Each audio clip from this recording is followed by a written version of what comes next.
So my character is a, let's see. Geez, what did we just decide on? Was it an auto gnome or a rock gnome? You're gonna be an auto gnome, but we didn't have the stats for D&D Beyond for it, so your stats are for a rock gnome, but you're an auto gnome. Yeah. So if you can imagine a 4'6" hunk of metal, kind of, that's like, I don't know, bald in every way. And then it's like a medieval, how do I describe this? It's not like a modern robot. It's like just a little rusty hunk of metal. And then the eyes, it has little holes for its eyes and then little candles with a light.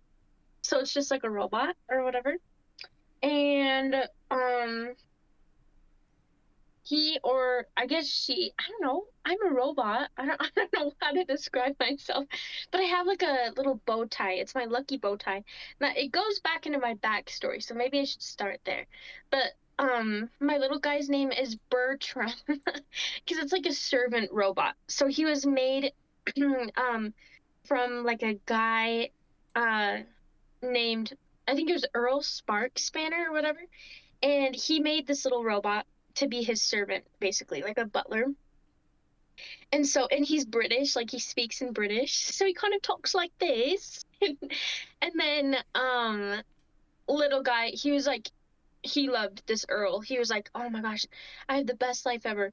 And then one day they went on a wagon ride on a dusty trail through the woods. They were going to like a little convention place because this scientist Earl guy was gonna show him off, and he bumped off the wagon at night, like in the dusty caverns of the forest, and he was never found.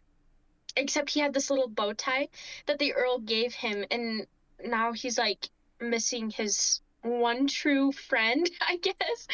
And he's like always, he has PTSD because he's always wondering why no one ever came back for him. Because the Earl and him were like best buds, you know? And so he's just been on like a wild goose chase trying to find like where to fit in because he got lost. So, and then, but his one trait is like being naive. So he'll do anything anybody says. So he's a lawful neutral. He'll jump off a cliff if somebody tells him to. Like if somebody says like, go fetch me that piece of bread, he'll say, okay, I'll do it, you know, but in British, whatever. And then he'll just do it. So since he got lost, he's just been, you know, trying to find out what went wrong. He sits on a rock sometimes and like contemplates, like he holds his little bow tie and he's like, what happened? Why am I not there? But yeah, he's naive. You can tell him to do anything and he'll do it. But that's my character. His name is Birdie for short. Bertram for long. That's it. I love it. All right. I think it is my turn.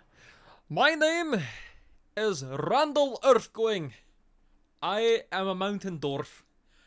I am a fighter. And I hail from Faerun. Faerun forever! And, let's see. My background? I am a soldier. I am part of an elite band of folks called the Rascal Beaters. We go around destroying evil people. It's nice. It's good. I'm really kind to everyone, and I would lay down my life for the people I serve with. But I have some flaws. I do. It's true. There was a terrible dragon that we fought one time, and I don't like talking about it. It was in the unapproachable East, and you know, let's start here. I have faith. I have faith in the unapproachable East. I have faith that one day I will be able to approach it again. But for now, I cannot. I'm 40, I weigh 190 pounds, and I'm 5'6". I have green eyes, I am a man, and I have shimmering copper hair. Like think of a tiny little Braveheart. Tiny little Braveheart. I'm sitting on my cat because I'm so small. I can ride a cat. compared to everyone else. Just shimmering copper hair flowing all over the place. It's great. It's lovely. I love it. It just goes everywhere. Gets in my eyes and in my mouth. It's kind of gross if you don't shower for a while. So that's me. I have some flaws, and I'm very patriotic toward my country. Fair on forever. Fair on forever.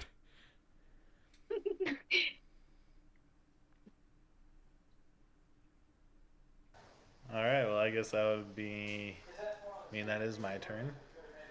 So, my little character, his name is Tomte. He is a forest gnome. We are neutral good. And when I was growing up in my forest, I had very little to do. And we did have some fighters in our little village.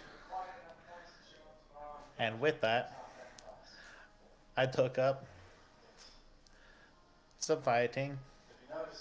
I have a hard time with talking. I think a lot before I talk, but I'm good with my hands. I do the open fist. I learned a lot. I have been many, many places. It's been a fun trip.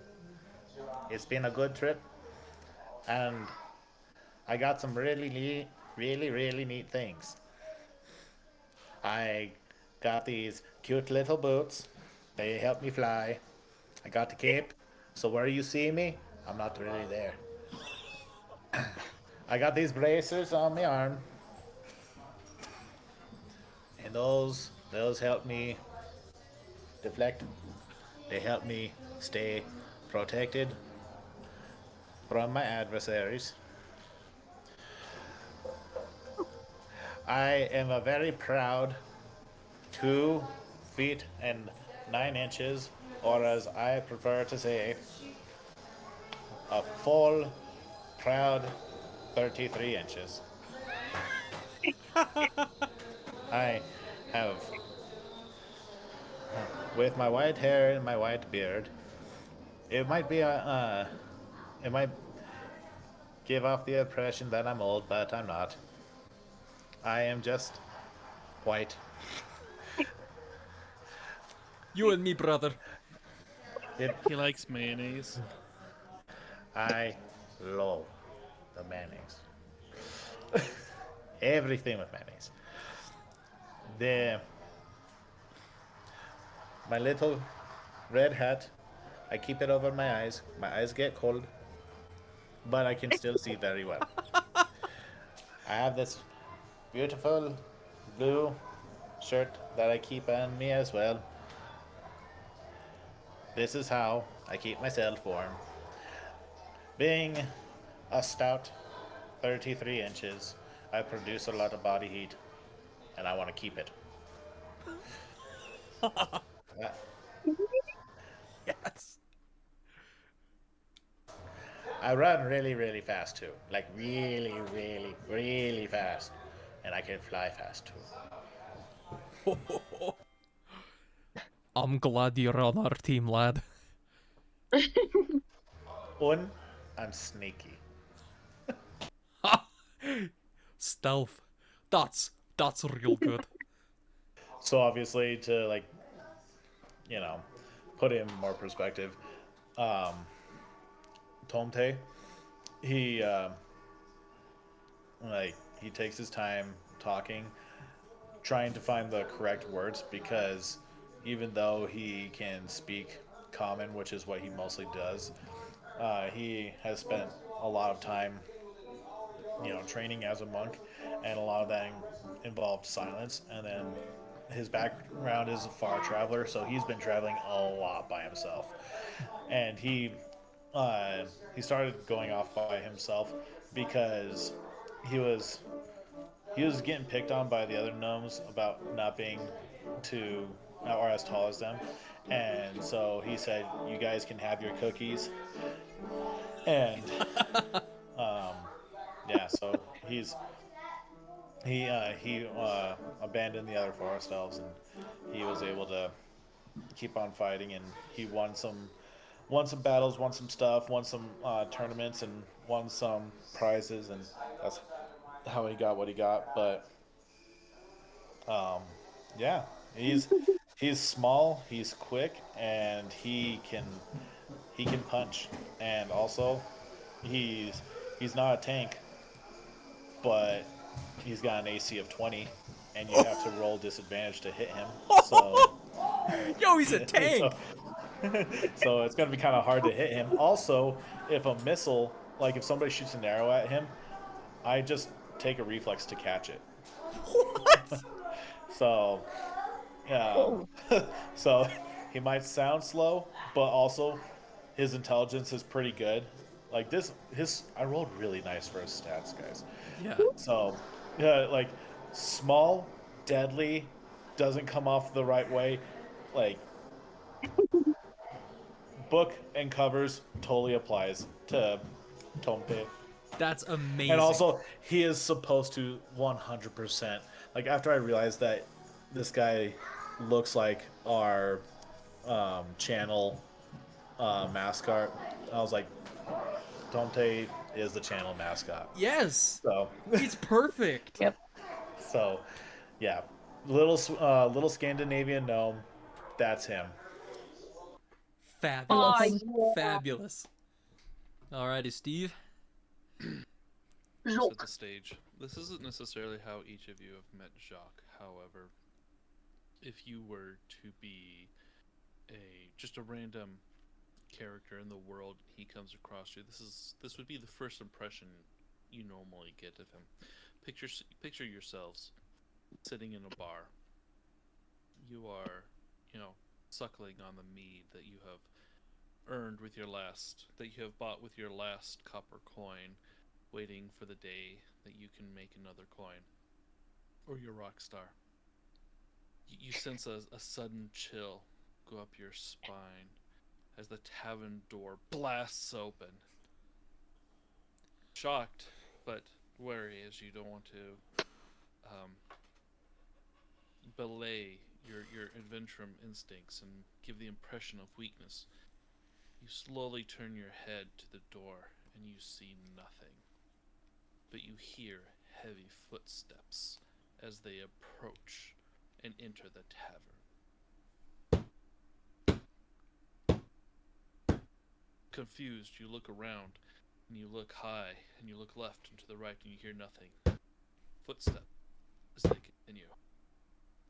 Finally, you get the idea that perhaps you're looking too high and you should look lower, and your gaze goes downward and downward and downward and downward, and eventually your eyes meet a fiery titan of 12 inches tall, a fairy with wings that glitter, clad in black armor with gleaming red eyes.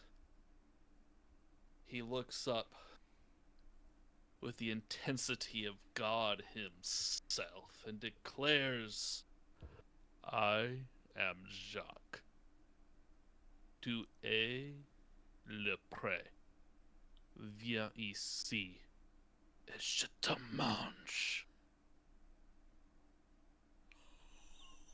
End scene. Jacques is a tiny fairy. He often walks, though while he does have the magic properties of flying, he is fully clad in the darkest of armor, wielding a shield, eyes glowing fiery, but the problem is your eyes can't quite track him. It's almost as if he's displaced a little bit. And in his mighty tiny hand, you behold a legendary weapon. You're not quite sure what it is. As a matter of fact, I might not be quite sure what it is. I think I know what it is, but who knows? We'll find out soon. But you see a tiny terror before you.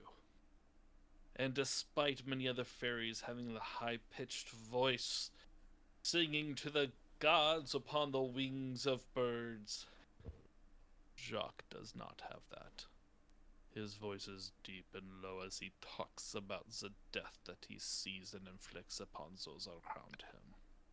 You're not quite sure who his patron is or who his god is, but you do know one thing.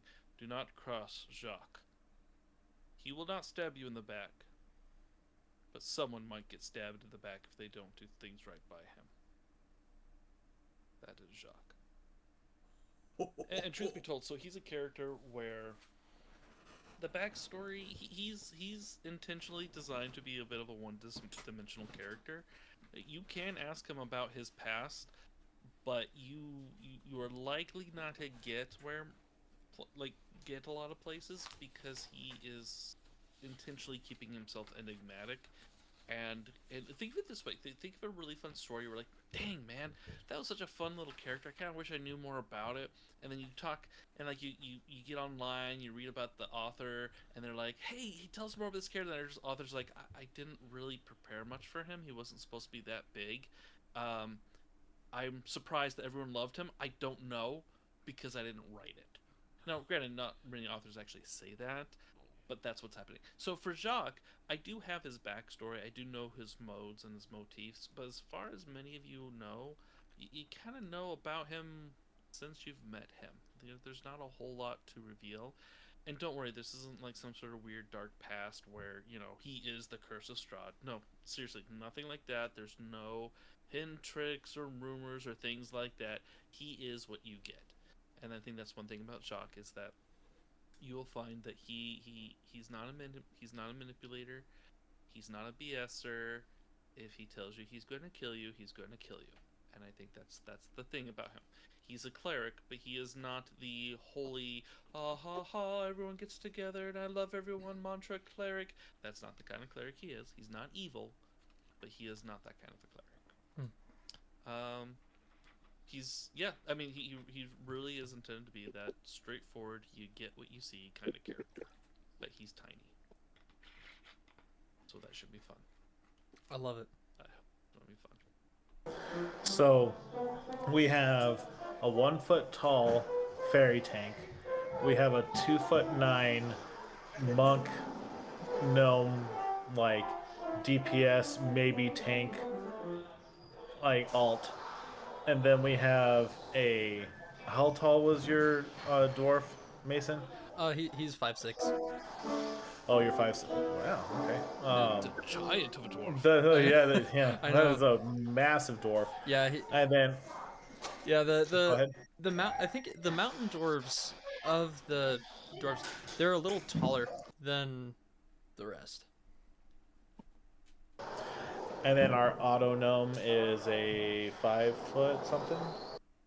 4'6", just like average servant Oh, size. So 4'6". So you can stack Steve or Jacques on top of Birdie to have Jacques look Randall right in the eye, and then Jacques could mount Tomte, and we would still not match up to Birdie. I love how small this group is. What's This is funny good. is, as the DM, I'm still shorter than the tallest character here by 4 inches. So, party of a bunch of shorties. So that's this cool. is good. I love how this worked out. This is amazing. This is great. Okay. And when it comes to meeting my guy, like how you guys have met him, I just in passing, like maybe like you guys were on a quest and I was on it too, and we just married up and enjoyed each other's company. And then also I think I may have had a lot of fascination with the metal gnome. But so it might have been an abomination at first, but now he is friend. Oh, Jacques does not discriminate. thank you, Jacques. Wonderful. It's what Jacques does. Sir, And that's a now good I think quality. Jacques' gonna have to talk in third person the whole time. I don't know. We'll find out. And just also to, relay this again, I'm going to try my best to do as much role playing as possible. So I'm going to keep the metagame to a very minimum. So if it seems like I'm not getting something in character, talk to me in character. That way we can keep that role play going. Because that's what I'm going to try to do in this campaign. Yes. Well, if that's the case, I feel like I should introduce myself. DM Pat. Stats are 220 pounds, 5'2", average intelligence. I got a 16 on the ACT. Average intelligence, below average intelligence. But DM's got max Riz though. Yeah. No, I wish. How much? The Let me aura's roll for big. Riz. Please hold. I got a 6. So That's not very no, spending of you. Give it. I have somewhere to be. She has Ohio Riz. Yo. Oh, Skibbity oh toilet. no. Was it in Ohio? Oh, please no. Ohio Okay. Riz. Oh, that's awful. Okay, so now that we have all mingled and know each other's characters and such and things and whatnot, are we ready to jump in? Oh yeah. Send me to the world. I'm ready for anything. You have my fist. I can't wait. I can't wait. All right. Well, if that's the case, so I'm going to start this off not how a normal campaign would start, of giving you all this lore and history. No, you don't get lore and history just yet.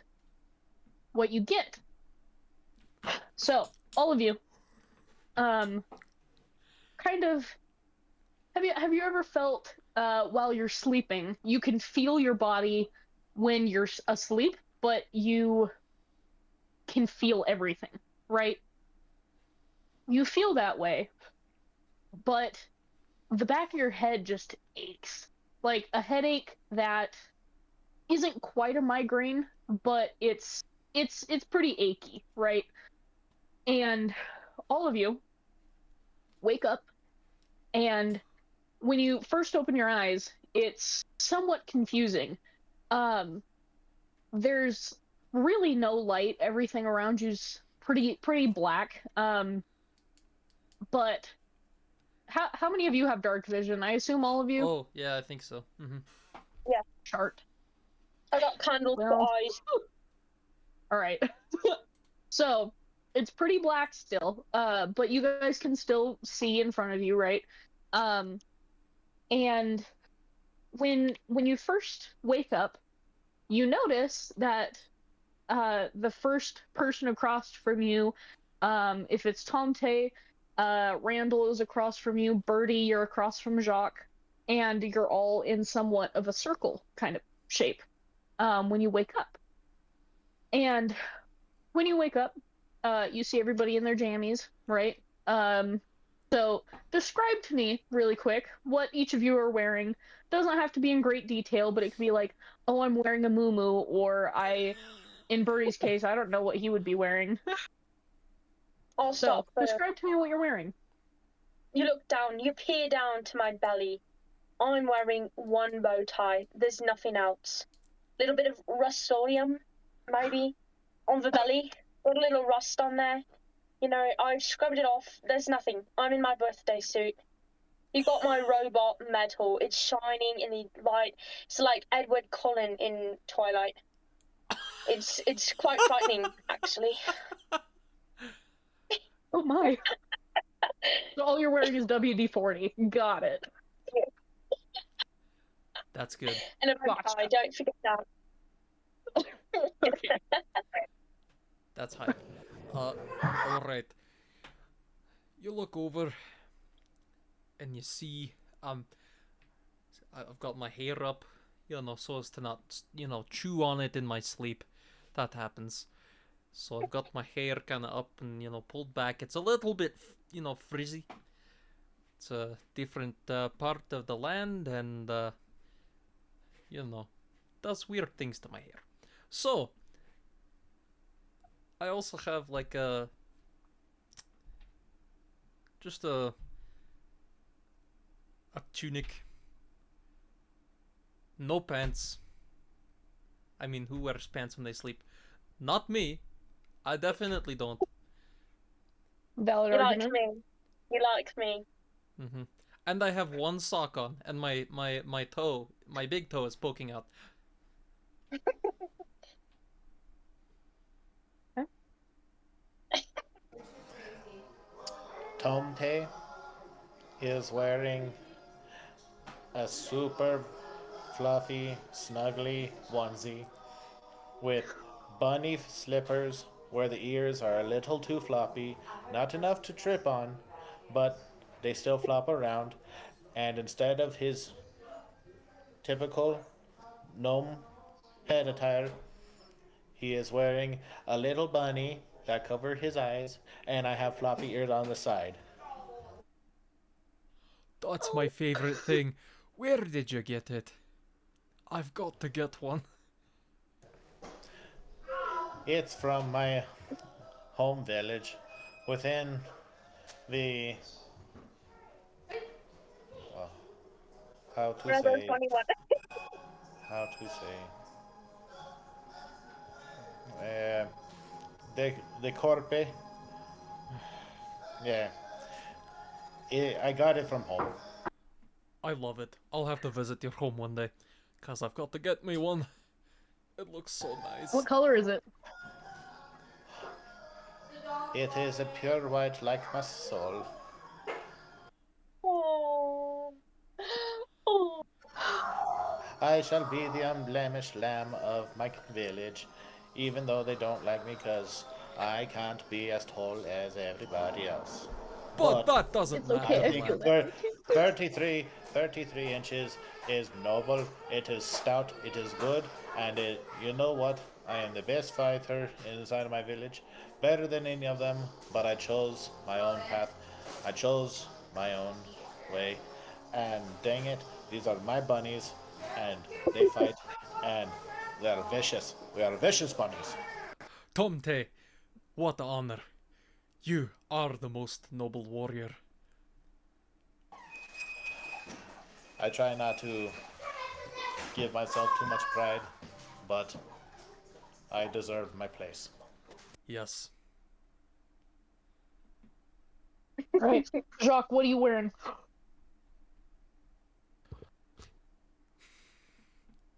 I am Jacques. I do not take my armor off no matter what. I am in black. I sleep in black. My armor is me, and I am my armor. He can't take it off. As a seventh, Okay. no. How do you feel it? It was That's welded on. that's all right, pal. I once put on a sock that was far too small, and it took me 6 weeks to lube that baby up and slide it off. Oh, I wish I could just do facial expressions. Like, Jacques' red eyes just narrow into, like, slits as he stares at you for 10 seconds.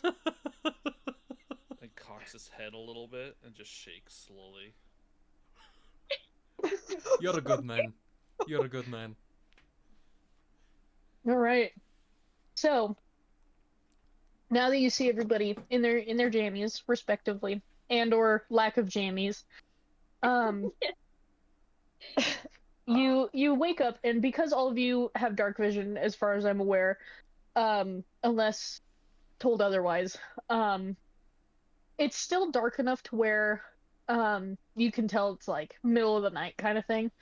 Um, but when you wake up, you see each other, um, and you're just kind of dazed and confused. You don't really know what's going on. You know you didn't fall asleep in the woods, but you woke up in the woods, and um, everything around you seems a little too quiet and a little too dark for the forest.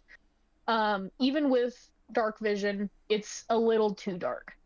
Um, and as you just kind of look around, um, it's where you're at is somewhat of a cul-de-sac shape. So here is where you are, and it kind of leads out into the forest. So there's just trees lining where you are at the moment, and you see little pairs of glowing eyes throughout the forest. There's a gentle breeze kind of going, just and everything just is it's almost too peaceful where you are. Um, Where I'm from, that so usually means there's a bear nearby. All the crickets go oh quiet dear. when there's a bear. Oh, or a dragon. So I've seen it go both ways. oh, Oh. so I was in the bear once. I came out of the bear once. It was not a good experience. once I am so sorry, Jacques. That's absolutely terrible. It was that day that I learned that the bear's butthole is able to accommodate the size of a very small ferry. That's disgusting, but I love it. It took 2 days to wash the smell off the armor. Oh my goodness. That's traumatizing. I do not like bears very much. I understand your plight. I'm a bit too big for that. But I fear. I fear the trauma you've experienced. It is as though it's added to my own. 3 days later, I figured out that the cats also are able to accommodate the ferry. Look, stop talking about those terrible things. I'm quite disturbed. Do you know where we are? We're right in the middle of the forest. This is just like when my servant Earl left me. Oh no, I'm not thinking straight. Where's my bow tie? It is not on me. Did you take it? So where is it? I've got it right here. I am proud of you for finding your bow tie. You are You're very gonna go good. back to sleep. You're gonna go back to sleep. I don't want this. I don't want this anymore. okay. So as you guys are waking up some more, um, you notice just at the end of this kind of gravel road, you notice a soft glow from what looks to be somewhat buildings. Um, but it's still far enough away to where you can only see the dim light that's emanating off of these buildings. Um, and around you, um, there's trees and wildlife and animals and stuff, but nestled among those trees are tombstones. Um, just regular crosses just stuck in the ground for a quick burial, or stone that's been masterfully carved to make something beautiful. Um, so now, with this information, what do you guys want to do? Could you give me the Spark Notes version of what you just said? I was in important discussion. Dark time. Oh, Village at end of road. it would be great to go to the village. I'm a wee bit hungry. I don't know about you guys, but I think we should tread lightly, cause this forest is giving me some interesting vibes. And they're not the good ones. Kinda like when you have uh Taco Bell and you eat the spicy sauce and you have just a little too much, you know, those kind of vibes. That's the vibes I'm getting. Makes sense. I don't even know what Taco Bell is. I just imagine that it's interesting food.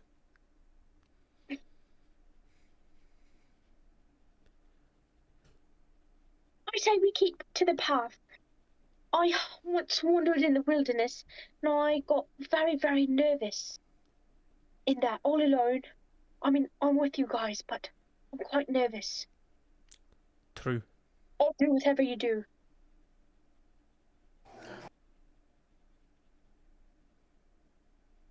So, in lieu of speech, at times, uh,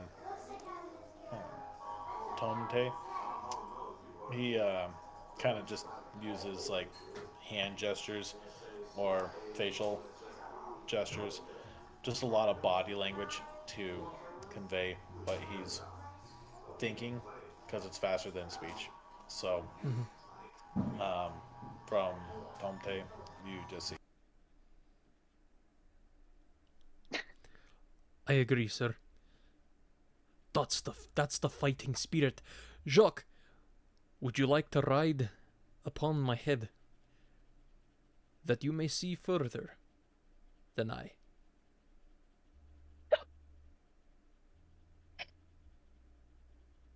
I accept this offer. I pick up Jacques. Oh no, I help him. I assist. He raises up just like. Just that Josh Groban song comes on. You raise me up so I can stand on By the Randall. way, this isn't like a moment like for Jacques. Anytime you picture Jacques, he is always in a heroic pose of some sort. I mean, it is Yes. always that like that pose of just readiness, and it's not like it's not a it doesn't come from he's trying to impress anyone.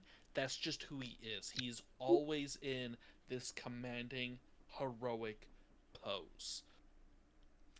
So as he's on top of Randall, you can picture him like with his hands behind his back, just kind of, surveying the battlefield like a commander. So I love it. any heroic pose you can think of, that's probably what he's doing in the moment. Yeah. Unironically, it's just who he is. Red. Riz. Okay. So, do you guys all agree that you're gonna start down the gravel path? Yep. All right. So, um, as you guys are walking in your own respectful ways, and or disrespectful ways, I don't know how you guys are choosing to walk. Um, and as you are moving down this path, um, there's faint noises of little creatures kind of rustling around in the trees.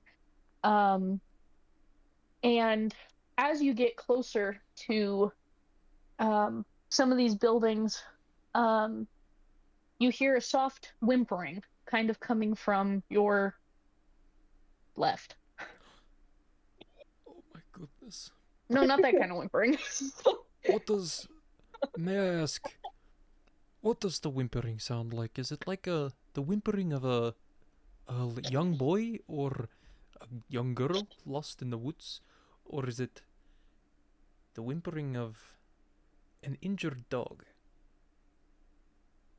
It's the whimpering of a small child, not necessarily a gendered small child. You can't really tell because most small children, when they start crying, usually kind of sound the same.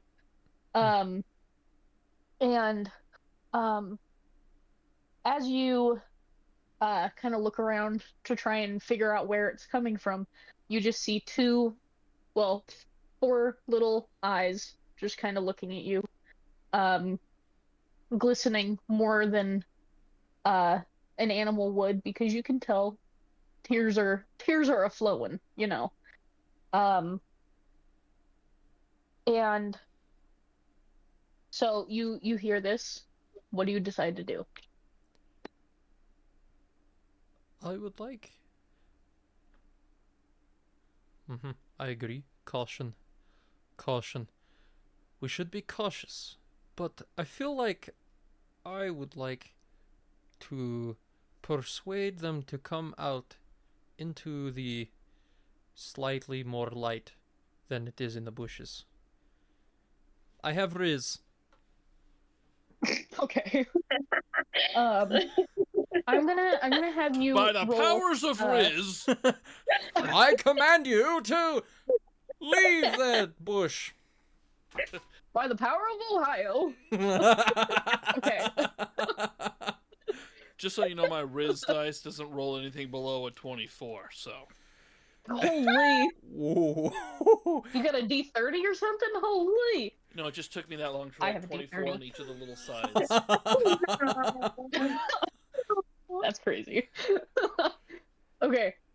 So, Randall, roll a roll persuasion. Oh, Riz.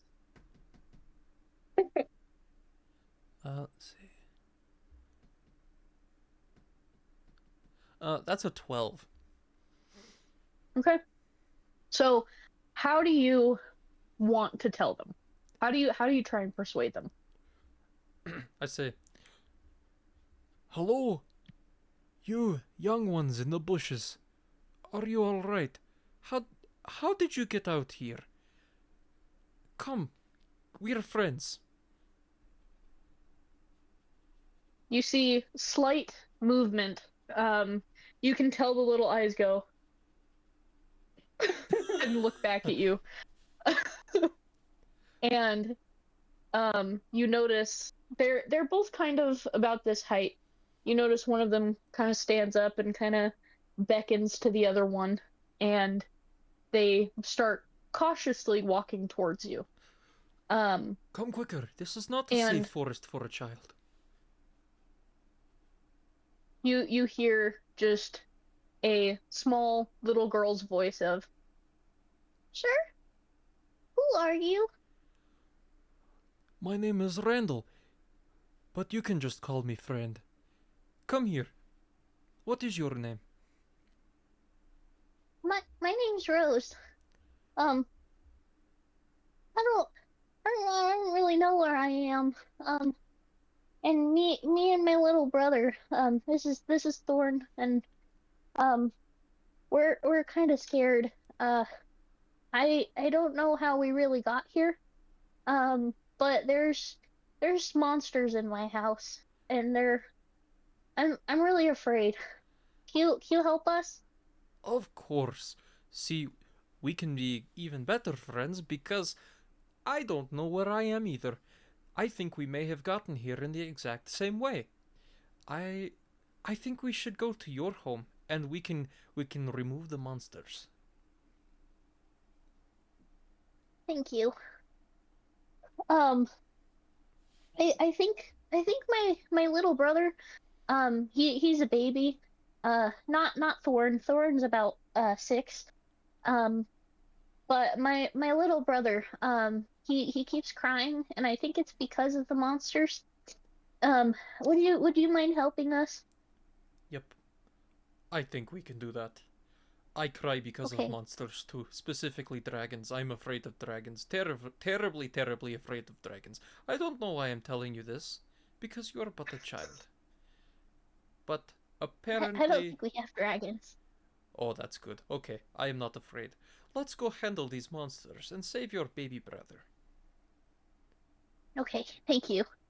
Um, and uh, you see the small girl kind of hold her little brother's hand, his free hand, because he's holding a little stuffed animal in his other.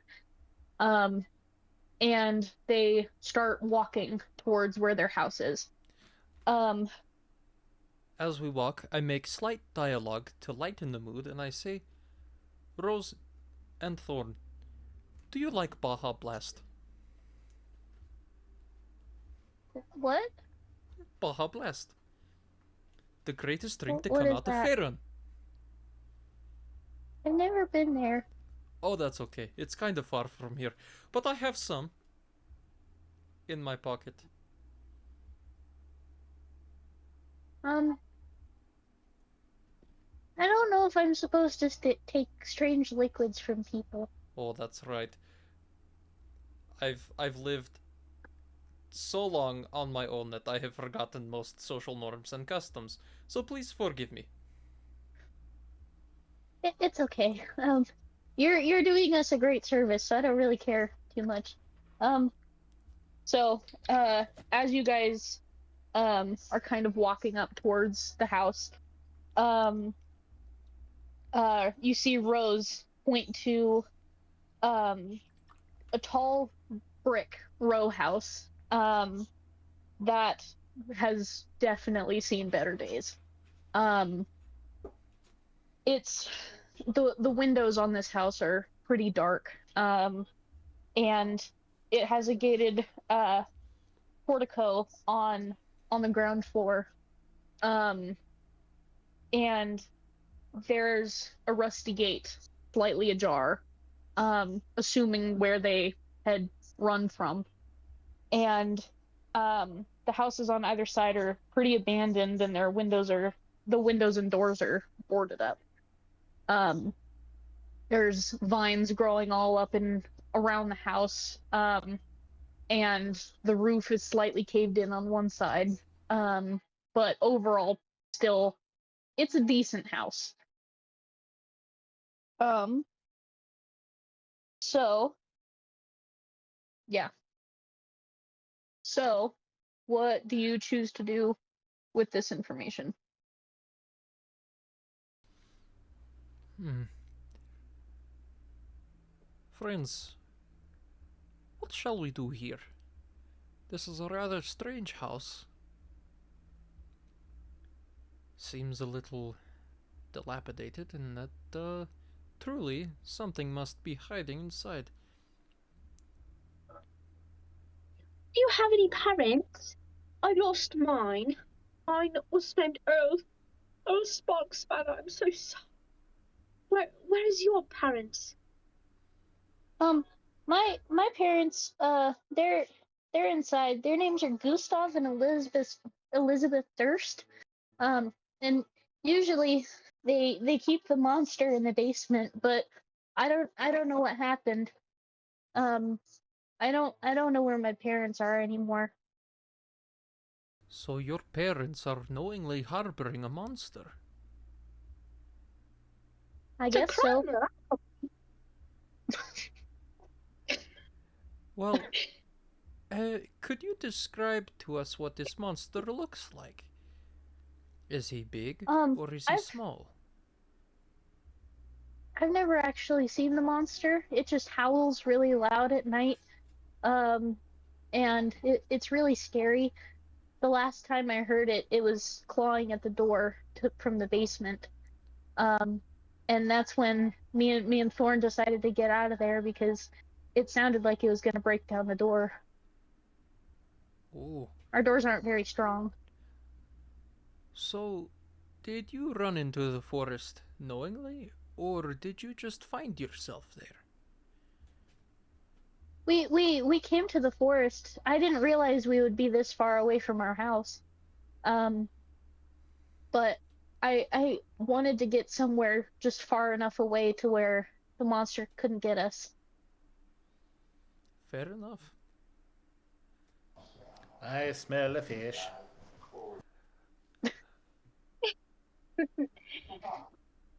That's true. That's true, lad. Well, um, if if you wouldn't mind, I don't really want to go into our house until I know that the monster is gone. Um, but if you guys are able to defeat this monster, can you check on my little brother Walter? He's a baby. His nursery is on the third floor. Um, if you could just make sure that he's okay, and find where my parents are, that would be of great help. Of course. I want to look into the sky Okay, and see what I can see. okay. I'm gonna have you roll perception really quick, just for to look for something.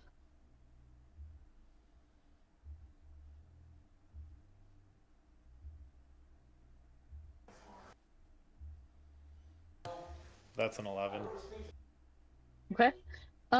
So you look up into the sky, and kind of around the houses, there's still some pretty tall trees. They're not like redwood tree tall, but they're pretty hardy trees. Um, you see that the sky, there's no stars at all. It's just black.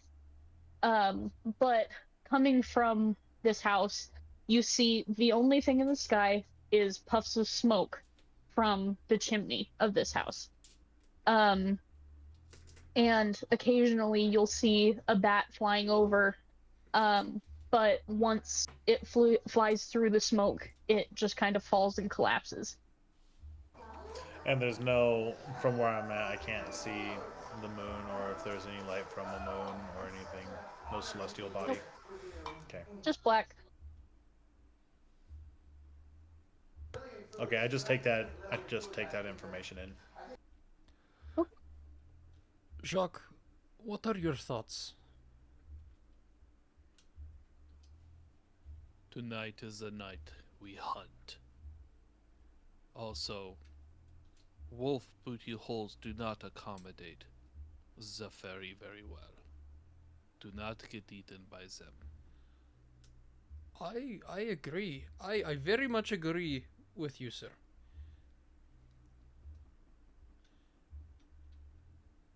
All right.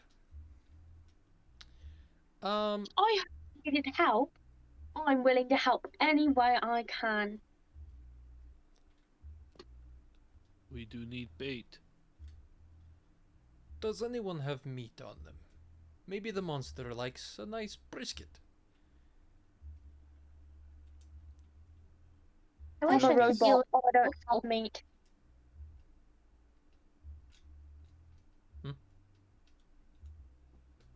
wolf. Oh, I will be bait.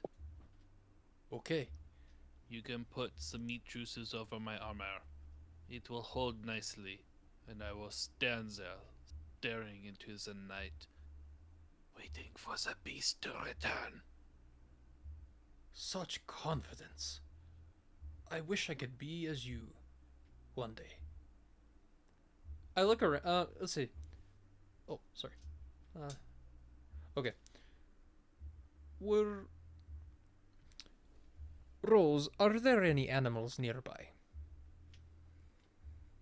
um as far as I'm aware, um I think uh in the forest there should be some deer, um maybe a couple of coyotes. I don't really know. I don't really leave the house very often, especially at night. Okay. Fair enough. Thank you. Make sure it is an animal that is bigger than I am. I will hide in its corpse, and when the wolf comes to eat me, I will spring out, and I will stab him with my flail that has some stabby points. But it'll be mostly hitting him over the head with my flail. A lot. Right. With a sneak attack by the cleric. I love this idea. This is great.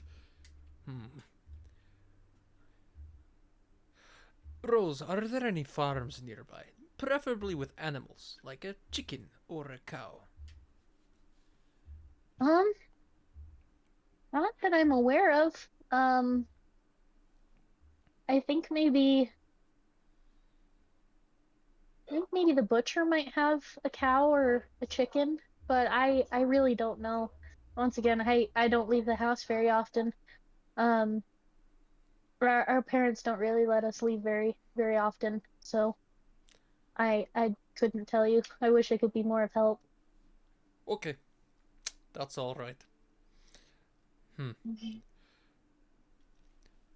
Do you think that we should go and procure some meat from the butcher? Or shall we proceed into the house? I Carefully. honestly don't even know if I don't know if the monster eats meat. I honestly don't know. Maybe he's vegetarian. I sure. can understand why he's angry. Rock said he's very stinky. He goes in cats and talks. maybe he already smells of something. The meat is necessary to hide my glowing eyes so I can do the sneak attack. 2 chickens will suffice. 1 badger, 1 deer, 4 hamsters. That is what we need to hide me, so I may strike from the shadows of the meat. I love this idea. Shall we hunt? What's a hamster? Hamster. It's a small creature, like this. It's the teeth. Terrifying. Eats the seeds. There is one roaming around that calls himself a necro hamster. He's a stupid little creature. Oh, I have heard of this creature, and he hams a butthole. You know the nippers? The necro hamster? I have heard a tale or two across my journey, and Yeah. I have met a couple people. One was very, very big, and he seemed to be very, very angry. And he talked about this. He also talked about being a weasel. I don't know why, but yes, these people I have met, and I have heard of a nibbles. One day I hope to meet these Sneebels so we may fight. I had a close call with Nibbles oh, once. That's how I got this. 2 tooth marks upon my cheek. I was sleeping, and he struck. Okay, that matches Nibble's character. Nibbles would just randomly attack someone in the middle of the night and just run away. I could see that now coming up. It just runs. Oh my gosh, that's funny. Oh, Let me continue. I love it. Oh, I absolutely love it. All Okay. right. So, do you decide to go to the butcher or just waltz straight in? What's the plan here? I feel like we should grab some chickens. Or another small, unassuming forest critter of sorts. Could I do a perception check? Maybe look for a rat or something on the ground. What do I 3 see? rats. We need three No. rats if you're going to use them. Okay, roll perception really quick. That's a 16. Whew, okay, so what you see on the ground is you see a little tiny rat kind of scurry across the porch where you guys are, and you see 2 little mice kind of running around, just kind of looking for food, you know. And you see a couple little bugs like spiders and cockroaches, etc. And that's kind of what you find in the way of life near the house, I guess. Oh, I say, psst, psst, psst. Tomty, I'm not very fast. Could you run around and catch those little critters? All of them. The bugs, the mice. I think Jacques would really like that. I will go ahead and run around and try to collect the mice. Now, um, do you want them alive, or shall I? I don't know. Jacques, how do you like them? Oh. Killed or alive? The blood is important that it runs freely around the area. Captures them, brings them here, and then we kill them. We let the blood draw the beast in. Okie dokie.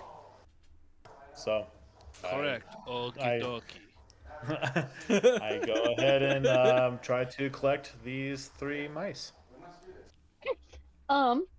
So just for the sake, I guess, I'm gonna have you roll animal Did you just handling say really for quick. the sake of steak? For the sake of sake. Oh, I thought you went for the sake of steak, and I was like, oh, that was amazing. That was just an amazing pun.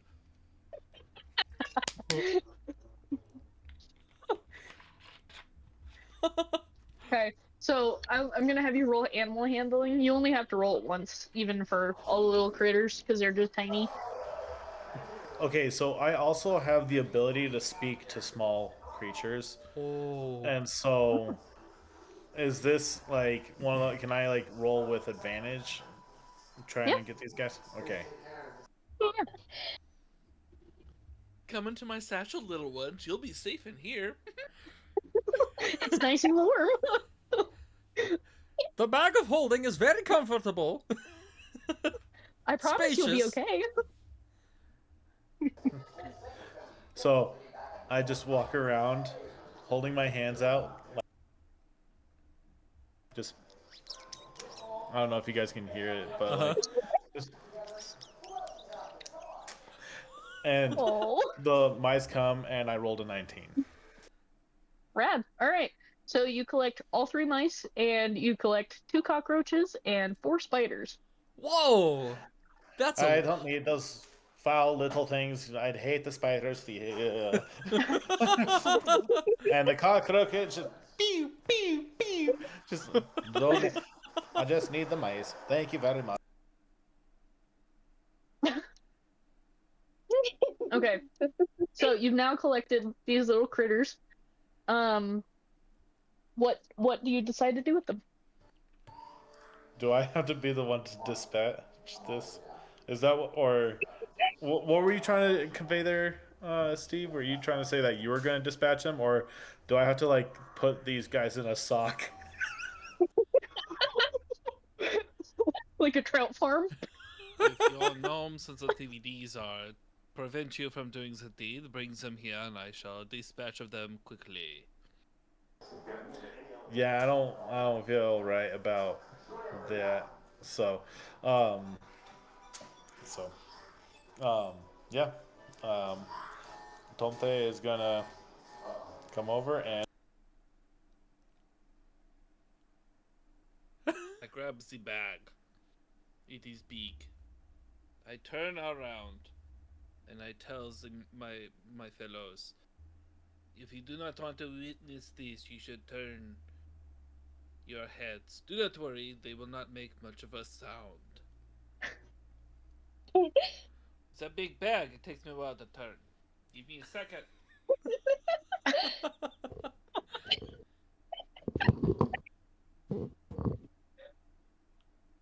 This bag is big. Okay. Heads and eyes if you do not want to see things. It's going to be easy.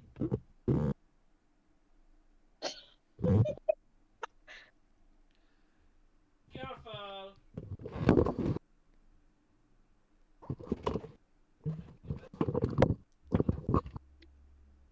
my face is just buried into like the into the leg of um, Birdie, just trying not to cry and cause more rust, but um, he's not going to go. You just sobbing in Swedish.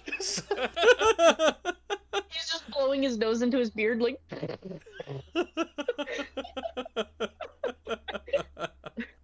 Like a visit to the doctor. I Why is handed it- my comfort bow tie. By the time that Tomet realizes that the poor little critters are gone, they are gone. There was no sound that was made. They were dispatched very, very properly and with the respect that poor little critters deserve as they are dispatched. Fear not, Tomonte. Okay. They were treated with respect, and their bodies shall lead to the killing of the Bête de Fer. Yes! At this, Uh-huh. I take the time. I think when I narrate actions, I think I might use my regular voice. It makes a little more sense to me. But so what you see is this tiny little fairy. as he takes steps, and he starts making a little circle in an area. You guys didn't really decide on what area was going to be the Bay Area, but this is the area, people.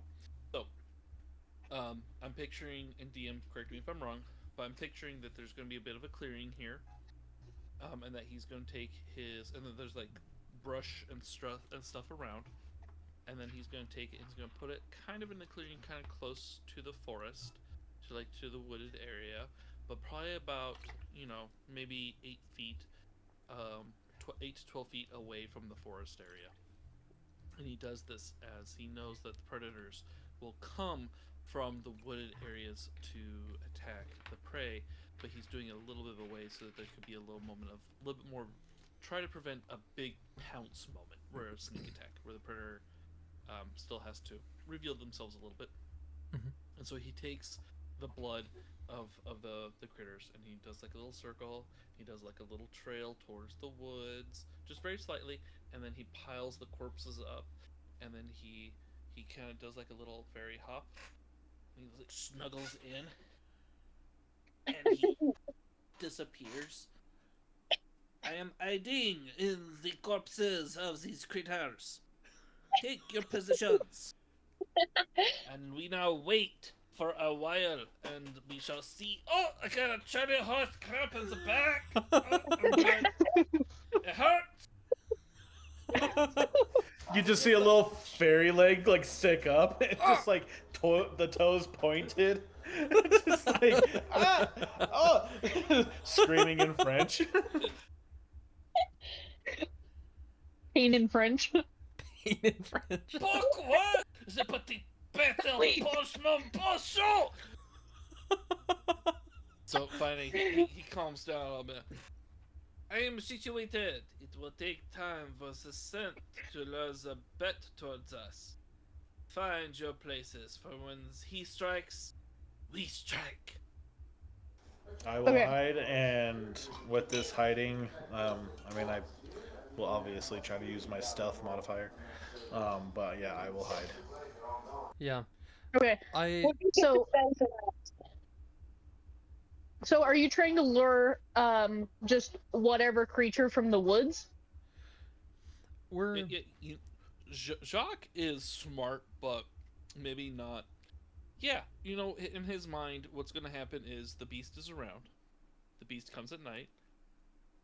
He now smells like food. So surely the beast that comes to attack him will be the beast that was described by the poor innocents. He wants rats for dinner. Okay. So, if I can clarify a little bit, the monster's inside the house. Mhm. In the basement. Yeah.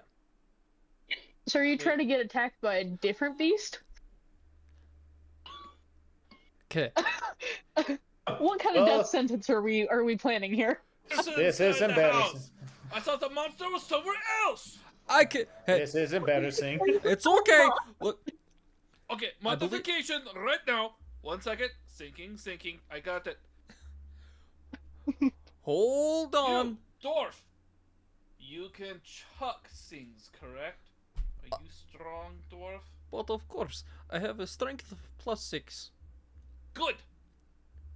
Me in a stature with the critters. You will toss me into the house, and when the monster attacks me, I shall ha and pop out. Lad, you are a genius. Now, before I do that, I would like to check to see if there are any basement windows. Are there basement windows? So, are you just gonna kind of look around, or do you want to ask Rose? Oh yeah. Rose, lass. Sorry. Are there any windows to the basement level of your home?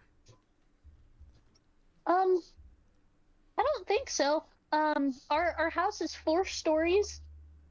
We have an attic. We have a 3rd floor where my little brother Walter is, and then there's the 2nd floor, and then there's or I guess the main floor, and then the basement. But the basement is underground.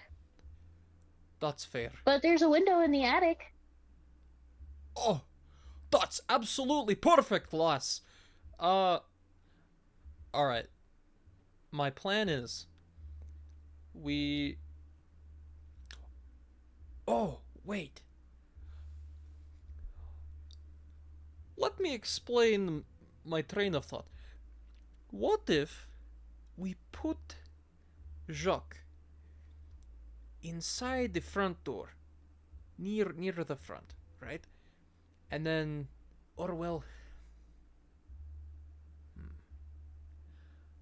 what if there? Yeah. Tonte is going to start to fly. I'm wearing like all my gear and stuff like that. It's just like aesthetically, I'm just wearing my pajamas. Is that correct? So I'm gonna just kind of fly up to the attic and see if I can look inside of the window that was there and see if I see anything inside. Because I'm gonna look for this baby through the windows. Good idea. Okay. As you're doing that, Jacques, I've got an important question. If we give you this little sack, right, and you put, I'll help you put the mice inside the sack. But if we have you go in through the front door and skirt in the shadows until you find the perfect spot near the basement door to lure the monster out. Do you think you could do that? This great bait and I'm hiding in. Yep. What do I do with all this great bait that I'm hiding in? Oh, yeah, you will take it with you. Do I still get to hide in it and go step by step? Of course, of course. It's the So, perfect plan. one thing I do want to add. So, while you were asleep, um, none of you have your personal weapons on you. You have your armor, you have whatever it is that you're wearing. So it could be like, for example, like the fly shoes, I think, and like capes and whatever. You have that, but you don't have weapons. So you don't have, like ninja stars, daggers, swords, axes, etc. But I'm not going to tell you that actually. So you don't have anything like weapon wise on you unless you want to throw like a piece of armor at somebody or whatever. That's the only sort of weapon you have unless it's your guns. So So like spell casting and everything Oh. too. no, spell casting, you still have your spells, you just don't have any weapons, whether that's basic weapons or legendaries, etc. That's the only thing you don't have, but you still have like your armor, you still have what you're wearing, um stuff like that. Okay. I have an idea. Sorry, I really hope I'm not like overtaking in the thing. But what if I stealthily, I can go in and I can carry Jacques, and as I do, I want to be quiet. Like I want to stealthily open the door to the house, and I want to go in, and let's see, maybe Bertram can follow as well, if they want to do that. But we'll go in, but I want to find a kitchen. Oh, but I can ask Rose where the kitchen is first. I want to make my way to the kitchen, and then I can find like 3 of the biggest knives that they have in the kitchen, whether they be like little cleavers or whatever, and we can use those as little weapons to take down the monster. And then I can, once we get to the kitchen, we'll place Jacques on the ground, and then he can prepare his trap. Okay. May have taken All right. Jacques' weapon, but he is able to forge another using his mighty deity. I do not need your knives. Keep them for yourself. I have something else. That's good. And then And Tomotatates. He has his feasts. I have seen them crack the skulls of hamsters a many.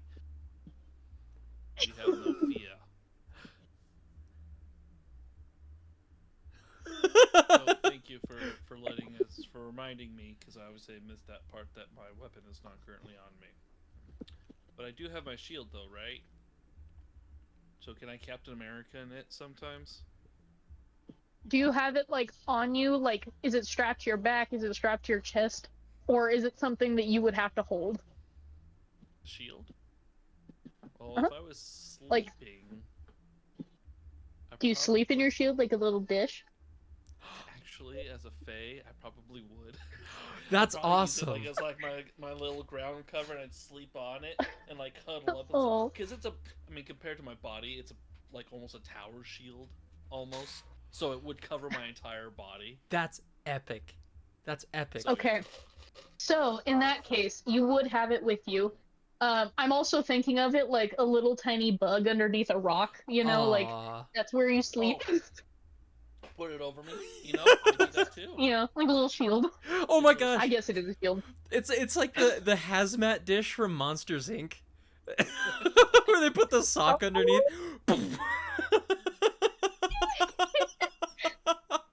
so I still have my Okay. shield. Okay. So weapon wise, my character is actually still pretty good. I just have to. I would have to expend a spell slot. But I'm still pretty good weapon wise. So Okay. let us go forth with your plan. Get you weaklings. Actually, no, he wouldn't do that. He has no need to insult people like that. Let us go forth. We shall get you some weapons. I shall use my own. Tomato over there, he will use his fists, and we will call it good. Okay. So before you do that, I want to go back to what Tom Tay was doing. So you wanted to fly up and look for the baby, right? Okay. So the baby is on the third floor. So the house, the way that it's set up, I'm actually looking at a picture of it right now. So the way that it's set up is it's a fairly tall house. Like if you can imagine the Frederick house, it's pretty tall. It's not wide, it's just tall. Um, and on so there's there's three windows. I guess if you're looking at the house, here's the house. So right here is the door, and going up this way, there's two rows of three windows, and a little window up here, which is probably the attic. And then above the door, there's two other windows, and then another little window up at the top. So you have three windows on the third floor to pick from. Which one do you want to pick? I'll just go from, I guess, stage left and then work my way over. Okay. So what you see, so the windows are pretty dark, but you kind of do one of these actions like how you would looking at a s'more in the microwave, making sure the marshmallow doesn't explode. And you kind of look in, and at first you don't really see a whole lot. There's maybe like there's maybe a little bed. It looks to be maybe Thorn's room of some kind. Um, it's a pretty small bedroom with just a little desk and a little tiny bed, but there's no baby in there. I'll go to the next window and then I'll check all three windows. Okay. So if I So went stage left, I'm now center. mhm. So the middle window, you kind of look in, and you notice that when you look in, it doesn't look like a bedroom or anything that you would see on the third floor. Um, it's a fairly open space. There's uh, there's quite a couple of books just laying around. There's maybe a bookshelf on one of the walls. Um, and it looks more like a library than anything, but you can tell that the room is significantly bigger than the previous room. The previous room was very tiny. It was maybe 10 feet by 11 feet. like very small room. But uh, then this room is like a lot bigger. So it's about 30 feet by 40 feet. And the ceiling you can't even see. Even just looking in the window, you can't see the ceiling. Um, it's almost an impossibly big room.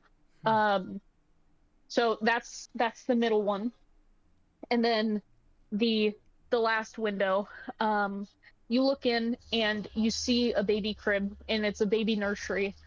Um, and the more that you look at it, the more inconsistencies that you would normally see in a baby's room. So there's maybe a bear trap on the floor than a pile of toys. There's paintings on the walls that don't look like they should be in a baby's room. So they're somewhat morose paintings, but it's kind of hard to see what they're made of. But it's not something like a baby duck or anything. Like it's a very detailed painting, but not in a calming, safe, child-friendly way. Um, and the little crib looks to be very old. It doesn't look like it should be in this house. The house doesn't look necessarily very taken care of, but the nursery looks especially dingy. And like it's very much not safe for a baby. So that's what you see.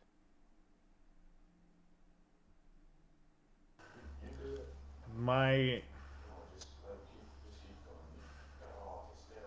without going off and doing my own thing, I want to go back to the others, say I found the um and like let them know what I saw. So, um going back to you guys, um just kind of addressing everybody. So, I found the baby's room. I don't think this family really likes babies.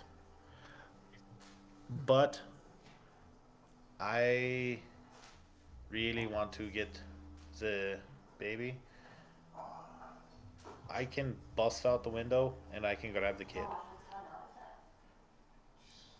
All right. Ooh. Would I have a little bit of a suspicion about the attic and surrounding areas. If you'd like to, I can come with you. I can also check the window for the attic first. Um, I Oh, that's if right. you I'm very sorry. I got that mixed up. The window with the baby's room. yes. Let's see. Maybe we could go to that room together. Just in case there's Okay. any little surprises or spiders of a large size. I don't like spiders, Me neither. but can you fly? Mm, no. I'm just short and stocky and strong. Unfortunately, my boots only work when you wear both of them. Oh, Um, so I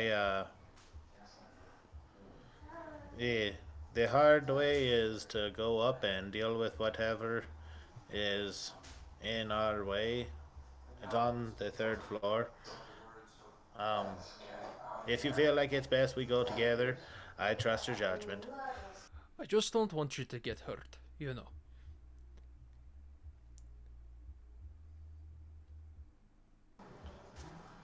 Okie dokie. Okay, let's go together. Oh, No, I don't know if this would work, but what if Shock can come? He's very tiny. You could bring his little sack. Unless he's sitting by the basement, I can keep watch. that's a good idea. Whatever you want to do. Oh, You just all you see is Jacques with his little bag of critters, just kind of just kind of waiting to just jump in and go stabby stabby. yes. He can toss him down to the chimney for all he cares. He's ready to go in. Now, I do have a question about the bag. So, when you desecrated these poor little animals, how? Okay, this is gonna get kind of graphic, but how did you do so? Did you just suffocate them, break their neck, etc.? Oh I no, it's need to know. just a little slit to the jugular. You know, Okay, it was so humane. Little all right, slit to the jugular. Granted, there's blood everywhere. It soaked yeah, the bag. that's what I was. It's Yeah, covering me.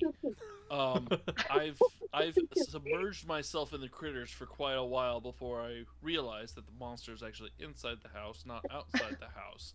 So my black armor is now dyed red. I it's smell crimson. wonderfully appetizing to any beasts that might be walking by. But my gloves are anti-slick, so I'm still pretty good at holding on to Oh. onto that sack. But yeah, there's blood everywhere, and it's just pooling around me right now as I'm just standing here. Okay, I'll be right back. because wherever you decide to go, there is gonna be a little like trail of rat jugular blood.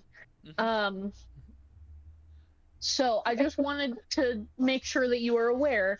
Wherever you decide to go, there is going to be a trail following you. Yep.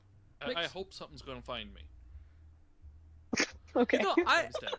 I'm really excited to see how this goes.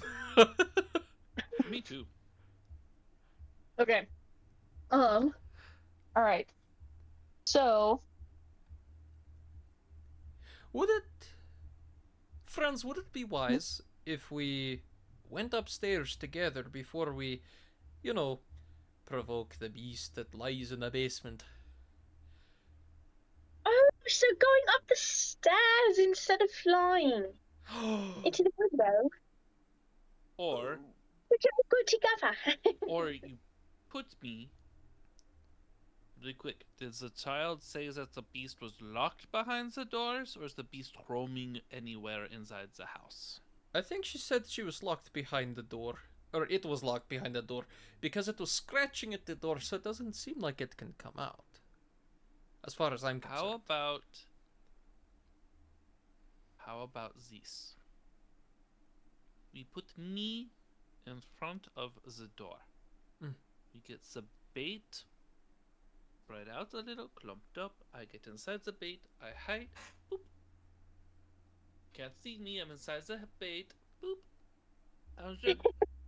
Anjun, when I'm inside the bait, you guys go upstairs. You do your things. Sorry. Inside the bait. Outside the bait. Okay, there you go.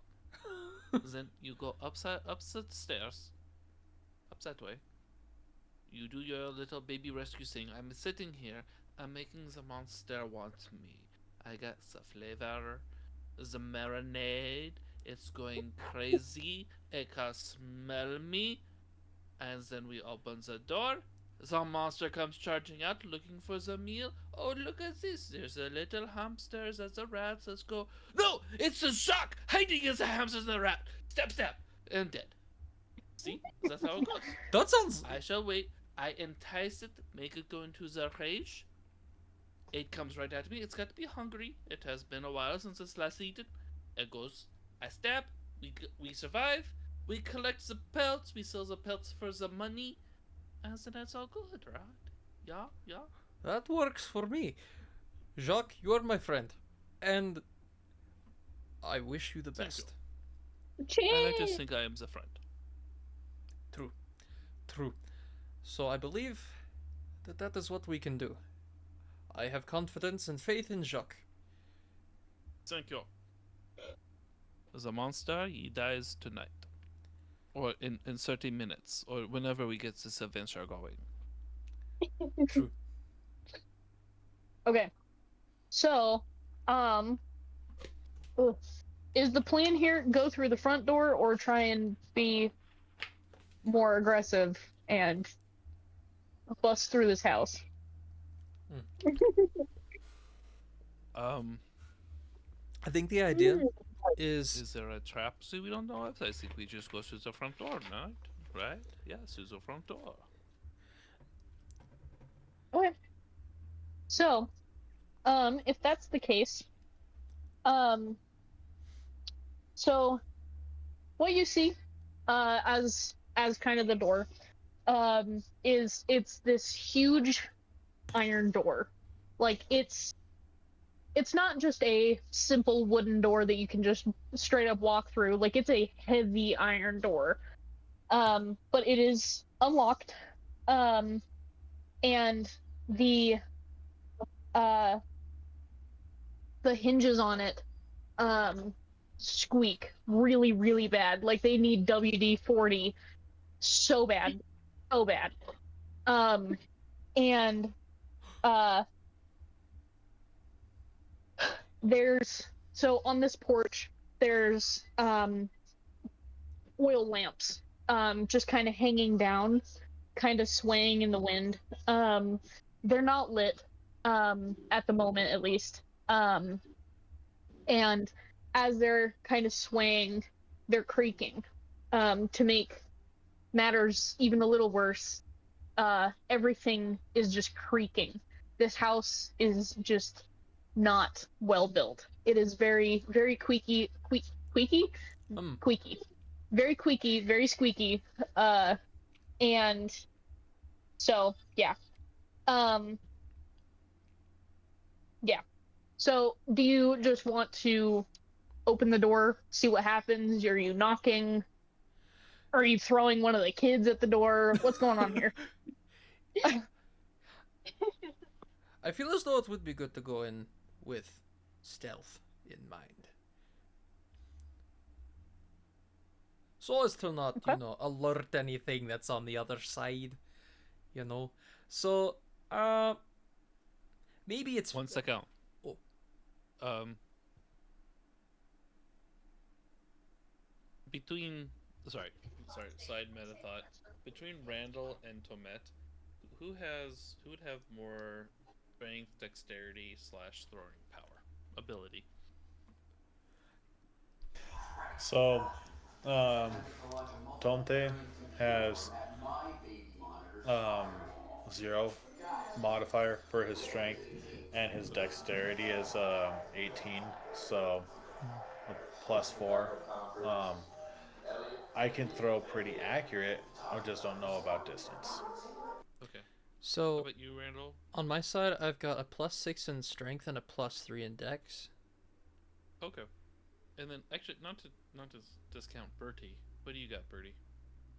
Ooh, I don't know. For dexterity, +3. Okay. So probably it seems like Randall would be the one that I would probably pitch this idea to, knowing. Mm-hmm. Okay. Randall, how about Z, since we're going with the stealth? I jump into the bag with the stairs. You carry the bag with the stairs. That way, you help me be stealth. And then if you see the monster, you just throw me as a monster.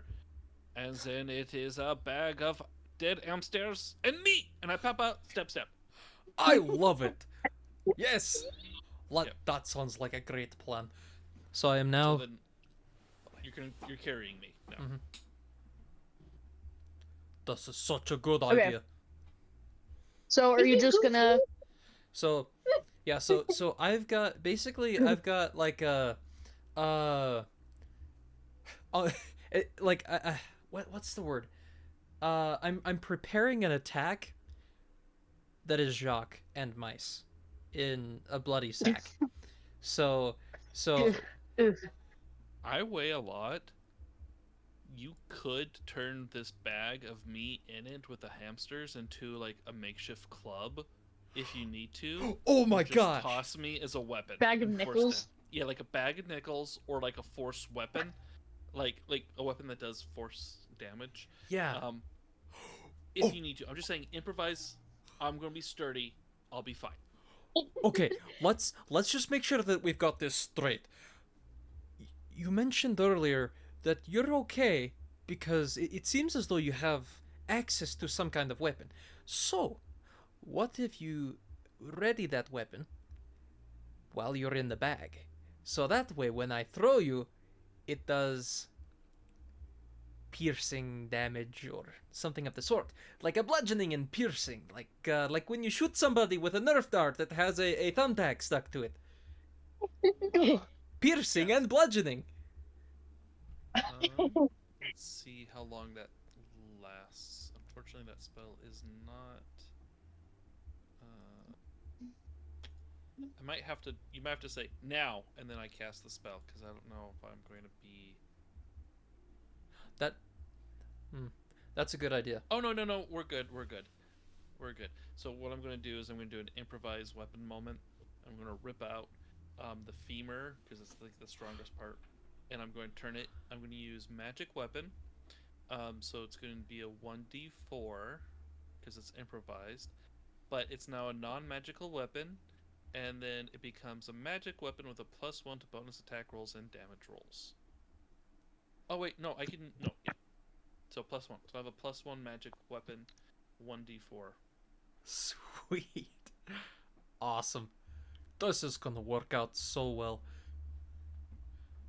Alright. Back in a sec.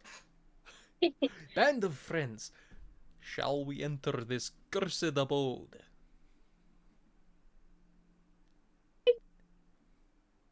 I believe that is a yes. We enter the cursed abode. All right.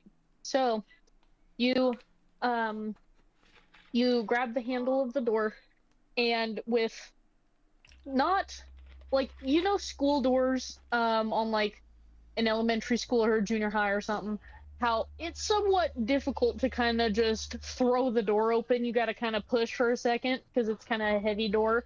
That's kind of what happens. It's not so heavy that it's like impossible to open or you have to roll strength or anything. Like it's just uncomfortable to open, I guess. So you open the door, and as soon as you kind of poke your head in, you notice that the inside doesn't match the outside. It's warmly lit. It is a beautiful wooden, almost cabin-like house. Um, it's very beautiful on the inside. Um, and there's uh on, I guess, the south wall of this building, um, there's a there's a there's a shield with a coat of arms just hanging on the wall. And it's this beautiful silver and bronze shield, almost like a CTR shaped shield, you know. Um, and it has the coat of arms on it, and it has a so the coat of arms is a stylized golden windmill with a on a red field. Um, and there's framed portraits of stony faced aristocrats um, all over the walls. Um, and there's um, long dead family members of the Durst family just hanging on the walls. And they're very old timey paintings or photographs. And on one side, there's a mahogany framed, like, double doors um, leading from the foyer to the main hall. And they're set with panes of beautiful stained glass. And some of them are shaping of battles won. And there's on one side there's a battle going on, and then on the other side the panel is a soldier looking like somebody from the Durst family, holding the head of somebody that they just killed in battle. Um, and that's when you first enter. And when you first enter, you hear some scratching, but it's not loud enough to really strike your attention. It's like if there was a rat in your attic or something, and it's just kind of making scurrying sounds, but it's not enough to think that there's something going on. Okay, a question I've got. You know how on paintings, how they usually have a little tag on them that like tells you like what is going on. Does this picture, the specifically the one where the people are holding up the head of somebody, what's the name or what's the title of that picture? Does it have one? The title of the so it's uh it's stained glass. So that one doesn't necessarily um have like a name, but uh when the longer you look at it, the more just a name comes to your mind of um the first fallen. That's the name that really comes to your mind when you look at it. Hmm. Okay. So, kind of, is it possible for me to do a history check to maybe see if I remember anything about um, this first fallen? See if I can connect any pieces really quick. Sure. Okay. So, let's see. I've got a +1 in that. Okay, so 12, 13. That's a 16. Oh, wait. Okay. Yeah, 16. All right. So, when you look at this, it reminds you of a painting that you saw in a library as a small child. In that painting, you remember um, the person that was slain and that their head is being held up. They look to be not of this world. They are almost sickly looking, minus the fact that they're decapitated, because that tends to cause problems with the way that somebody looks. But um it looks a little too sickly to be just a regular person. And this stained glass piece reminds you of that picture and the soldier holding up this head. um the the last name of uh please hold. Yeah. Um, the last name Durst comes to your mind. Um, and um, it looks almost like some of the other people on the walls of the Durst family's home. Um, but you can tell it's very distantly related, like not recent at all. It's very old. Um, like super far ago lineage. Hmm. Okay. I will mention this to my friends. You know, something interesting comes to mind. As I look at this picture, this stained glass picture, I feel I've seen it before in a library. And, Durst is the last name that comes to mind. I'll have to keep thinking about this, but this is all so familiar to me. Ooh.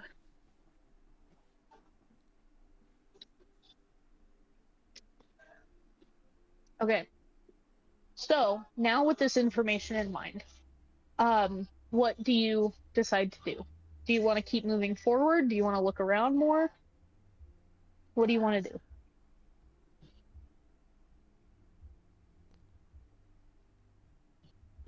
I have maybe we should head maybe upstairs in case mm, Walter's okay. Quite worried. True. Is that what we shall do? Let's save a baby. We shall press forth. All right. Mm, So, um, the kind of only way to get into the house is through the main hall. Um, so you push open the doors and you walk into the main hall. and you see that um, it's a pretty big hallway, but at the end of it, there's a black marble fireplace. One end with at one end there's a beautiful red marble staircase going up one side, kind of swooping up. Um, and uh, mounted on the wall above this fireplace is a long sword. And it looks to be kind of the same sword that you saw in the uh, the stained glass uh, window that you saw earlier. It looks to be the same sword. Um, and there's that windmill that was on the shield crest. It's on the hilt of this sword.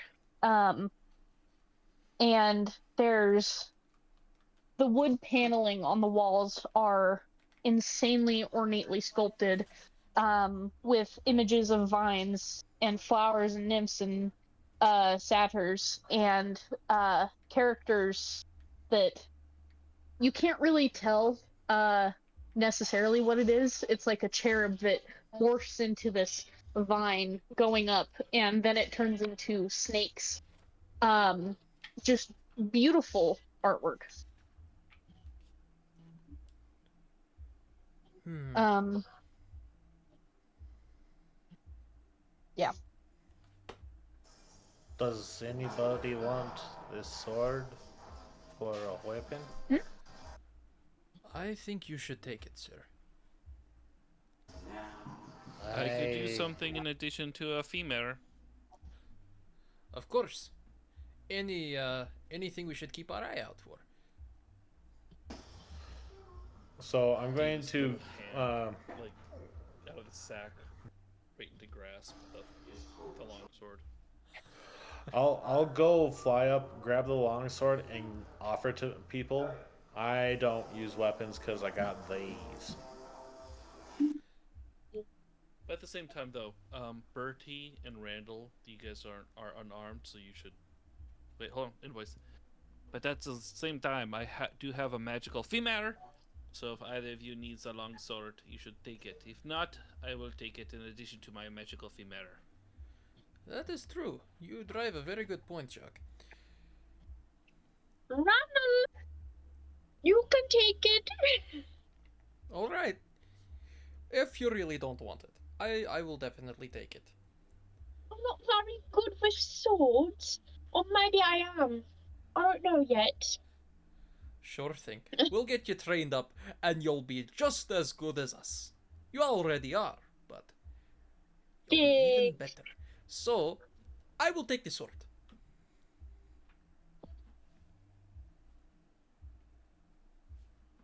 Okay. So you now have this sword in your hand. Um, so you now have +1 in sword. So that's cool. Um, so now that you have a weapon and you've kind of looked around and see where you're at, do you want to look around or keep going? I think we should keep going. Yeah. Okay. All right. Um, so you keep walking down um this hallway and you turn to your right and you see that there's another hallway. Like this house is just impossibly wide for the size that it looks like outside. Um, but you turn to your right and there's another long hallway, but as soon as you kind of turn and look, you see a cloakroom with several black cloaks hanging from the hooks, uh, and on the very top shelf is a top hat. Um, and it just strikes your fancy. It's a little too fancy for the way that the outside of this house looks. Hmm. Pick up the top hat. Jacques can't see anything. He's soaking in his mutton. But please, someone take that top hat. Oh yeah, definitely. I reach up and I grab the top hat. Okay. You grab it and you feel that the material of it isn't that normal, like weird felt that top hats are made of. It's a really soft, like smooth leather. But it doesn't look like any leather that you've ever seen before. It looks it's not leather you've ever seen, but it's insanely smooth, and it's kind of a light gray kind of color. Um, Aside from the black cloaks, there's that really pretty dusty gray color top hat. So yeah. I wonder if it's human skin. I'm just throwing that out there. Kinda dark. Freshly moisturized. If Yeah. yeah. Let's see. Oh, hold on. I've got the question, Jacques. Would you like the hat? I have no use for a hat. My helm is all that I need, but I appreciate the thanks. Of course. Yeah, sorry. The top hat's amazing. Steve, would wear the top hat, but unfortunately, Jacques won't. But someone needs to do the top hat for me. I've taken the sword, so it would only be right if somebody else took the top hat. Does anybody have an affinity for such things? I don't think it would go well with my bow tie. It would hide my baldness, my metal, rusty head. I've got a few loose screws up there. Why not? Might hide my moles. But I'm metal, so my bolts. I plonk the top hat right onto Bertram's head. I like spin it around my head. It makes that All right. animal crossing. Oh. So, with the top hat now on your head, you feel like, have you ever watched a movie as like a little kid and you were like, I want to be that character, and you walk out of a movie thinking like, oh, I am that person now because I think that they're cool. That's how you kind of feel now. Of you have this new air of confidence that you didn't necessarily have before.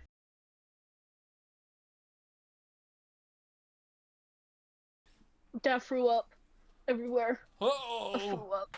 I throwed up. I threw up. Mama threw up.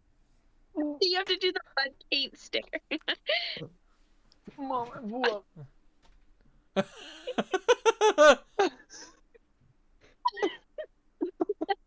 Mama threw up. I followed it up. I Threw up. followed it up. I threw up.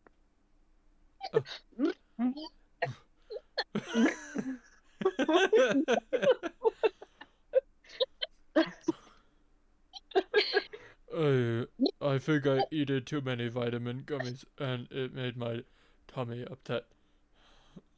I ate too many wasted eggs. I don't feel good. You still hit a lot different this year. I You swallowed still two make me feel batteries. sick. I swallowed 2 batteries. Were they button batteries or Duracell? Bunny. I thought they was Bunny gonna make me battery. go faster, but they definitely did not. They made my bum go faster and faster and faster. I can see electricity. I hear a strange thumping sound. It just goes faster and faster. I can't tell. Is anybody else heart really going that way too fast? You just see Your pacemaker.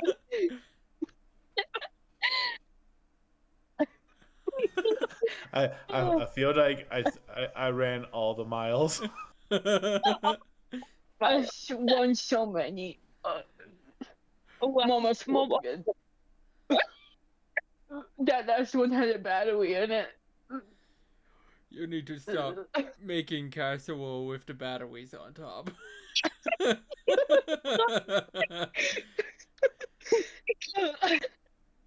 The crunch is very desirable, but the aftermath is not.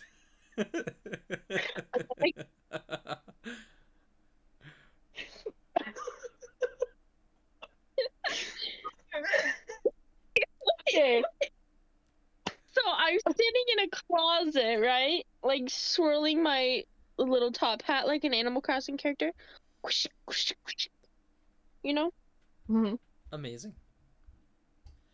That's where we left off. You're doing that brim check to Indeed. make sure it's all straight.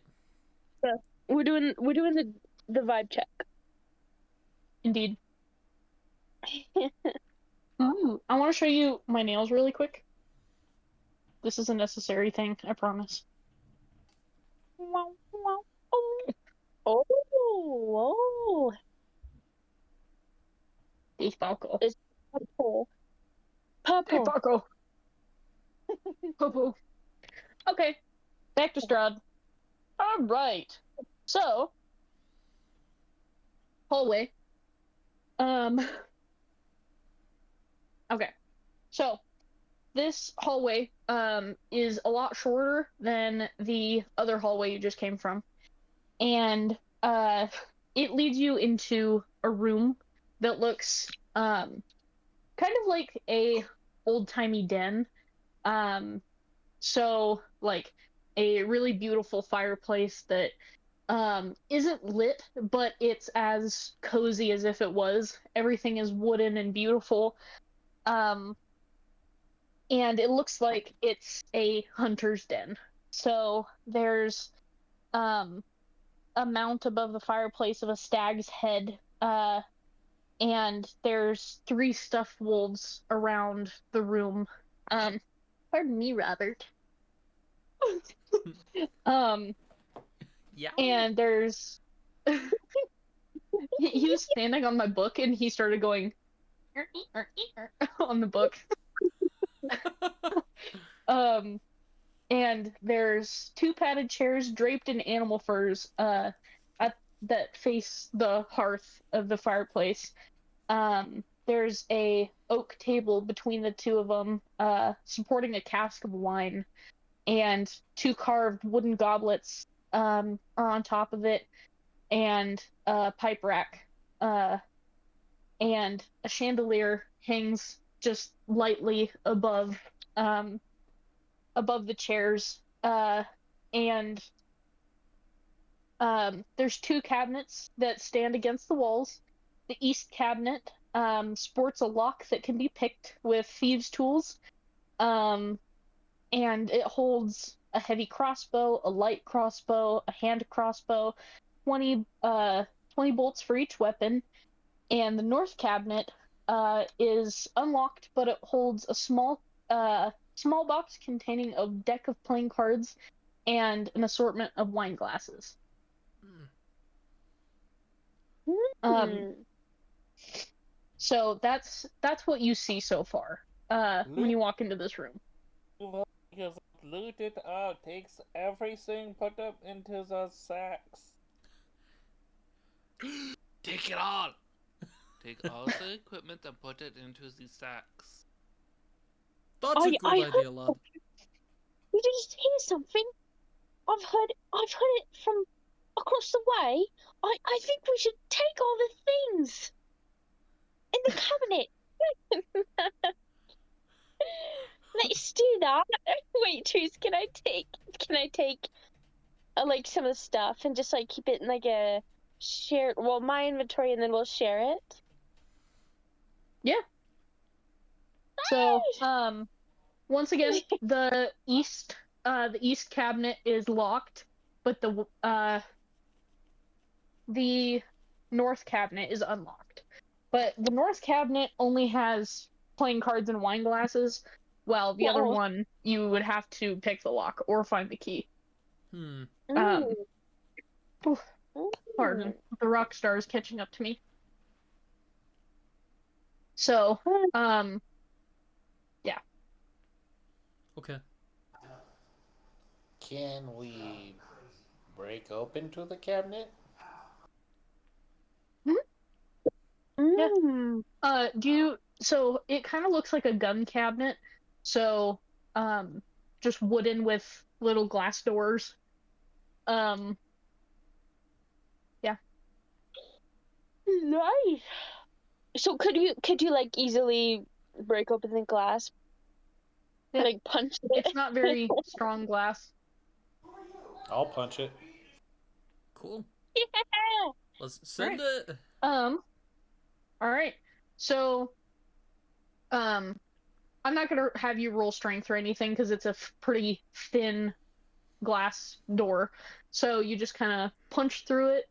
Um, when you punch through it, do you immediately take your fist back out, or do you just kind of leave it, let the glass shatter? I pull it back, just bam. Okay. Um. All right. So I'm gonna have you take 1 point of damage just for like a little bit of scratching coming out, um, from the glass. Just one little point of damage because little scratches on her fist and is it better? um, but the glass shatters and you are now able to access everything. So once again, it is a um crossbow, a light crossbow, and a hand crossbow. And 20 bolts of arrows for each one. So there's 60 arrows and 3 different kinds of crossbow. Ooh. We should definitely take all those. Mm-hmm. Okay. Yep, I agree. Let's see. Could you repeat how many what was there?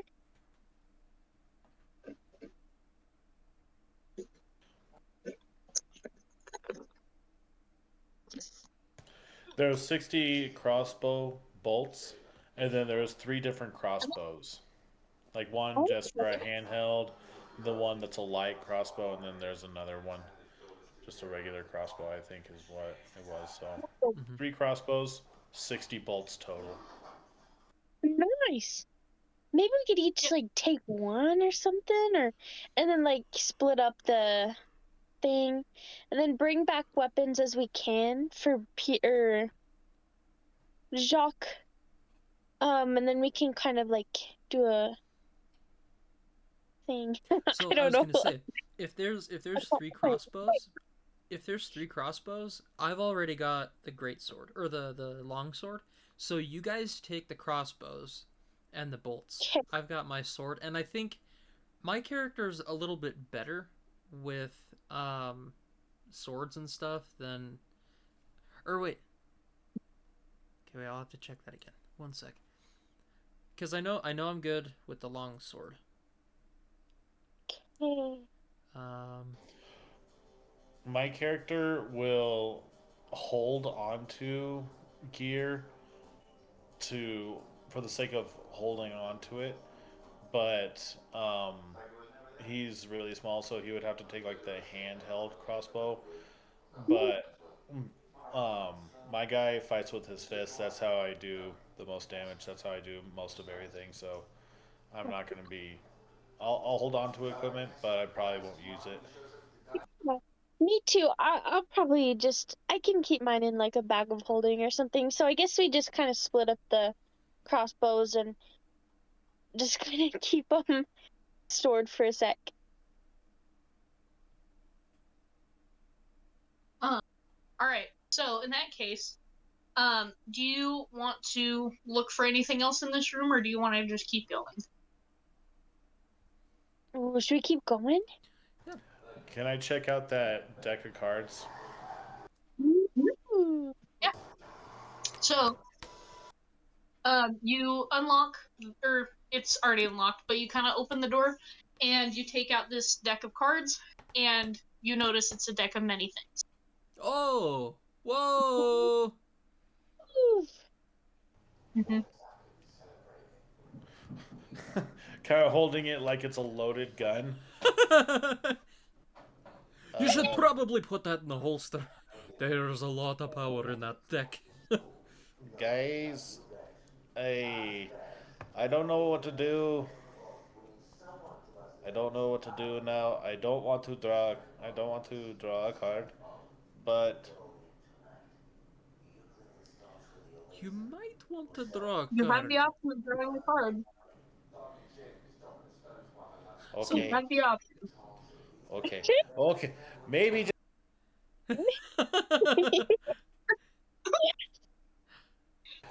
And with that, I like swipe one and just like. Get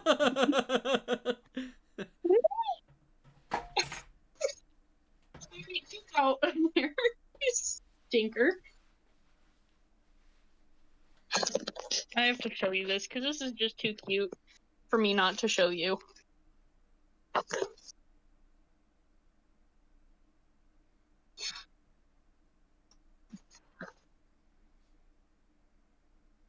Aww. It's a box kitty. Aw. Aww. In a box of kitty litter. Robert, get out of there. Adorable. Okay. You could put I some. love having a pen. You could put some tape across the top and a little stamp.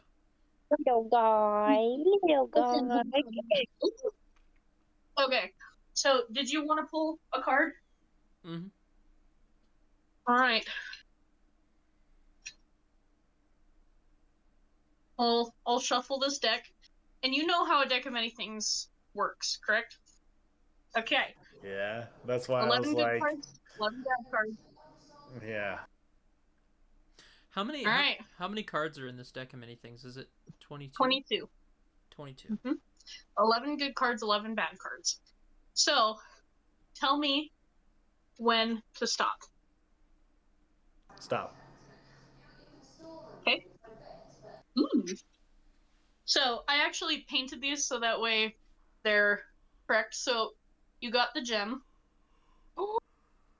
which is a good card. So, what that entails,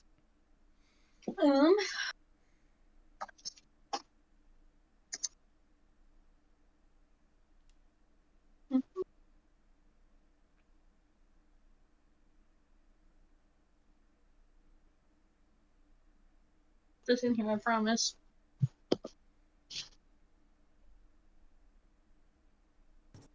Can't believe you got a deck of many things. That's really cool.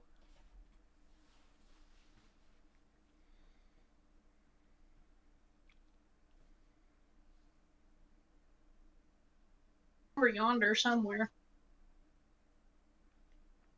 Gotta do this a little fashioned way. Hold on.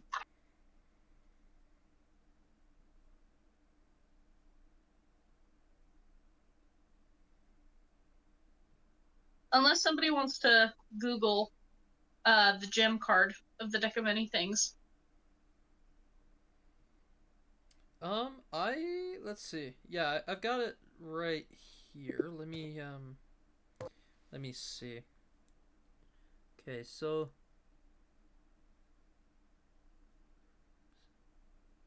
okay.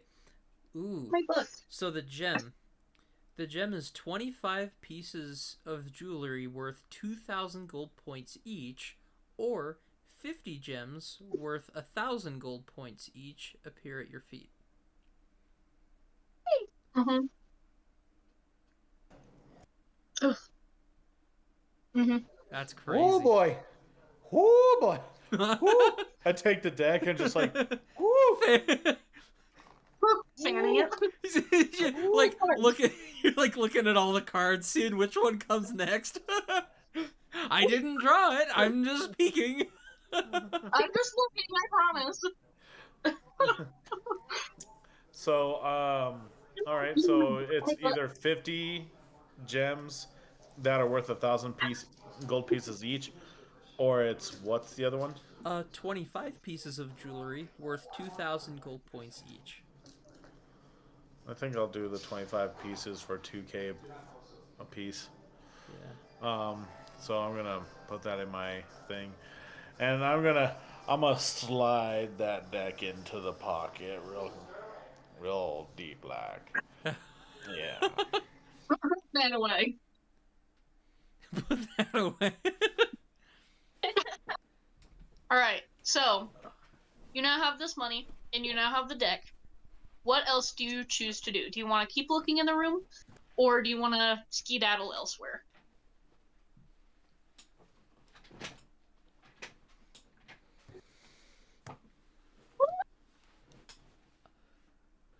Hmm. Is there a bookshelf? It's a really tiny bookshelf, but there's a bookshelf nonetheless. Okay. I wanna just kind of tug on the books and see if any of them is like a hidden lever or anything. Okay. So you start kind of pulling on books, and nothing seems to happen, but there's one book that kind of strikes you of it kind of looks familiar, but you don't remember from where. Mm-hmm. But there's nothing too special about the bookshelf. Okay. What's the book about? Like, what's the title of the book? That's Um, familiar to me. so the book, the cover is kind of just a plain like burgundy kind of book. Um, and there's no title to it. But if you open the book, the first picture you see is that painting that you remember seeing of the stained glass. Um, it's that same book.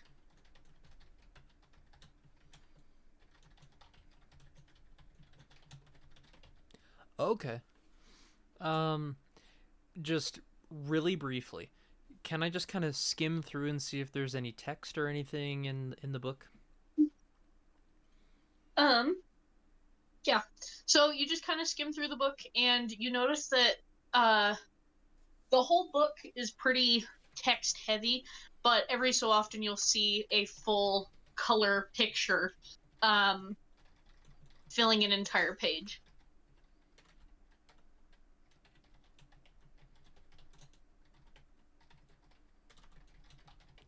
Okay, so I want to stash that book, just kind of hang on to it. Hey, is that book got some the things about the gods and the dead and the demons in there? You know, most likely. Would you like to take a look at it? I will do the roll of religion and see if there is something I can figure out about the book. Wait, You roll the text like search thing on Google. See how many like D's come up for God. If you can roll a 15. nat 80 or higher, you just search it on Google. Yeah. Google You image find out. search. I got a nat 2000. I'm pretty sure that gives me like legendary armor now. 15. you 15 actually is- won the game. It's sweet. I won the game. Just The curse saying, is y'all. dead. Strahd is in my pocket. Strahd doesn't exist anymore. You are Strahd, I am actually. Strahd. I've Um, become Strahd. I have the deck of only the good things, and so I just keep drawing. You're just holding the deck, just like flipping the cards, like taking one card, putting it into the back of the pile, and just keep going. There's just Screw so all much. people. All this I've stuff got just so keeps. many wishes at this point. I got so many wishes. I want a sandwich. Ham sandwich. Boop. There we go. One wish gone. Got plenty more. Wish I had a Coke. Boop. There it goes. The like the various different gods, you just see them like peeking through rifts. They're just like, he's a legend. He's I immortal. didn't know he could do I didn't know you could do that. Don't look at me. I wish you guys would just go away. Nope.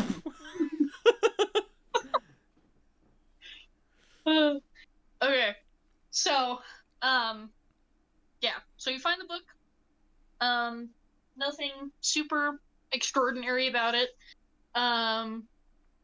What do now?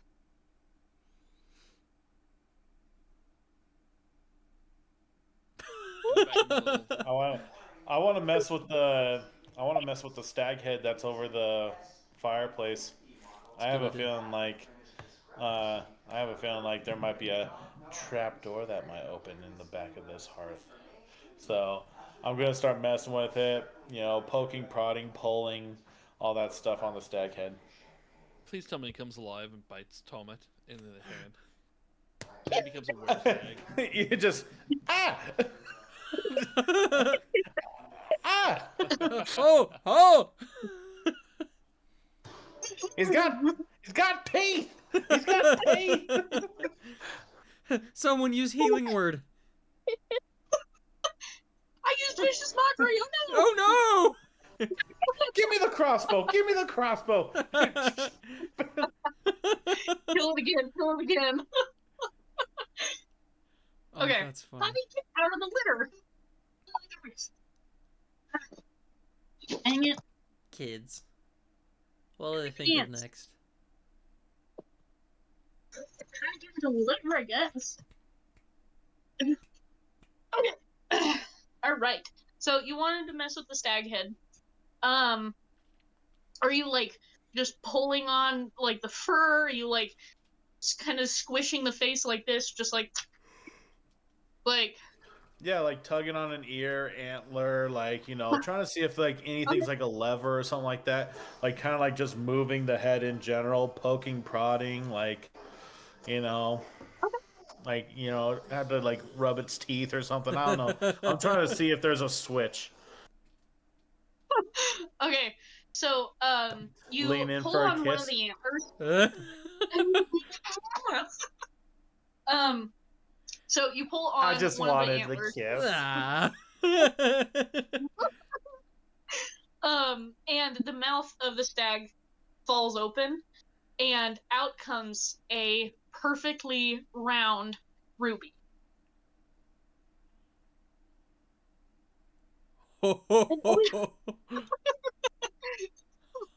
Do the wolf have next? The wolves. Do the wolves. I'm going to touch the wolves. Not like So- that, you pal. Do that properly.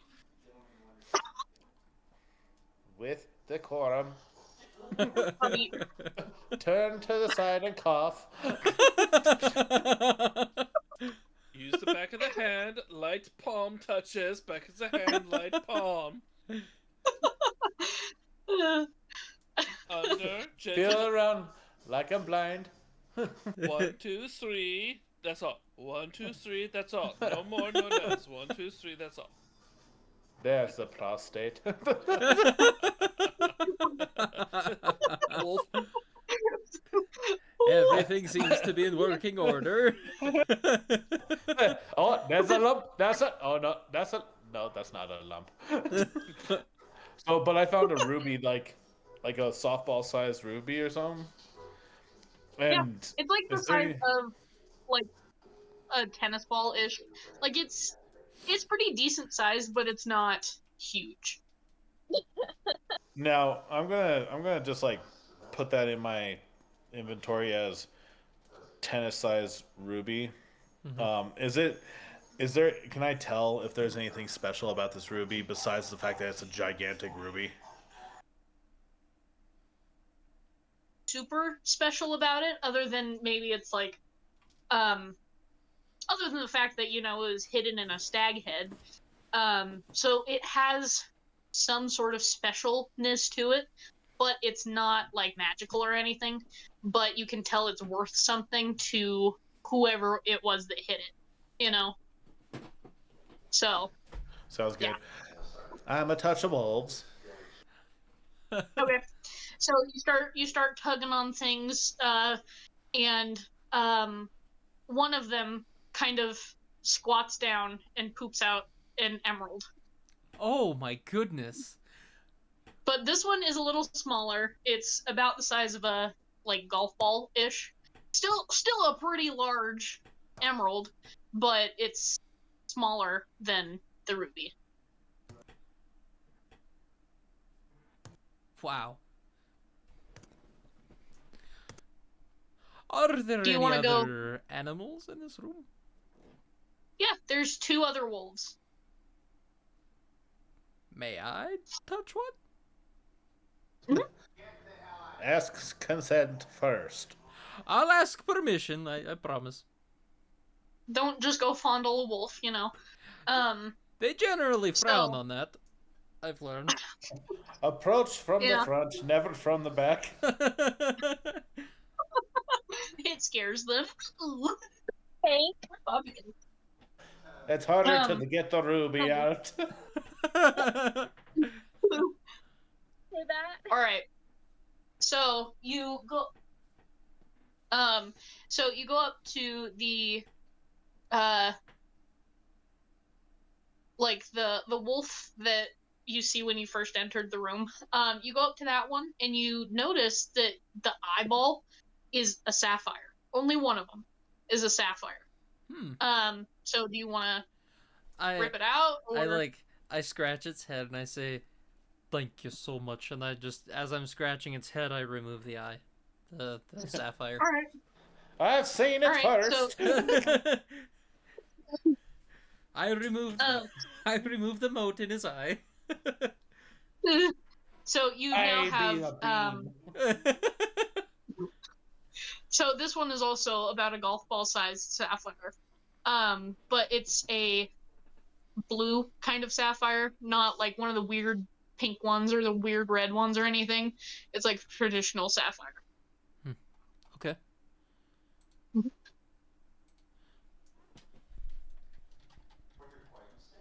My son keeps scratching at a box. Worrying me. Is there a final wolf in here? There's one last wolf.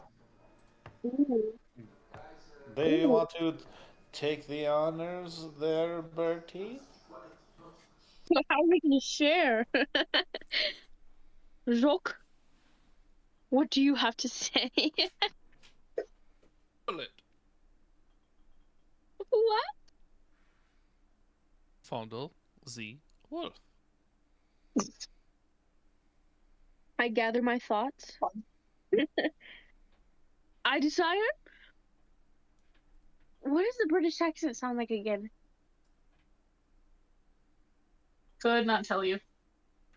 It's too late. Wait. Wait, I'll get it.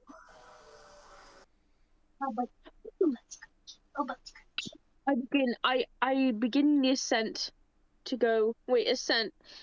Yes, to go find the wolf, whatever, fondle the wolf.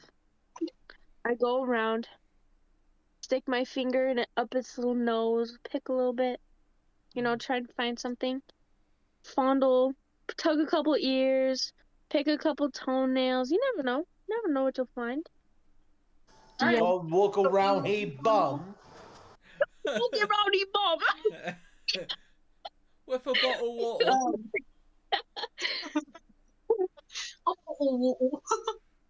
Okay, so you fondle said wolf, and from the kind of chest area, this is the only wolf that has similar to that of like a little thing of medicine that a Saint Bernard would carry. Oh my gosh, Robert, quit standing on my book. Like similar to a little medicine thing that a Saint Bernard has. It kind of clicks open, and a diamond falls out. But this diamond is a blood diamond. Very, very expensive diamond. It's in the shape of a teardrop. But you can tell this one out of all of them is something feels weird about this one. Oh boy. Yeah. So, you now have a blood diamond. Woohoo! Yay! I think. Okay. So, now that we have gems and rubies and all the things and such and whatnot, where do you want to go? What do you want to do now? Onward. Onward. Onward, ever onward. All right. So the next room that this takes you to is the kitchen and the pantry. So you see in this kitchen that it is extremely tidy. It has beautiful china dishware in a small cabinet. And there's cookware hanging from just a bar with hooks on it. There's a couple of utensils neatly placed on shelves. There's a work table that has a cutting board and a rolling pin. There's a stone, a dome-shaped oven that stands near the east wall. There's a bent iron stovepipe connecting to a hole in the ceiling, and behind the stove, to the left is a thin door leading to a pretty well-stocked pantry. And all of the food in the pantry looks to be pretty well preserved for considering that the house looks so dingy and old on the outside. And yeah. So that's what you see. We must take all of this food because I may be small, but my tum tum it did a rumble every now and then. I forgot we have to like keep track of our eating and sleeping. Whoops. Mm-hmm.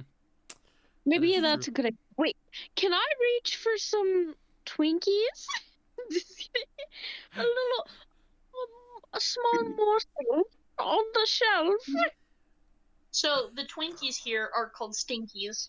Aww. And it's a little bland pastry, but the inside instead of a cream is a cheese. So it's like brie cheese on the inside of this pastry. Oh wow. And it tastes very bland. Like all of the food looks immaculate and beautiful, but all of the food is pretty bland. Like there's not a whole lot of flavor to it. Like British food. Oh. Like beans on toast. I feel right at home. Cheers, All we everyone. need is a good old cup of tea. No sugar, just tea. Yeah. How many So- lumps you want, love? None. I want none. I love my tea bland. Give it to me, roar. Give it to me roar. Raw tea. My name is Chelmsford, and I love to chew on tea bags. All right. No, but yeah, So- I think we should be taking all of the food and keeping it with us. That That's a way good we idea. can snack on it like as we go, because we're gonna need to make sure that we keep our food going on. And if anybody wants any knives while we're here, We're stealing in front of Rose and Thorn. They're just like, No, "Bro." they stayed outside. Yeah. They're not aware that you're stealing from their home. I don't We're know. just removing their fortune from their family. collecting our bounty. Yes. We're not stealing. We're collecting what we are owed. Good. That is true. Okay. So, because of how well stocked this pantry is, there is fruit, there's cans of meat, there's little rolls and other kinds of breads. But if you were to take all of it, it would weigh a lot. And you guys need to kind of keep track of how much you're carrying.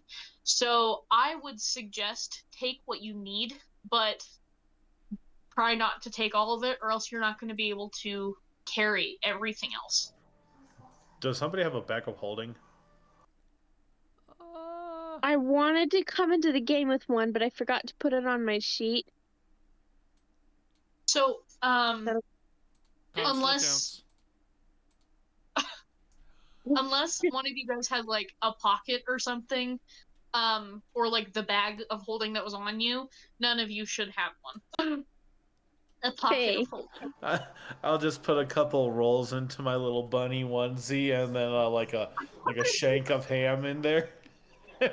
Just let that imagery fly.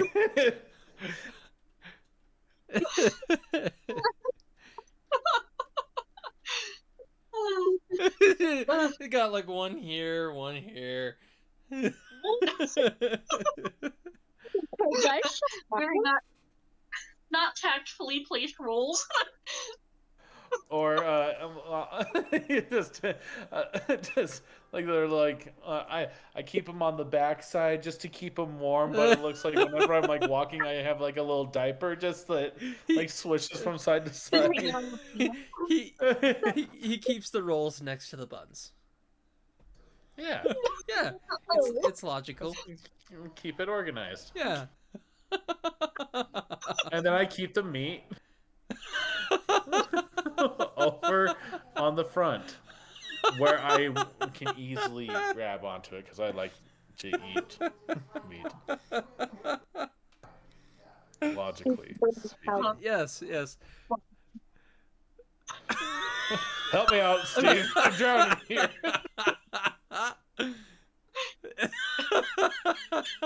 Something? We need to take all, or actually, we need to take as much as we can, but not too much.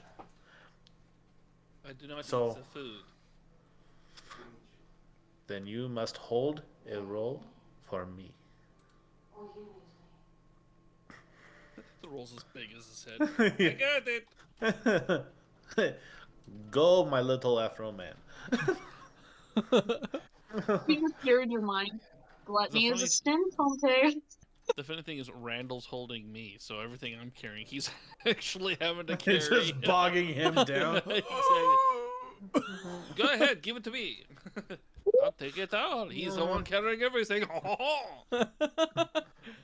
So, what I'll do is I will try to take, like, mostly like breads, but then also I'll try to take a little bit if there's any kind of like Is there any- dried meats or anything like Yeah, that. I'll try to salted take that. meats that is preserved is good. The fruits that is dried is good. Yeah. The breads you have to be careful. They get moldy after a little while unless it's the tack. If it's the tack, you are good. If not, you are not good. Just the things to think about for long-term What? preservations. We're not bringing cheese. How dare you forget the cheese? The cheeses you always bring. Where? this You give me a good spot to put the cheese. I'll put the cheese on there. And that hand, the two hands, give it to me. Just Both of them. the two hands just covered in blood. Give me a sausage, and it's a blood sausage. Give me the cheese, and it's the blood cheese. I love the way you think. You're just so full of good ideas. Definitely throwing caution to the wind when it comes to foodborne illnesses, but I like the way you think. Very creative. We took a class on cross contamination, and I think we are definitely doing it the right way. We're doing it by the textbook. That's what they meant when you had to do like science projects and dissect things, right? You have to eat right over the body, correct? Yeah. All right. And if you drop like a Cheeto inside the open cavity, you just have to like make sure you don't pick it out with your fingers directly. Just use the forceps for hygiene. Because you don't want to get your finger germs inside the corpse. Yeah, because the finger germs are really going to cause problems here. Mm-hmm. Yeah. Could lead to infection, you know. Actually, when it comes to the dissection and stuff, fun fact: the reason why people or doctors will wear like gloves and stuff during surgery and stuff is not because your bacteria gets on them, it's because their bacteria gets on you. So Mm-hmm. it's not. And when it comes to dissection, those things are, they're actually sterile. And so if you were to touch it, you're the one who's infecting it. It's not infecting you. Really? Yeah, so that's a little fun fact from the science Wow. guy. I had no idea. That's so interesting. So, so if you're dissecting something in science class and it came out of the formaldehyde or whatever preservative it's in there, you can touch it. I'm down. It's, but the thing is like if it starts to get all moldy and stuff like that, it's because you touched it, not because it's disgusting. Wow. Except you probably shouldn't touch formaldehyde, or else you're gonna embalm your fingertips. Wait, that means I could live forever then. Yeah, dude, have you not seen The Mummy? This is how it's done. Yeah. This hand Coming is... from a future mortician, refrain. Wait, Refrain. but so... I just like the smell. Oh, that's the good stuff. I like... All right. I like to drink Rockham. So anyways, like salted or dehydrated meats, I'll try to take a couple or several of those, and then I'm definitely taking breads because carbs, all that stuff, proteins and carbs are gonna like last longer. So, not to be a party pooper, but it is almost 11. My time, midnight your time. Probably should think about wrapping this up, unfortunately. Works for me. Yeah. Let's race up the staircase. Okay. So, one of the things with the kitchen though is you have the option of going through the dumbwaiter. It Okay, can we're hold up taking... to 200 pounds, and it can go up or down. Dude, We die.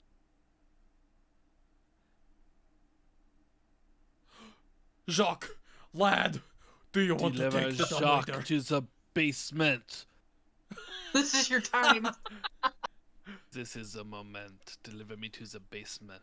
That would be What? a crazy cliffhanger. Jacques Oh in the my basement. gosh. Oh my gosh, that would actually be insane. Sure.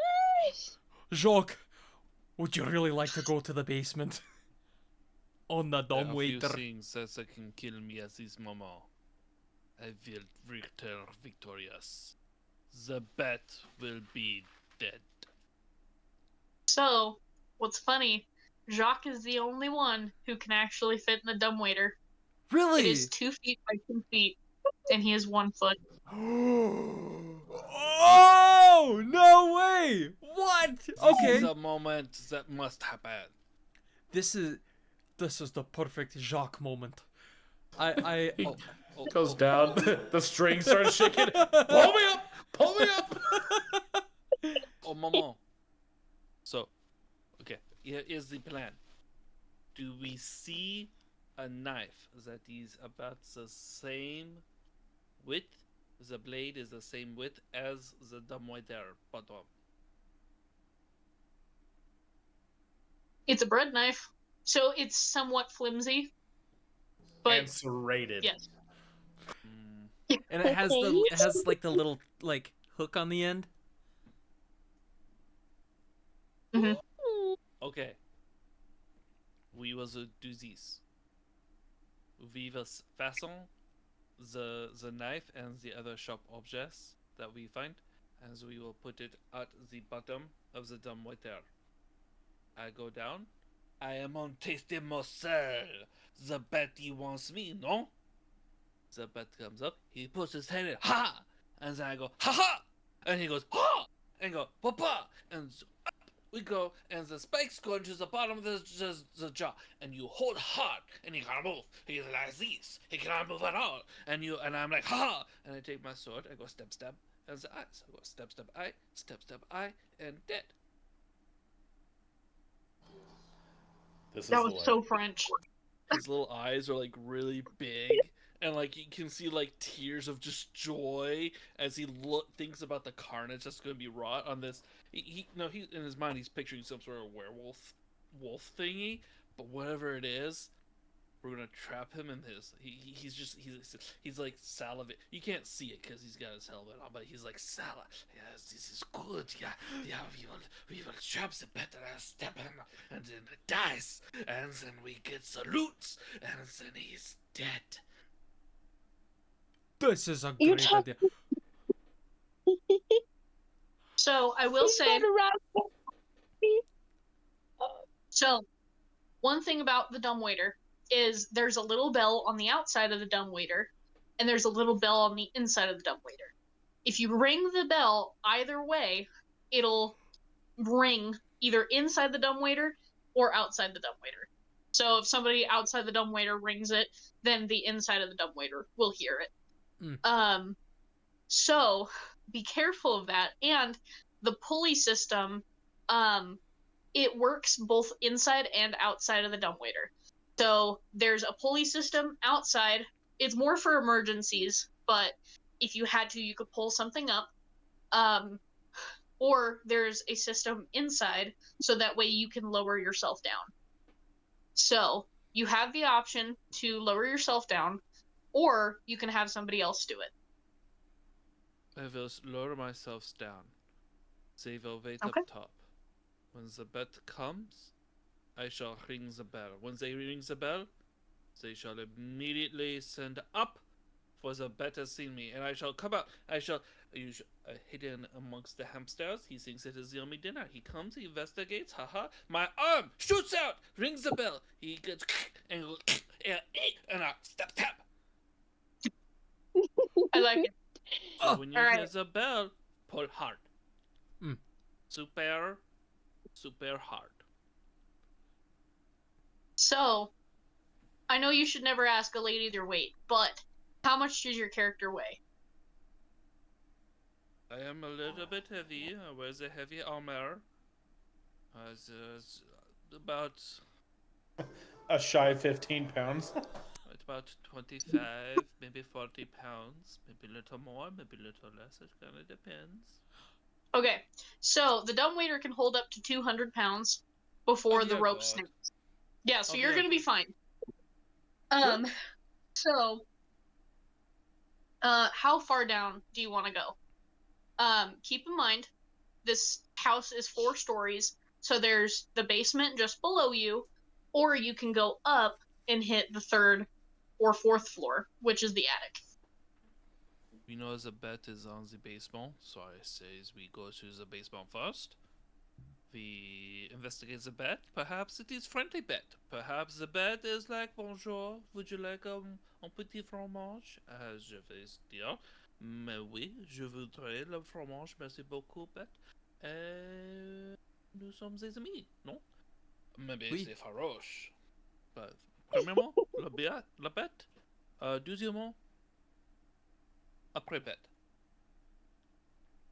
After bed. Got it. Oui. That sounded very tasty. Wait. I am so delicious. My meats of the rats, everything. I've Okay. got a grand idea. Hear me out. I'll put you in a dumbwaiter, but then I'll grab some of the bottled wine and I'll pour just a wee bit on the bag. And then you'll be seasoned to absolute perfection. Irresistible. Like this. This is good.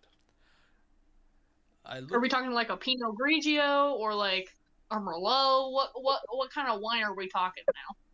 I know that. White wine, cooking wine. I have no idea. It would have to be red cooking wine because it is closer to beef, and so A Merlot would be the best. is there Merlot? There is. Okay, that one.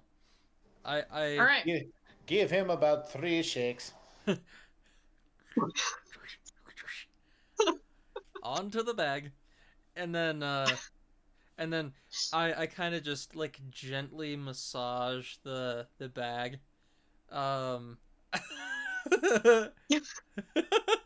And then I gingerly place Jacques and mice and seasoned mice inside the dumbwaiter, and then we need to The weight. fasten. The weight just shoots it down. Boom! Ding, ding, ding, ding, ding, ding, ding. That was a really heavy ale. So No, we can put him inside, and then he like lowers himself down. so okay, now the sharp objects on the dumbwaiter, we gotta fasten those. I think our friend will have that all set and covered. Or what you could do is you could take the bread knife, or you could have a couple of the bolts from our crossbows, and you could just use Oh. little stakes. I would like to propose that for the sake of time, that with the strength of Randall, putting a bolt through, like, kind of like piercing. Is the dumbware metal on the bottom? Like, do you think he could like just poke it through, or could we just, or do we have to like use sacred flame and fuse the materials together? So Sacred flame, sacred flame, sacred flame. There's just a tiny dot in a paper plate to make sure we're not blinding. Exactly. So the dumbwaiter, because it can hold 200 pounds, the metal on the bottom of it is pretty thick. But what you could do is so the dumbwaiter, it. Know what? I have the stinkies. Is the cheese sticky? Can we stick the little use my little stinkies? Stick them on. Is that fastened Yes. enough? Yes. Absolutely. So that would work. Yes. That's amazing. Do I need to roll? Yeah. Limburger cheese right there. It's Little strong. cheese. So I hand the cheese to Randall, or I just stick them on. There we go. All right. Boom. So. All right. So there's now spikes and such and things and whatnot. Do you lower yourself down, or is there anything else you want to do? Maybe the monster's lactose intolerant, so it'll be like a double whammy. He gets stabbed and he gets diarrhea. About 6 to 12 hours after he starts to process it. It is a slow. It's a slow, Ignomatic grueling death. death. Okay. All right. So you lower yourself down, and once you get to the bottom, all you hear is silence, and then you feel banging on the dumbwaiter door, but it doesn't seem like a big creature. It seems pretty medium-sized, and you hear screaming, like guttural screaming, and that's where we're gonna end. Ah! Oh. Please end at the cliffhanger. Ah! It'll be fun. I look forward to finding what it is. A couple of us have diarrhea tonight. Oh. And so we might need to just be careful and conscientious about that. Yeah. I Shouldn't name names. Ooh. It's Mason's waifus. Yes, it is. Actually, we had terrible curry last night. It was the worst. I didn't think a body one of your pillow could get diarrhea. I don't think it's a body pillow. I'm beginning to have some questions. I never have diarrhea. I just end up having my pants diarrhea around. That's what I'm saying. And so the body, see, you don't diarrhea. It's just your body pillow's diarrhea on you. That's what I'm saying. That's what I'm saying. That's. I hate it when it happens at Taco Bell. Yummy. I just want get bud.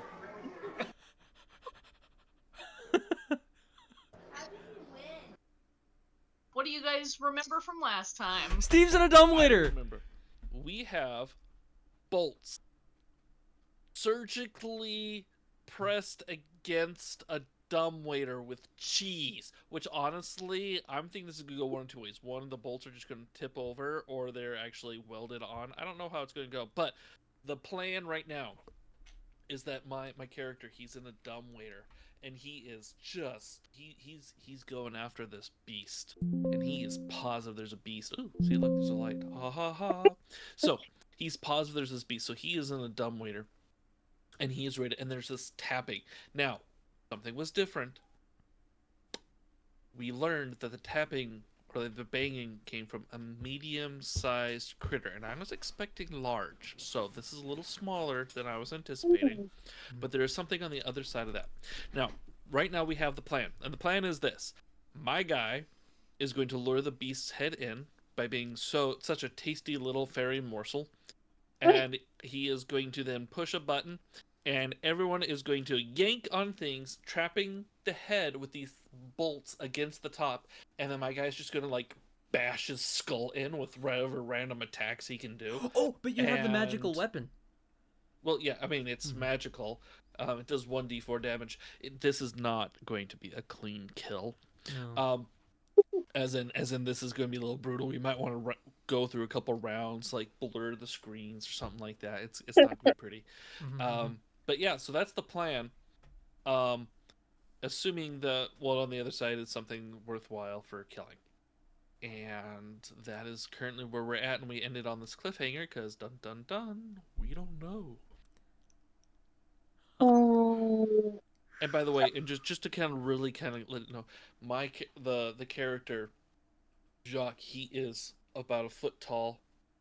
He is, not spindly, but he looks like just a mini knight. But his armor is all black, just black. He emits a chill aura. His eyes glow red, and he is this incredibly imposing thing this big.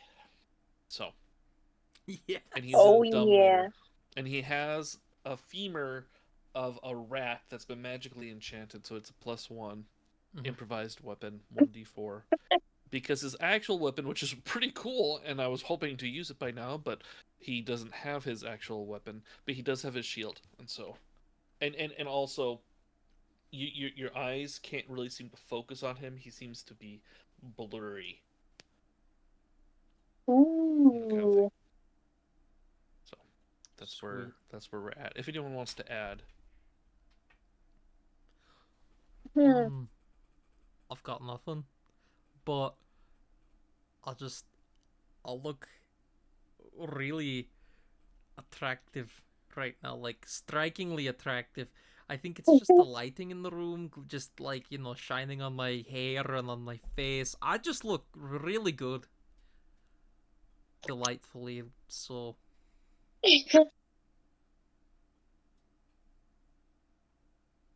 All right. So there's nothing else to add. We shall start. Okay.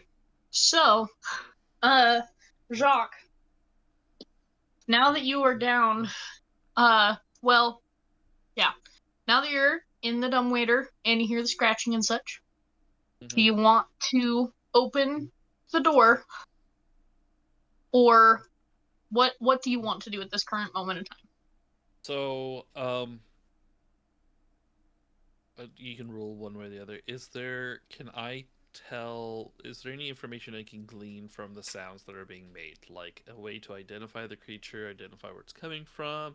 Can I hear anything? Is there a way to get more information before I'm opening up the dumbwaiter door? Like, I'm a tiny tank.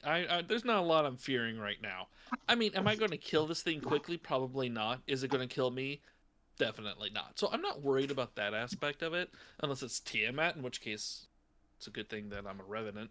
But yes, is there anything I can glean to make sure I make this the most tactically sound possibility possible? I'm going to have you roll both investigation and perception. Okay. Let's find out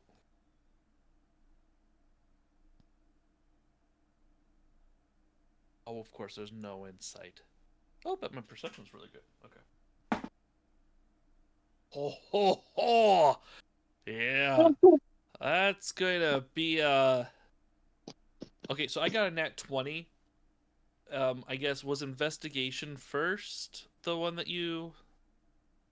Uh-huh. Okay, so the 20 is gonna be the investigation, and it was a nice, and the perception is a 21. You you listen in and you hear howls and you hear scratching. But Oh, it sounds almost fake, if that makes sense. Like if you were playing it on a speaker versus hearing it for real, but you physically see the dumbwaiter door kind of like moving in and out a little bit as it's being basically slammed on.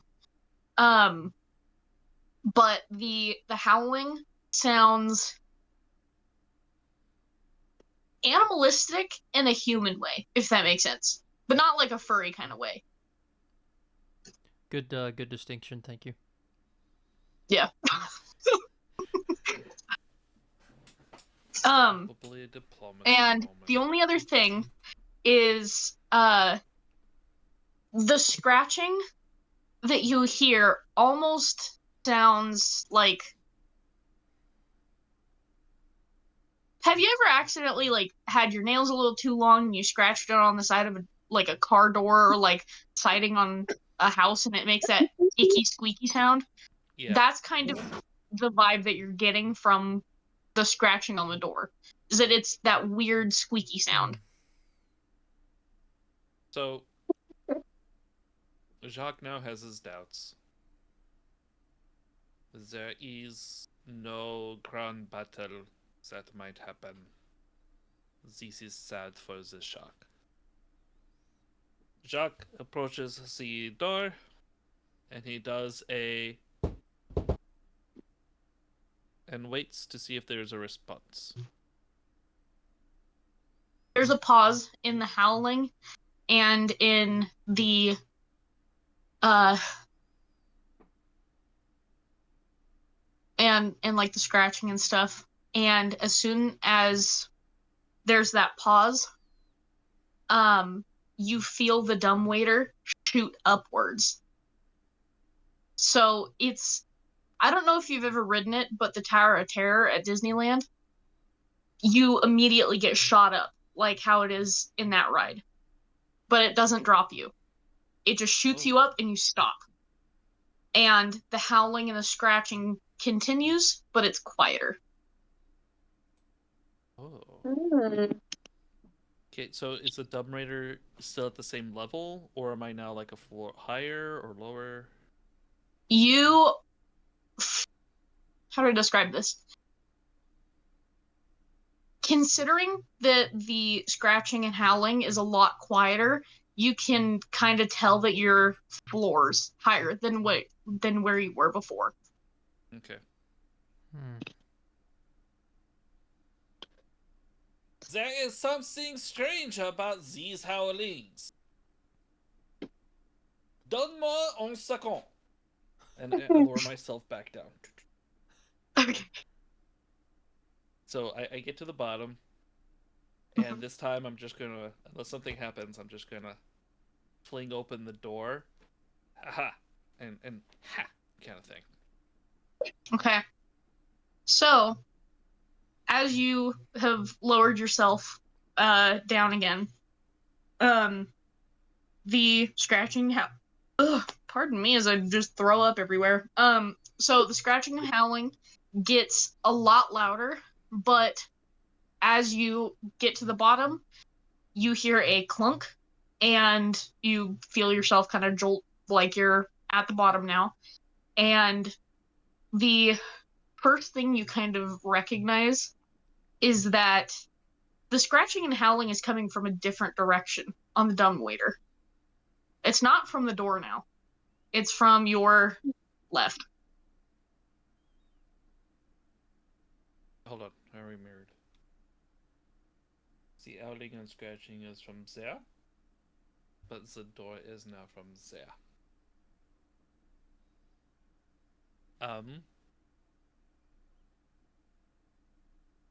Sorry, I'm looking to see. No, none of my prepared spells would help me right now. You know what? The only thing to do is to open the door and see what we have.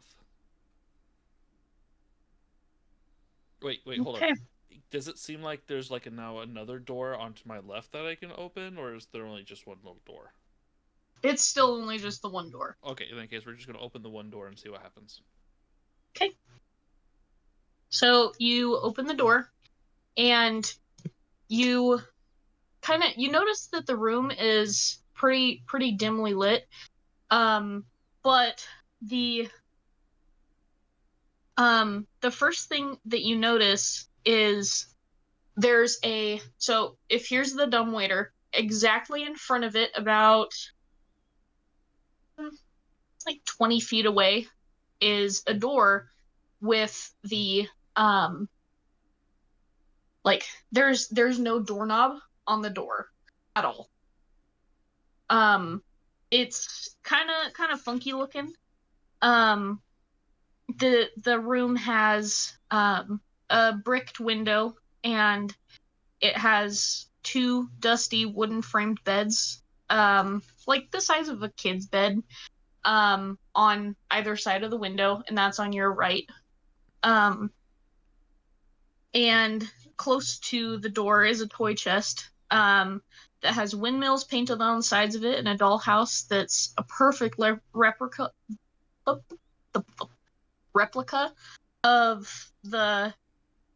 of, of the of the house that you're in right now. And the furnishings are draped in cobwebs, and lying in the middle of the floor are two little skeletons wearing tattered but pretty familiar clothing to you. And the smaller one of the two holds a stuffed doll that you also recognize. So there's two little skeletons in the middle of the floor, a bed on either side of a window that's boarded up and bricked up, and a door with no doorknob. And now, am I seeing the entire room? Mm-hmm. Okay, so there are no beasts in the room right now. Nope. Okay. But So, the scratching is still very prevalent in the room, at least. so as in, I can hear the scratching, but there's no discernible. Like, I'm not seeing any creature making the scratching or anything like that. Not that There's you two can little. See. Okay, so Jock is pretty upset right now. He's sitting in a pile of rats, and there's nothing to eat him. So what he's going to do is to not make something go to waste. He is going to just see what happens. He's going to take a little rat, and he is going to donage it. He's going to toss the rat out a little bit. I mean, not at the skeletons. Respect the dead. But he's going to toss the rat out, and he's going to, oh no, there is a dinner. And he's going to hide in the little pile and see if anything comes or moves or any changes in the room. All right, so you do that, and as soon as it hits the floor, silence. And then you see the floorboards kind of go where the rat was, and it kind of tosses it in the air, and then stops. And then it tosses it again and stops. And it moves the rat around the bodies, like continuing to like pick up the rat, throw it down, pick up the rat, throw it down, kind of just moving it around the bodies. Interesting. Trying to think. I kind of want to have some fun with this. I have access to. Let's see if I can pull it up. I'm sorry.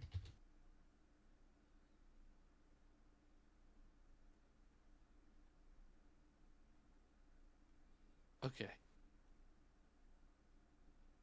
Um. So because I'm a fairy, I have access to Druidcraft as incantation as a cantrip. So what I'm going to do is I'm going to um make the rat because I can produce sensory effects. I am going to make the rat make little sounds as if it's still alive to see what happens. So right now it's kind of being kicked around. I'm going to try to make it appear even more alive than it is by making it make like little squeaking sounds and things. Actually, here's Bobby's toy. There's a little mouse toy that Bobby has, and I can make squeaky noises with it. They've thrown it out of my room. Snooper, where's your toy, bro? Good talk. Okay. Huh? I think it's downstairs. Bobby carried it downstairs, I think. What a nerd. Okay, never mind then. Continue. Mm-hmm. And then what I'm going to do is I'm going to around the rat as well too as it's making the noises. I'm going to do my cantrip again, and in between the noises, I'm going to make like little wind effects to make the little tail and fur kind of ruffle and try to move the little hands so that way it's dancing but the little hands are moving to make it look like it's still Oh. alive in a very morbid kind of way. And we're going to see if there's a change in what's happening on the with the floorboards. Now when the floorboards are coming up, does it look like there's like does it look like it's like the floorboards are lifting up themselves or that something's pushing up against the floorboards? It's kind of a mixture of both. Like it's hard to kind of tell if it's somebody else, but with the way that it's hitting the floorboards, it doesn't look like it's not, I guess, a person or a thing pushing up on the floorboards. Like, Okay, so there's a chance I don't know if something that makes any sense. So there's a chance that there's something underneath the floorboards that's pushing the rat around. Okay. Mm-hmm. Cool. So yeah, so we're gonna make the rat look a little more alive and see what happens. Okay. All right. So you do the thing that you got to do to make it look alive, and you do your little puppeteer thing, and the rat kind of goes from a dead, like just doing this kind of thing to a like very rigid movements, but it looks a little bit more alive at least. And uh it kind Wait, of Tree, I don't understand. Could you act that out just a little more? Oh yeah, no, I got you. Like, I'm not getting it with the hands. Oh yeah, no, my bad. Okay, so Just kidding. it's more of a Ah, Oh, oh. Okay, I that's get actually it. almost exactly how I pictured it. Especially with the hair spike straight up and the little keychain onto the yeah. side.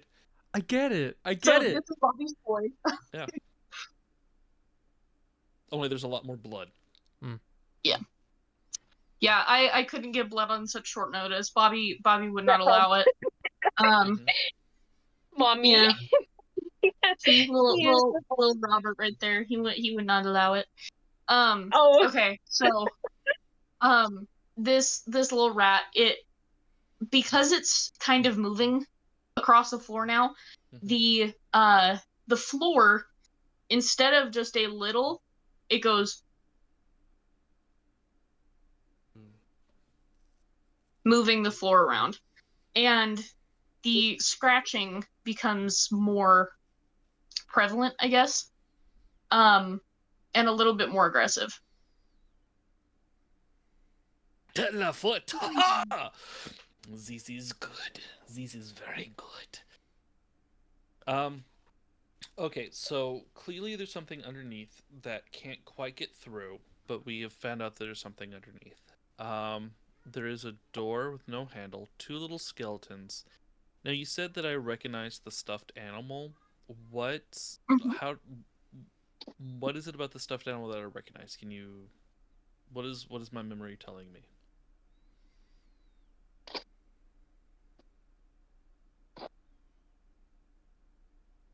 Do you want to roll a history for me really quick? Just to see. Just to see.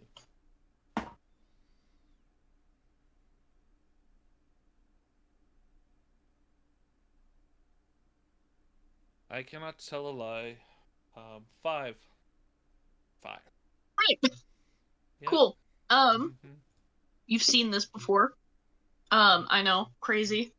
But this little stuffed animal, it's in kind of the shape of like, it's a teddy bear shape, but not like your usual. Oh, it's super cuddly. It's kind of ratty looking. It looks like it's seen some better days. Like the eyes are falling out and stuff. But it looks like you've seen this stuffed animal really, really, really recently. Um, like within the past like month, kind of recently. Hmm. Fudge. Oh, I'm just feeling sad because this is probably a very sad plot point. We got 2 dead kids, but it takes a little while for skeletons to decompose, so it's kind of odd. Um, can I? I'm just trying to think. In the room, so is there anything in the room that's standing out to me as a when I say interactable, I guess what I'm saying is there anything that's striking me other than the stuffed bear and the skeletons is like, oh, that's a little odd or different or something I might want to try to figure out. Um, well, so one of the things that is really striking, I guess, is there's a little dollhouse that looks identical to the house that you're in right now. But the thing that's kind of weird about it is the only 2 rooms that are like, I guess, most visible to you at the moment is the one that looks exactly like the room that you're in right now Mm-hmm. and the kitchen. Cool. Hmm. Let's. So with that thought and that thing, so I'm a fairy. I can fly. So as they're having fun with the little rats, I am going to kind of glide out, so to say, fly out, and Mhm. let's study the house a little bit. What information can I get from studying the rooms? Is there any like the room that I'm in? There should be like a little map or like a little guide right below it. Is there something showing like what's below it? Is there like little dolls in that room like representing actual things? Let's study this out. So there is so with the little dollhouse, are you touching it or are you just looking at it? Oh, Are we're you not. like picking up the dolls going or uh, Not yet. Though that does look a little fun, especially if I can see like party member dolls. It's like now kiss. We're gonna do that later. No. Random and Bertie sitting in a tree. KISS. Yeah.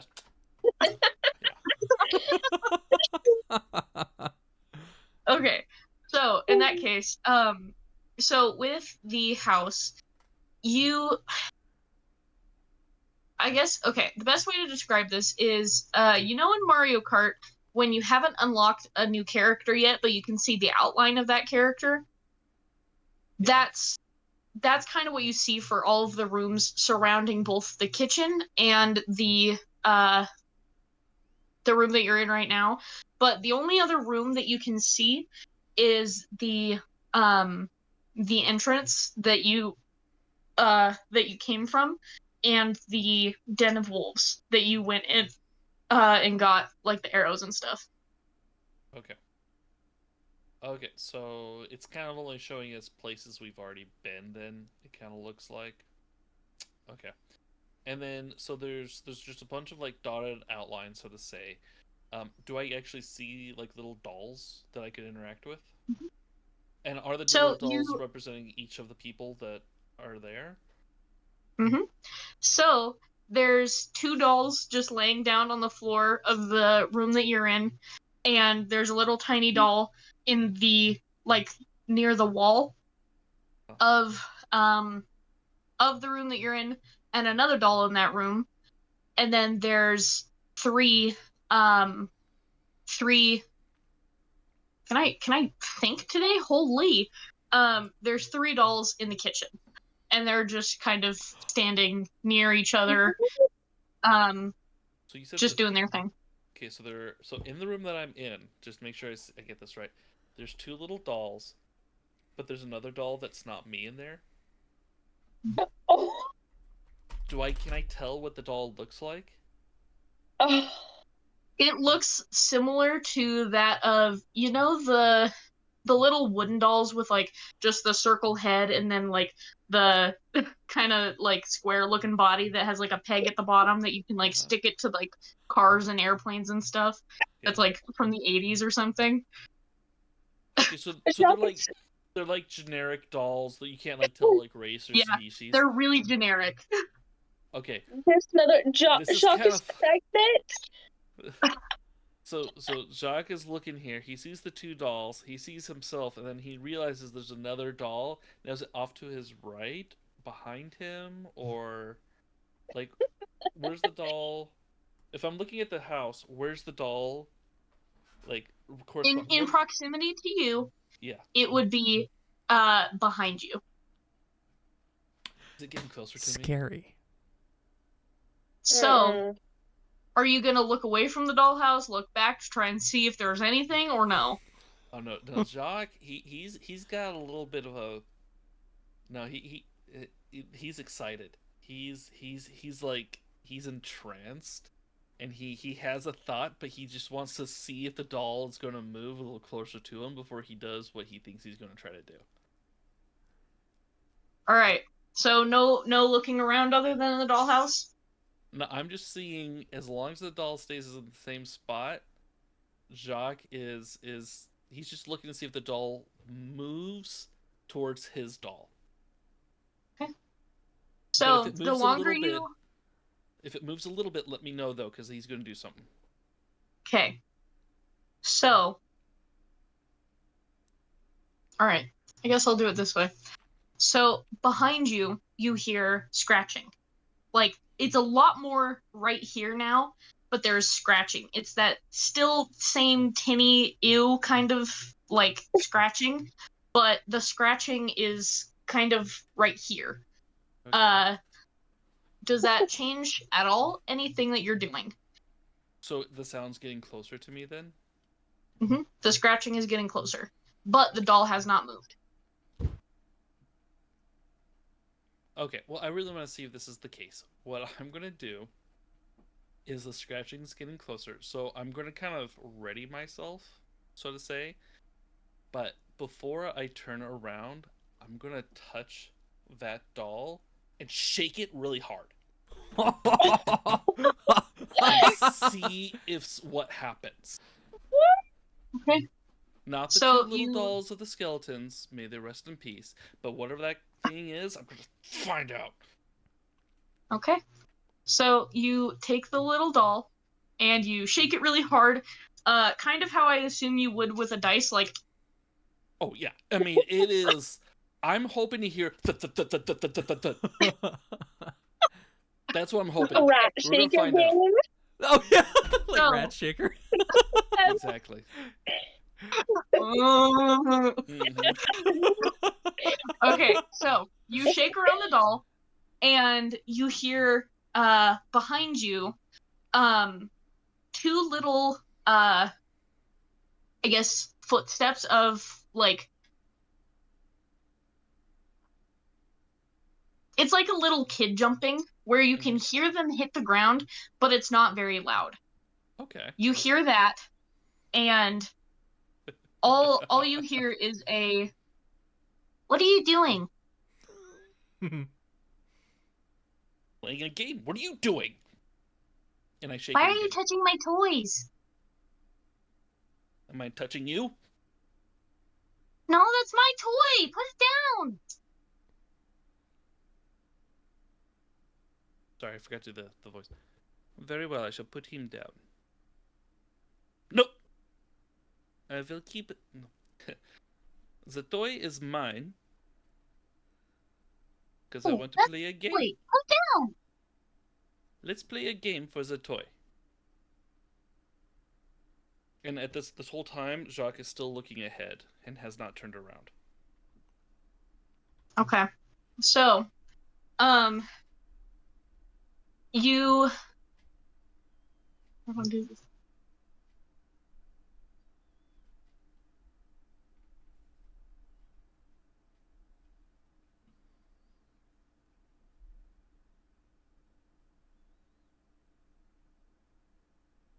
Okay.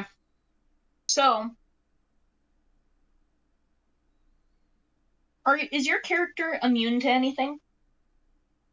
Good question. Okay.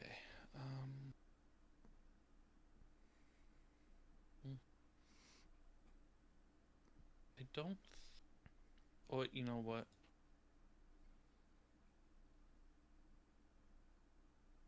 Sorry, I haven't input all the side information to my sheet yet. No, no, no, no, no.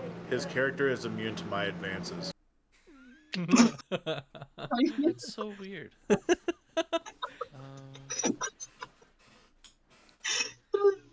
The little rock shaped doll.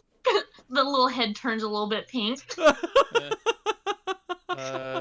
Make a No. blush. I'm gonna say no.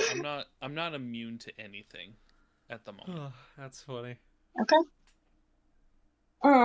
So in that case, all right.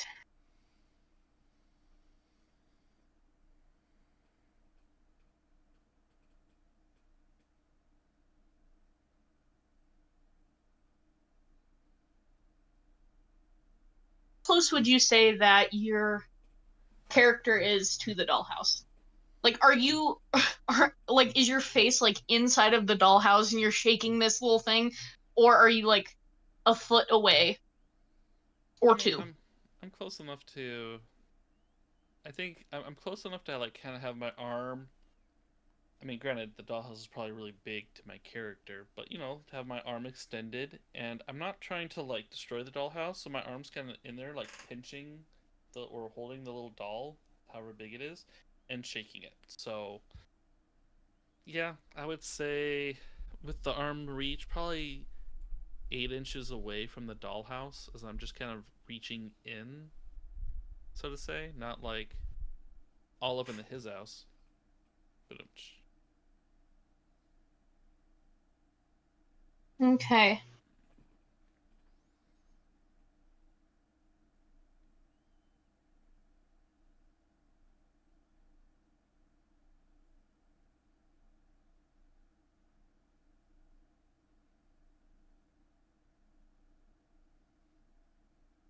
Okay.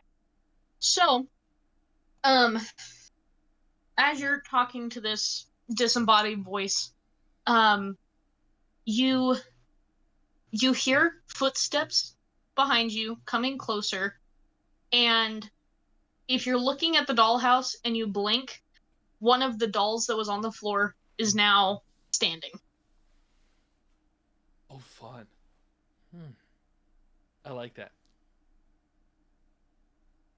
So I'll say out again. Do you want to play a game with me? Involve you having to play with my toys? At that, what I'll do is I'll gently put the doll down. I'll still keep looking at the house, and I'll go, "It is a fun game. We are going to play questions. Do you want to play the game of questions with me?" Only if you don't touch my toys. That is perfectly fair. And what I'll do is I'll kind of put my hands up, kind of like just kind of show that I'm not going to touch it anymore. Okay. And I'll go. What we will do is we are going to ask each other 5 questions. I'm going to hold up a hand. Sorry, my background for 5. And we are going to try to answer the questions without lying. If you lie, you lose, and then we can play again. Okay? How would you know if I was lying? Oh, it is the honor system. It is just a fun little game where we get to know each other. It is called an icebreaker. It is very fun. We get to know each other, and we have a lot of fun. And at this moment, Jacques is kind of breaking his persona character, because he's recognizing a moment with a child who is supernatural, perhaps, and so he is kind of breaking that character, that persona he normally has. So that's why he's acting this way. Yeah, let us have some fun, okay? But you Okay. have to be honest. I'll do Okay. my best. Okay, very good, little child. I look so forward to this. This is going to be a lot of fun for us to do. Zutalor! Okay! The first question, you know what? Since I am the one who came up with the game, I will let you go first, little child. You can ask me any question you want. Why are you playing with my toys? I did not know they were your toys. They are such beautiful little dolls that I wanted to touch them and see what was going on. I am so very sorry for that. Okay, your turn. What is your name, little one? I already told you my name. I'm so sorry. My mind, it is so full of. I'm sorry, I'm going a little German. My mind, it is full of tons of things, and I have a hard time remembering. Can you tell me again? I guess. My name's Rose. Of course, it's Rose, like the flower. Ah, I should have remembered. I'm so sorry, Rose. Okay, your turn. Fine.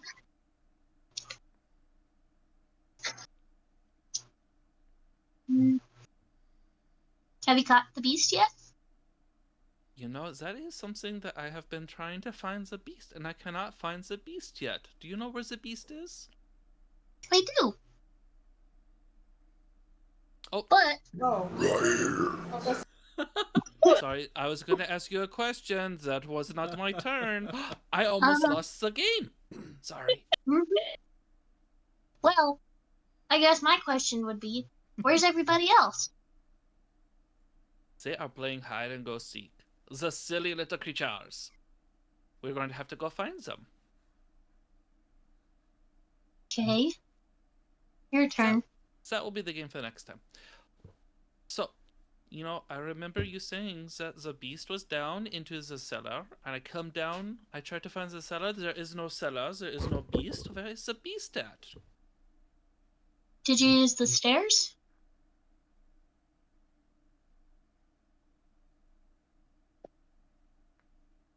Stupid little robot.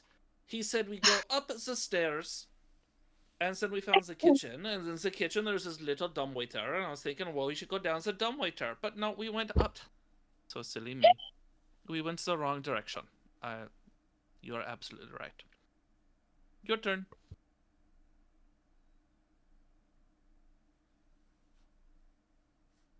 Have you found Walter? Walter. Was he the guy with the antlers on his head and had a gem in his mouth? No. Then no, I have not found the Walter. Silly us. You only have one more question. I do have only one more question. I guess my question is this. Are you a good little girl, or are you a bad little girl? Only depends on if you keep playing with my toys. I'm not touching the toys anymore. I understand this. And I will not touch the toys anymore. Then there's That your was- answer. That was a fun game of questions. Thank you so much. I had so much fun. So, Rose, what game do you want to play now? I'm thinking we could play hide and go seek, where we try to find the others who are doing some silly hiding, or we could play tag, or we could take a nap again. What game do you want to play?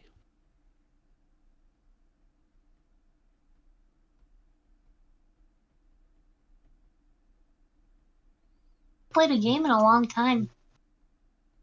I know it seems like it. And this room, it is very dark, and it is a little scary. And there's no handle on the door. You can't get out. Oh yeah, my dad did that because he wanted me and Thorin to stay up here so that way we wouldn't get hurt by the beasts. Oh, that's an interesting thought. He put you into the room so you don't get hurt by the beasts. Did your father love you very much? Or was he a little bit of a mean father, too? I don't remember him much, so I don't really remember. But if he wanted me away from the beast, he must have been okay. I would think so, maybe. Who is this other person next to you, though, by the way?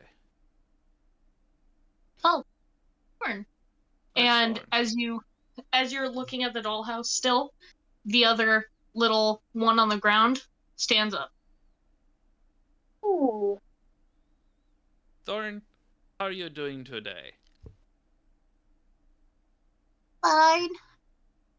I am glad you guys are doing so fine. So, I have a quite the interesting problem, and I'm hoping that you will be able to help me. Mm-hmm. So, I have the bad eyes. They are covered with the red. It is really hard for me to see, and it's so weird. When I first came into the room through that dumbwaiter, I thought I saw two little children sleeping on the floor. But then it kind of looked like the two little children were very, very thin, and they were all bony and everything. Was that you on the floor? Or was that just something I was just seeing and I was just being a silly little French fairy? Well, the only people in here are us and you. I am so very sorry. At this time, the rest of us upstairs, have we kind of like taken Steve for dead? Like, I'm not sure how much time has actually elapsed, but he went down there and now we're like, what's going on? Yeah. So, it's been around 10 minutes and no jingle, no nothing that you've heard, and the scratching is still happening. Like scratching, howling, all the things you kind of can hear in a house. Like if somebody's talking in one room pretty loud, you can kind of hear it from downstairs, kind of thing. That's kind of what you're hearing, but you don't hear any French wailing at this point. Okay.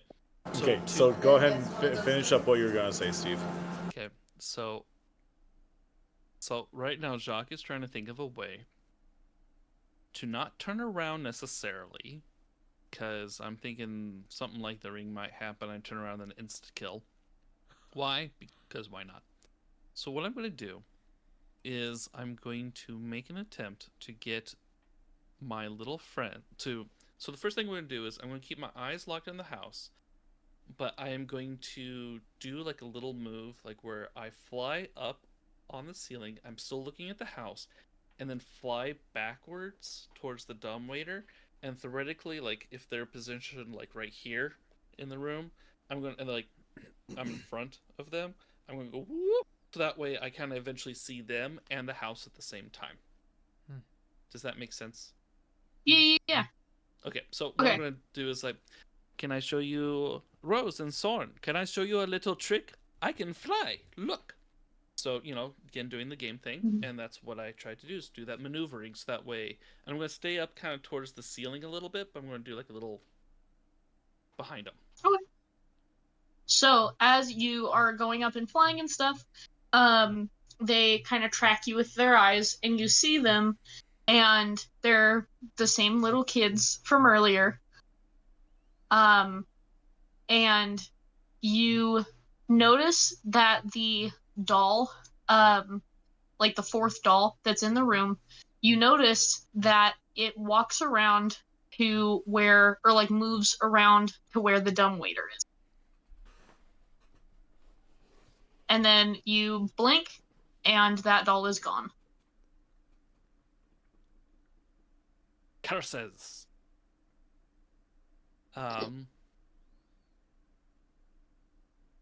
Okay. Shoot, I missed an opportunity there. I think I did.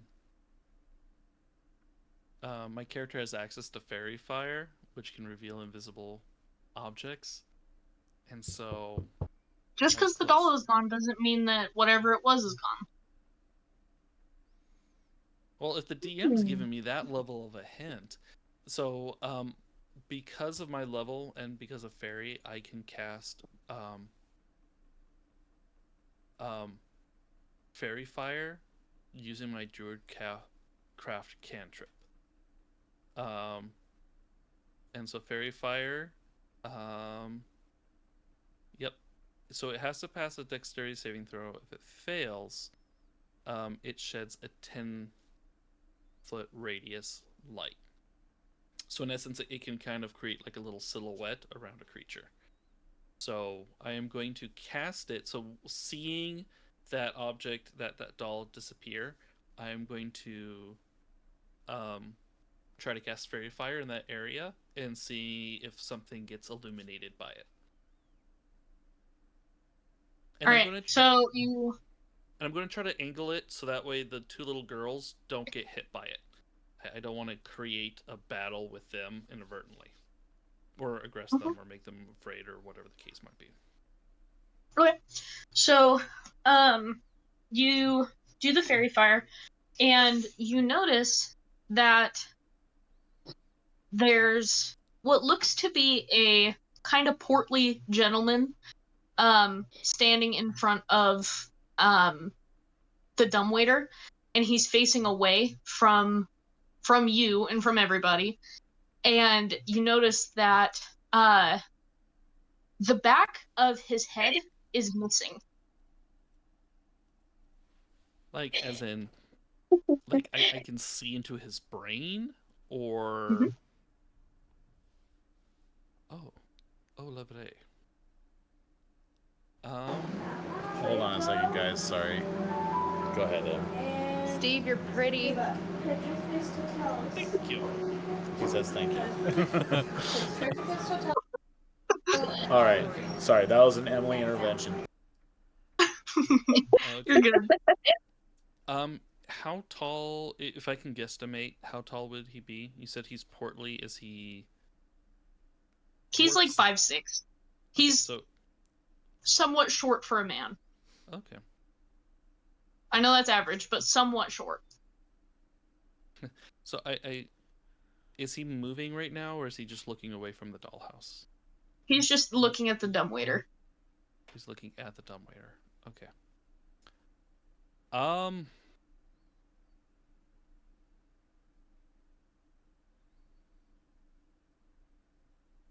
An invisible creature, portly man, in a room with two skeletons of dead children. I don't know. Do I attack the thing, or do I? Okay, so we're going to go with what my instinct says. My instinct goes, Rose and Rose Thorn, your father, was he a portly fellow, kind of fat and about 5'6"? Yeah, why? Does he know magic? I don't think so.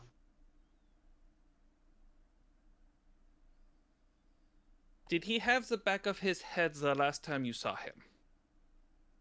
Yeah. If he didn't have the back of his head, do you think that he would be some sort of undead minion that might be evil? Could you put those in layman's terms? I don't really understand. Well, it seems like there is a silly little fellow who is playing hide and seek. And right now he is in the room with two little girls, and he is hiding, and that is not very nice of little mints. And I am thinking that he might be a bad man's. What do you think?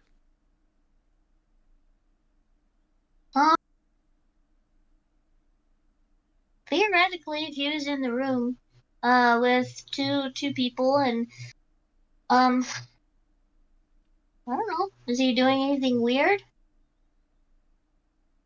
In the PG-13 sense, what are his hands doing? Okay, they are. I don't know. Okay, now, yeah, kinda. So I don't know if you've ever, because you live in a place where it's probably more common to see, but if you've ever seen a tweaker just on the side of the road, and their hands kinda are just sporadic and kind of stretching and going all different directions and just kind of flailing, being kind of weird. That's sort of what his hands are doing, but at his sides. So they're kind of, he's shaking them out, he's rolling his wrists, he's just stretching them in a weird way, probably due to some nerve damage because, his skull is missing. But he don't seem very right, but he doesn't necessarily seem mean. Is he giving me hostile appearances? Well, I mean, as any tweaker, you kind a little bit, Okay. but it's mostly because the way he looks is just so jarring that it's more of a, oh, that's not good. I don't feel right seeing that, Got you know? Okay. So to start a battle right now probably would not be very wise. I'm thinking that Rose and Thorn clearly are not tied to this place, so I don't need to worry about bringing them out necessarily right now because they can get out. At least a part of them can get out. So what I'm going to do is I'm going to fly back into the dumbwaiter, and I'm going to, because the man is looking at the dumbwaiter and away from the dollhouse, so I can I'm guessing I can kind of squeeze between his half a head and get back into the dumbwaiter. And so the idea is that I'm going to kind of get back into the dumbwaiter. I think it's time for me to rejoin my party, as my options right now are limited. Well, I don't want to say limited. We should all have a little fun. But before I, start going up, I'm going to address him directly. And I'm going to, in not my very playful voice, but just kind of, back to his more original persona. I'm going to speak to him, and I'm going to say the following. I'm thinking how I'm going to phrase it. Okay. Sir, I see you right in front of me. Respond. Who are you? What are you doing? And You kind of see his brain. The best way to describe this is, if you look at one of your muscles, like on your leg or something, and if you flex, you can see your knee kind of go from just normal to kind of squished and bunched. So I would show you, but I don't think the internet wants to see that. But Well, they gotta pay for that. behind a paywall, that's Patreon. That's the after show. But basically what happens is you see his brain kind of contract and then go back, and then contract and go back, and his head slightly turns, and you can see a little bit of a little bit of a beard. Um, but his hands make a weird gesture, and he turns his head back and looks at the dumbwaiter and slightly moves out of the way a little bit. But he's still very much in front of the dumbwaiter, but enough to where you could either squeeze in or just see where the dumbwaiter is. So, but he doesn't verbally respond at all. His brain does kind of, it contracts, if that does anything for you. Like salt on a frog. Frog's legs. I'm going to turn to Rosenthorn, and I'm going to say, "Hey, Rosenthorn, I'm going to go back to my friends for a little bit, and we're going to have a little bit of fun. But I was curious, maybe you can help me. So my friends are playing hide and seek, and there is something that I am missing. Have you happened to see a flail with 3 heads?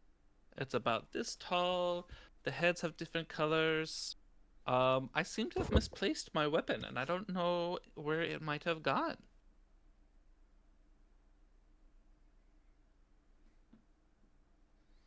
I know my dad, he has something like that. But why do you gotta leave? Oh, it's not that I want to leave. I just need to bring my friends to you. And I need to find them so we can come back and we can talk to you. Well, why can't they just come to you and you stay here? You know, that is a very good question. They are the stupid people, and they don't know how to get here. Now, if you want, I don't think you can fit, but if you can come into this little box with me, we can go up to where I think they are right now. But I don't think you can fit. Can you fit? Oh, fudge, wait. Well, I can't, but well, maybe somehow you can get them here instead of you leaving. Oh, shoot.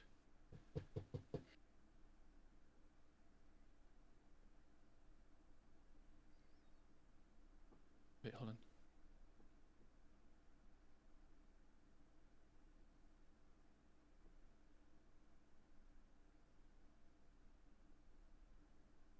Alright, I was reading. I also have access to enlarge and reduce, but I can use it.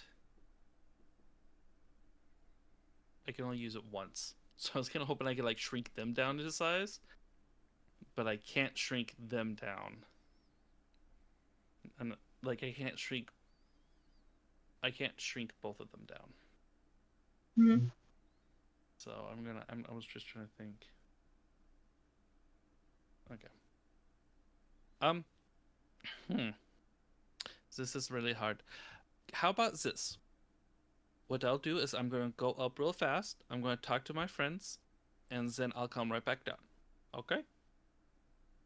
And you know what? Just to show that I'm going to do this and I'm going to come back, I am going to give you. Actually, I can't say that. I don't have anything on my person that I know that I could give to them. I'll be right back. And then with that, I do like a quick zip and go up to connect with the rest of my party.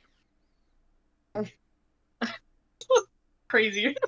Okay, so you do that. You reconnect with everybody by dinging the little bell, indicating that you're coming back. And you go back up to where they're at and take it from there.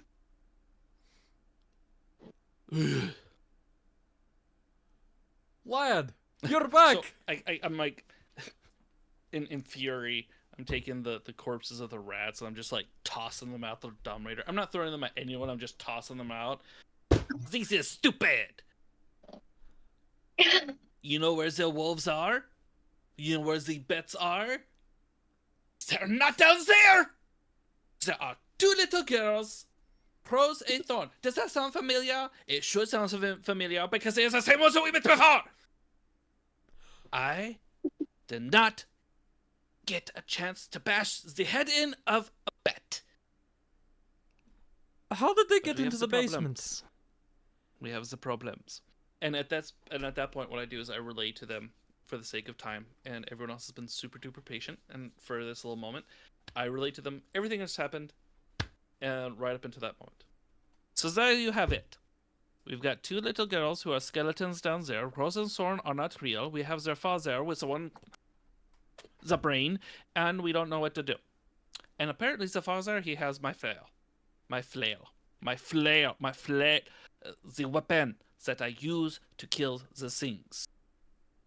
He has them. Now, I came up here to see what you want to do. I could go back down. I could keep doing the things myself, but maybe you want to do some things too. Did you mention that is a set of stairs that they said there was to get down there? Yeah, apparently you don't go up for the bets, you go down for the bets. It's the stairs go down, not up. Who would have thunk? So we cannot get to that room through the stairs, or can we? Or is it just a dumbwaiter?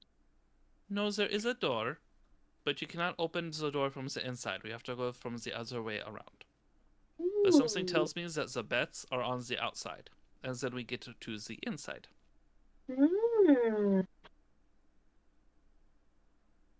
I say we take the stairs. Yeah.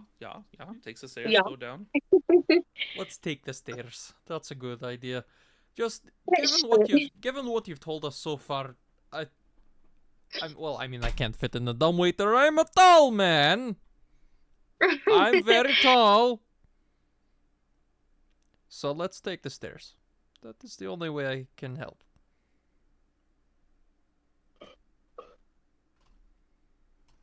Tomet? So, there is... no, Jordan, you go.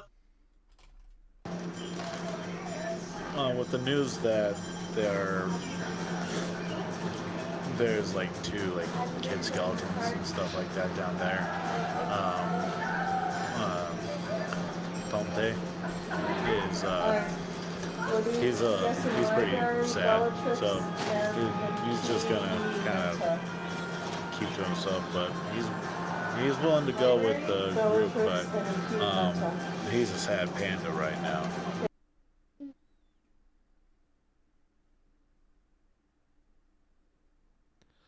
It'll be okay, lad.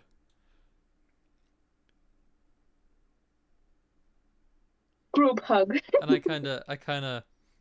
I pat Tomte on the back.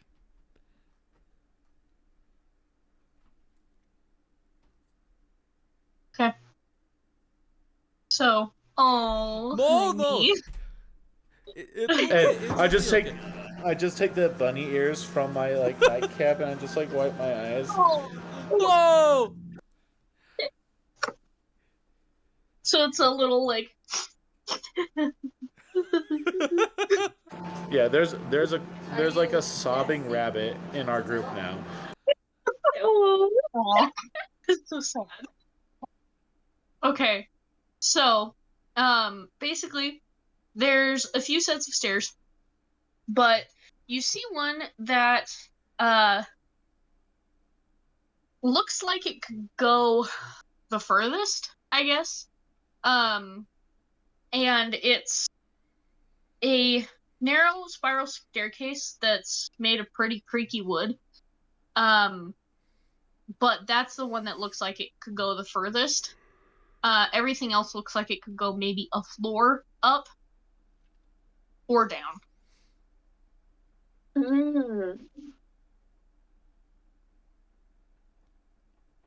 Shall we take the creaky staircase? I'm game. I am definitely game. I call not going first.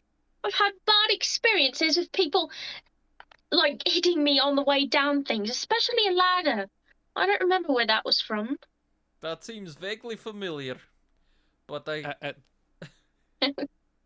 At this, Jacques, he steps in front and he goes down the stairs. But because of the height of the stairs, it takes him a while to he's walking because that's what he's going to do. And so he kind of the thud, the thud, the thud, the thud. He's falling. He's just kind of dropping down the stairs. And he's kind of a heavy little guy, so you're hearing a really good bump, bump, bump, bump, bump as he leads the way. And a pretty good creak underneath each one of those, so it's a yeah. And I like to think that the wood's old enough so that you see two little tiny shoe prints each time he kind of jumps down. Could he fly down? Yeah, but that's not his style. He only flies when it's tactically sound. Otherwise, he walks. Ooh, I Makes follow suit. Yep. Makes sense. My little Following. wheels turn and shoot like a wheelchair. Yep. So Right. we go down the stairs. Yeah, we go down. So, you go down the stairs and basically the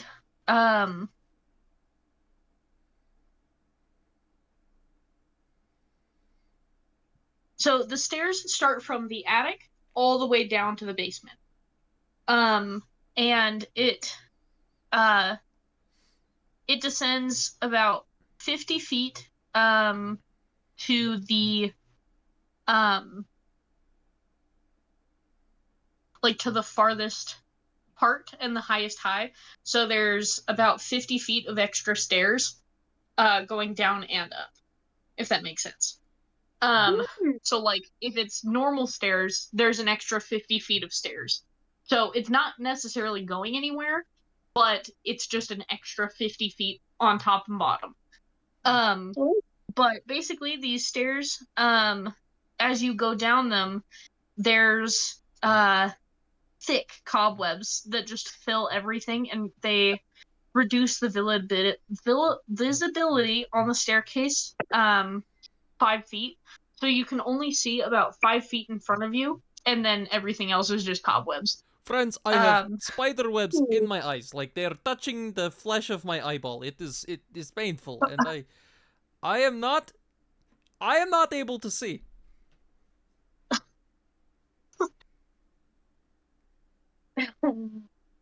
Okay, so can none of us see then? So you can see, Okay. but you can't see anywhere past 5 feet in front of you because of how thick the cobwebs are. Yeah. But in Randall's case, he's literally staring directly into the cobwebs, and they're touching his eyeballs. I'm going to... I'm not feeling very well. Your eyes are very itchy. So I'm going to bring out my little torch. Genius. Venturing back. Ooh. And I'm going to use Druid Craft to light the cobwebs on fire and, clear things out. Yay! Randall, you're going to get singed a little bit, my good man. That's alright. I've been hurt worse. Je suis la mater de flame! Okay. So flames erupt through this stone chamber that the stairs are going down, basically. And I don't know if you've ever lit cotton on fire when it lands on the ground from cotton trees and it lights everything on fire. That's what happens. And everything lights on fire. It is haunted, so it will burn! But not really. Oh dear. That one time you almost lit that forest on fire. I don't want to talk about that. Yeah, that was... Yeah, he lit cotton on fire and lit a little forest on fire, and that was very scary. We had to call our friend's mom to bring us water, because there was a little stream, but we didn't have any way to get it to the fire. So we played fire. It's that little woodland park area. It was right next to the police station too, and they didn't do anything about it, so that's cool. There's a lot of fire. Anyway. So, by the way, the way Jacques thinking about this is he's not actually trying to make things burn. He just he knows that there's stone everywhere. He's lighting the cobwebs, Yeah. assuming that there's still stone. It's not like an intentional house fire. It could end up being a house fire, but that's Jacques not intending for things to go out of control like that. Yeah. So basically, with this, so everything is now pretty visible. So you can see everything in front of you. It's pretty dark, everywhere around you, but all of you have dark vision, so you're fine. But the thing with these stairs is that, basically you can see into, little rooms. So, like there's paintings going all the way down the shaft of this stairway, because it's spiral, so it's basically just a tube going up and down, and there's little doors that eventually like jut off, and then you can go down and go back up, all the things. So it's kind of a confusing staircase, but you can look and see into each room because it's glass on one side, but you can see the image of what the painting was supposed to be on the other side, so you can see into that room. And one of the rooms that you can see is the library, and this library, the behind the painting that you're looking at is a letter. And it's wax sealed and everything. It's beautiful. Do you want to do anything about it, or do you just want to keep going? I would like to read the letter. I do not want to read the letter. I've done enough of that. But I would like to read the letter. But that would be okay. Okay. Oh, wow, wait. All right. Wait, Lass, hold up. Before we do anything crazy, if it has a wax seal, I would like to do, I would like to perform a history check on the seal, because it's usually got a little stamp in it, and I want to see if I recognize the emblem. I don't got my glasses on, so you're gonna bear with me. Hold on. Bear with me. I can't tell what that is. Okay, we're gonna wing it. Okay, so I'm gonna have you roll history really quick. Okay. Let me check my mods, my modifiers. All right. History, I have a +1. Okay.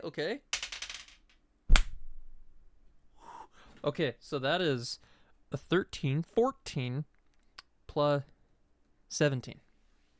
It's a synthetic 17. All right. So the emblem on the wax seal kind of looks like a little bit of a phoenix, but it also could look a little bit like a maple leaf, if that makes sense. I also don't have my glasses on, so I really can't tell what this is. That's...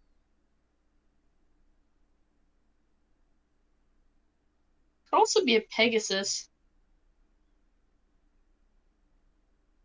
Yeah, I really can't tell what that is. So, vaguely a Pegasus slash maple leaf slash phoenix slash probably a bug of some kind. I'm really unhelpful. It looks very familiar, as though it is part of a game I played one time. I believe it was called Risk of Capitalism, where we each take turns and we all start in different imaginary lands. And I started in a place called Canada one time, and that was the national symbol. But outside of that, I don't know. Maybe Risk of Capitalism is a very popular game here. Okay, I read the letter. Okay. So, this letter says, "My friends, I know that if who I have brought you to whoa, hold on. Can I read? My friends, know that it is I who have brought you to this land, my home, and know that I alone can release you from it. I bid you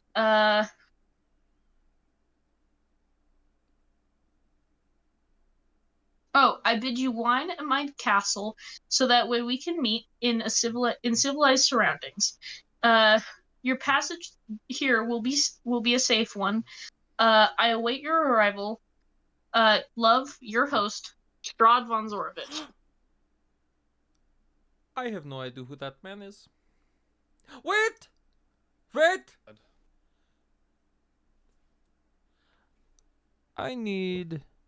I must do a history check. Okay.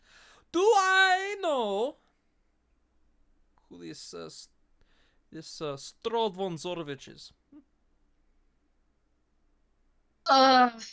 Well, He granted us perchance. passage. Did I Definitely. did I graduate with him when I went to Fighter Club? Like the movie. I mean the play. I was we're doing this. I just need to make a comment. Jordan, your hair looks phenomenal right now. Does. It's like wavy and like it's like you got your teen drum right now. Like I am like it's beautiful. Just I had to make that comment. You used some volumizer today and it is showing. It's the spirit. That's my man.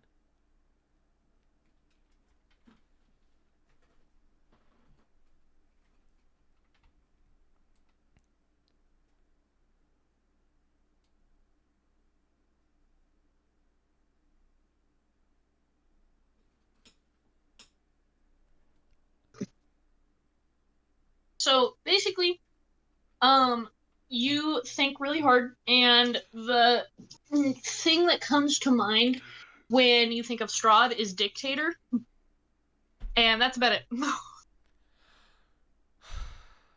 Risk of capitalism. I played with somebody like that one time. Similar vibes. Probably played the fictional African continent. Large army that man had. But that is beside the point. I barely recognize the name. I turn around and say, "What do you think, friends?"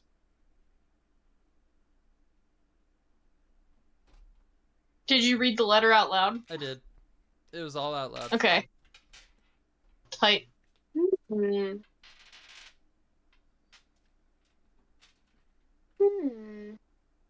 Alright, I'm going back and I'm having a vague memory. When Jacques was down there with the girls, did I ask them their father's name? No? Okay. I think I had that thought, and I didn't actually get to the point of asking them the name. So. Okay. So, do you keep going, or do you want to keep peeking around in the rooms that you can see into?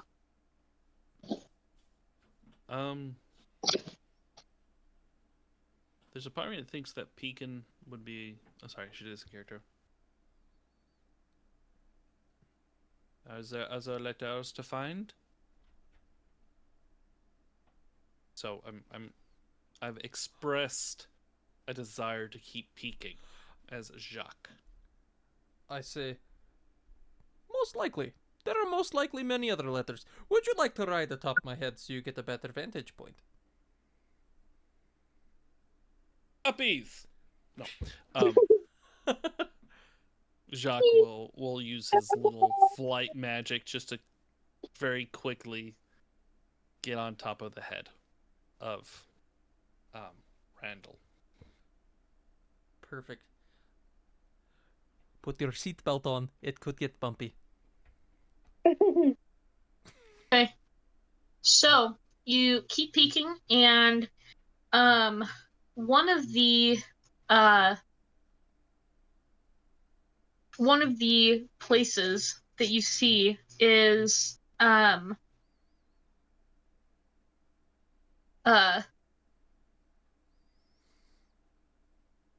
it's a random, I guess it's not super random, but it's a door leading up a flight of stairs that's covered in cobwebs, with a um it has a very distinct doorknob on it.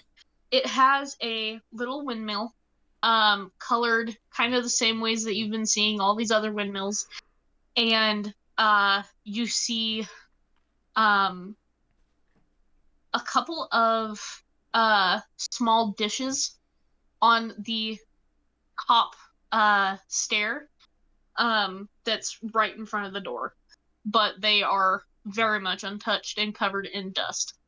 But everything is cobwebbed, and um it's pretty dim. Um and the walls are, if you can imagine an unfinished home, how it kind of looks a little creepy if you have to like walk through it at night or whatever. It's a little scary to look at because it's just unfinished. It's unfinished wood. There's concrete slash stone everywhere. Like it's a little unnerving to be in there. And that's kind of the vibe you get from it. But uh, you you can hear slight noises coming from that door. Um, but they're pretty hard to discern, like anything that they're saying. Hmm. Hmm. Should we try to go in there? Is that the one? Do you think that's the door?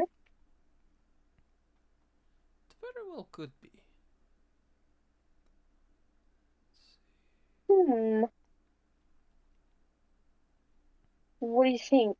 Should we try going in? Would you mind if I press my ear up against the door to see if there is anything that I can hear? I can make out any of the words that are being spoken. Mm-hmm. You could do that. Okay. So, um, okay. So where you are right now is behind a painting, but there's like stairs that kind of jut off into this other doorway that gets you to go up. Are you wanting to go there, or are you just wanting to like press your ear to the glass that's outside of the painting? I want to like just like press my ear to the glass and just see if Okay. I can listen and hear what they're saying or what's being said. Okay. So you do that, and you hear a slight just like it's very quiet, but it's really hard to make out anything other than a you hear a simple phrase of, I don't know why he's here. Hmm. Does the voice do I know if the voice sounds young? Mhm. Like does it sound rosy or thorny? What you can remember, kind of. Hmm.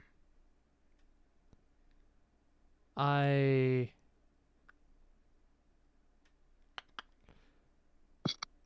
I relay the information to the party. I say, in listening through, or in putting my ear up to the glass, I can hear what sounds like Rose or Thorn speaking to somebody. I think I'll tap on the glass to make a noise to see if they'll come by. Hmm. That is a very good idea. Make sure to tell them that you lost the game of hide and seek. They will know what that means. Oh, got it. I go up to the glass. Oh wait, Jacques, you are on my head. This is good. So, I knock on the glass a few times, just not like quiet knocks, but just a reasonable knock on the glass, enough so as to hopefully be heard. Right. So you knock on the glass a little bit, and you hear that the, I guess, murmuring kind of stops.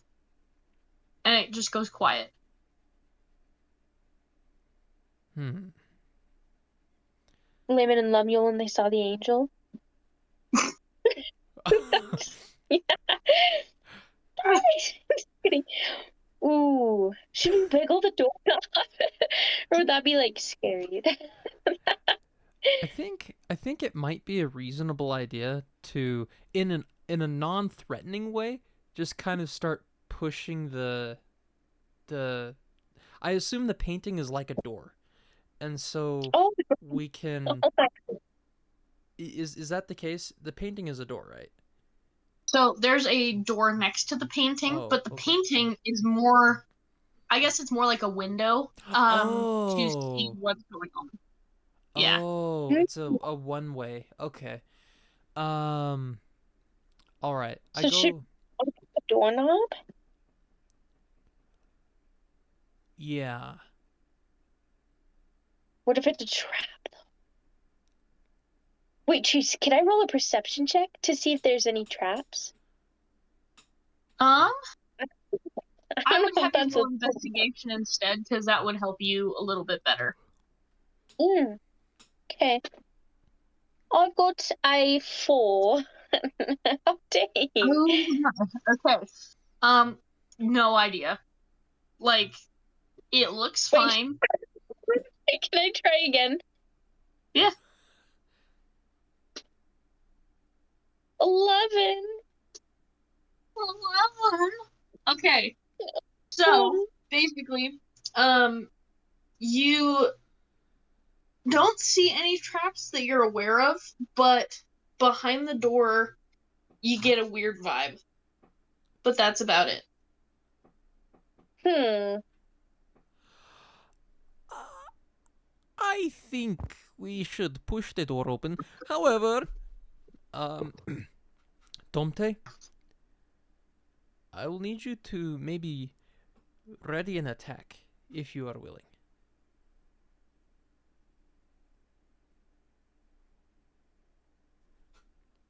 Great. And then I must think for a moment. And then Bertie, also ready an attack. I will. All right. Now, gently, I I push open the door, trying again, being cool about it. We are going to open the door and peek, and then we'll say, "Oi, loss! The game of hide and seek. We've lost. I've lost. I was found." Okay. Did you say you were trying to peek in the door? Yeah, I'm gonna gently peek, but also kind of call out to whoever's in there and just say, we've lost the game of hide and seek." Okay. So, this door, it is locked. Oh. Um, so, um, yeah. So you figure out that the door is locked, after kind of like pushing on it. Um, but that's about it. Jacques, Hmm. Jacques, do you know any spells that could possibly help us with this?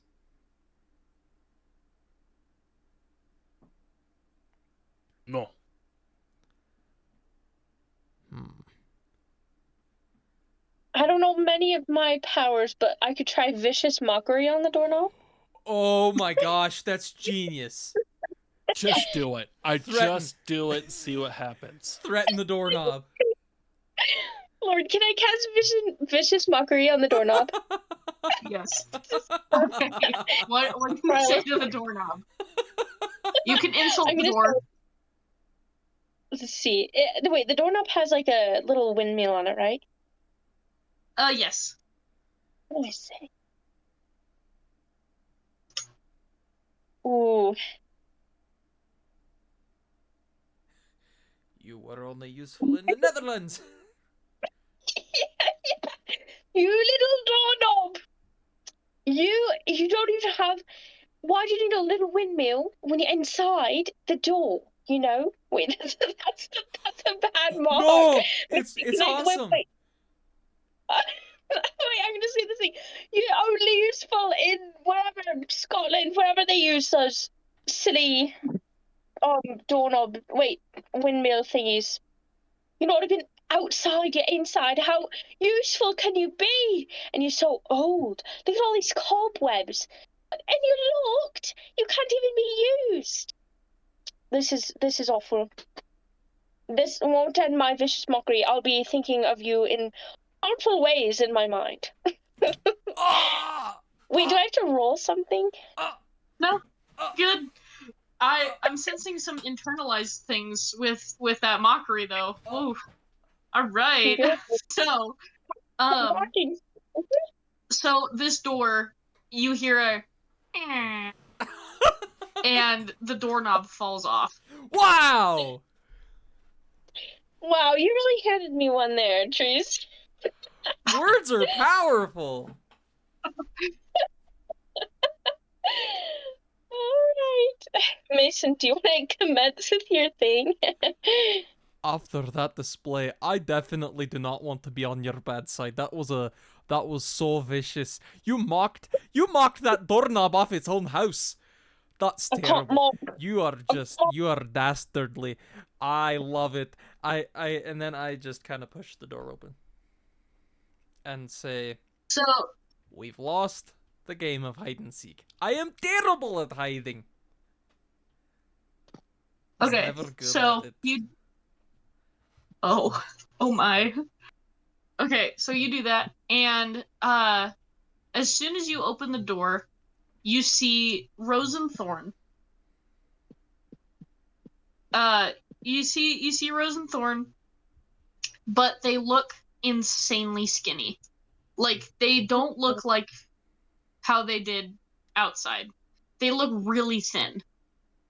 Like scary thin. And they just both look at you, and Rose just says, "You came back." Of course we would come back. How did you get in here? What happened? Well, I thunk him on the head and go, Tais-toi! Sorry. Excuse my friend, he is an idiot. Yes. It took us forever to find him. I am so sorry, Rosa Sorn. You are looking very lovely. How are you doing right now? I love seeing you like this. You glow. You glow. well, kind of hungry, honestly. Oh, I bet you are very hungry. Do you want something to eat? I Oh, would, but I it's been a long time since Mom fed us, and I don't know if it's because she's mad at us, because sometimes she'll send us to bed without food if we were doing something wrong. oh, that is so horrible. I am so sorry. I am so sorry. Hey, I forgot to ask you. What is your mother's name? Her name's Elizabeth. Oh. And what is your dad's name? Gustav. Gustav. Gustav and Elizabeth. Did you know someone by chance by the name of the Strahd? I think he's the guy that lives in the castle. Oh, that would make sense. He's the guy who lives in the castle. Tonte is taking his bun rolls out and he's offering them up to the kids. Oh, It is perfectly fine. This little guy here, he is so sweet. He makes the best little rolls in the world. I love them. They make me so happy. You should have some. Go ahead, Rosa Thorn. Eat if you want to. They are yummy. They look at the rolls and they kind of look at each other and look back at the rolls, and each of them take one, but they don't eat it. They just hold it. That is okay. You can eat those later. There's nothing wrong with that. There's nothing wrong. It, Crandall, why don't you ask them about the letter you read and see if there's these other letters around? And remember, they are beautiful little children. I'm You sorry, are. I'm switching into German. I'm trying really hard to stay in French. It's hard. I float between. Well, they are touching countries, so sometimes are. there might be You know, like an well, overlap. there is. I'm just gonna say that Jacques is from that region in between both of them. Is it Algiers or Almond? Anyway, there's a part where it's the French and German combined. I'm just gonna say he's from there. I'm gonna switch between the two. We're not gonna worry about it too much. It's lovely. But first, Randall tells the girls that they are lovely and tells them about the letter. You are so lovely. It has been so good to work by your side to try and solve the problem of the beast. And I sure hope that we can bring some peace back into your home very soon. However, I do have a quick question, and I pull out the letter. Can you tell yeah. me Can you tell me about this little letter? I found it, and it is signed by that man, Strahd von Zarovich, and it also appears as though it has been stamped by something. Do you know if there are any other of these letters?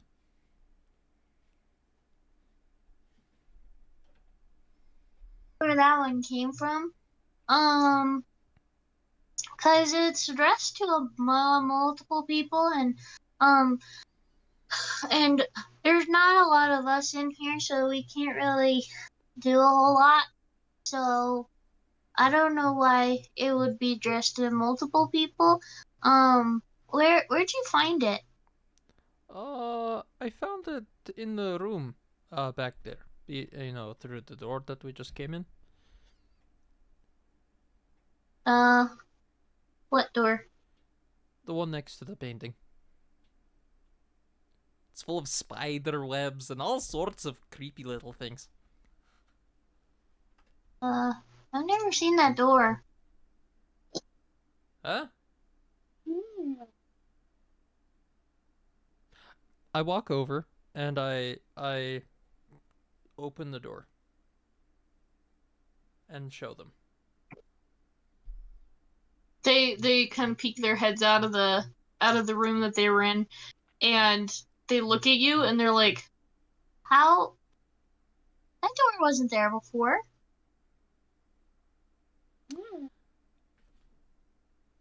I've never seen that door before. Is this isn't the only room you know in your whole house, right? You know of others. We really it's the only one that we're really allowed in. Oh. How interesting. Yeah. So tell me a little bit more. What do you know about the man that lives in the castle? I don't know about him. He's kind of weird. I've only ever heard like the old ladies that used to talk to my mom. I've only ever heard them talk about him. But they usually weren't really nice about it. Or if they were nice, I can't repeat what they were talking about him. Oh, they were using nasty words.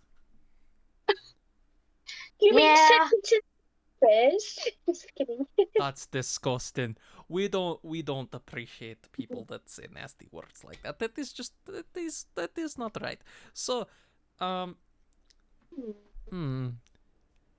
So the old ladies, they're not big fans of Strahd. Uh, okay. Did your dad know Strahd, Gustav? He worked with him like one time or two, but other than that, he never really mentioned him. Did I'm just I gonna just go remember out. he had to go up to the castle for something, and then he made us come in here, and it's been a little while since I've seen him. I've got one last question. This just the weirdest question. It just crossed my mind. Did your dad Gustav did he have like two little dots on his body, like maybe right here? Jordan, Jordan, Jordan.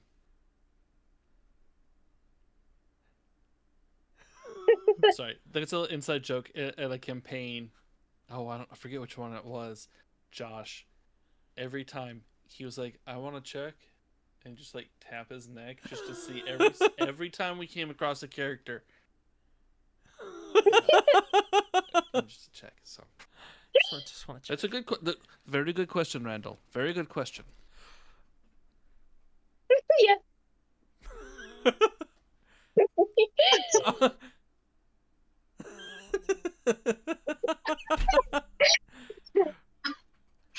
Okay. This equals blood. Way! Step by step. As far as I'm aware, I don't think he did, but I also never really saw him without his suit collar up, and he also doesn't really have a neck.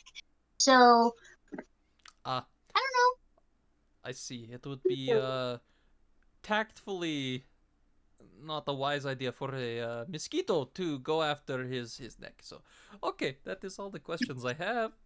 You are very lovely. know. Thank you for talking to me.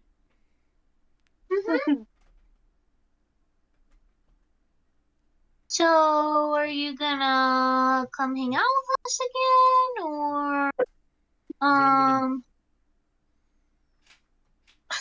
So I'm gonna try something. Jacques going to fly off of Randall's head.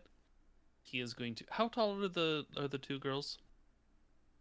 So, Rose is like maybe 4'5", and then Thorn is like 3'2". Like Rose tiny. Okay. I'm going to fly. The way that Jacques' fairy thing works is that he doesn't really beat his wings. He's magical flight. So he just kind of like hovers, so to say. So I'm going to fly in between them, and I'm going to gently, ever so gently, grab their two fingers in my hands, and I'm going to say, I think that I'm going to say, Rose, Sorn, let's go for a walk together. And I'm going to try to bring them with us as I gently and in the most awkward of ways, because I'm not really that smooth.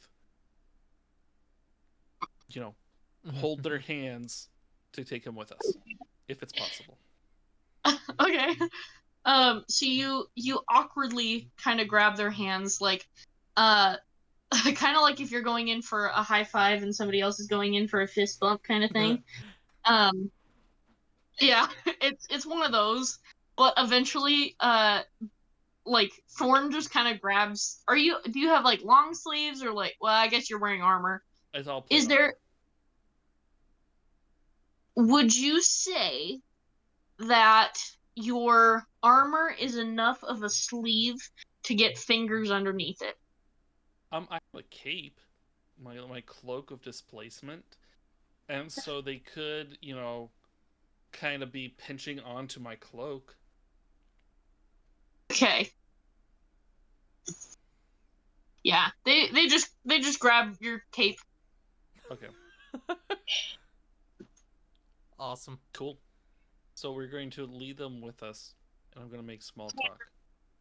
And I'm going to say something like, and again, it's like, do you remember that flail I kept talking to you about? You know, the one with the different colored heads and all the other weapons that we have? Which room was Uh that in again?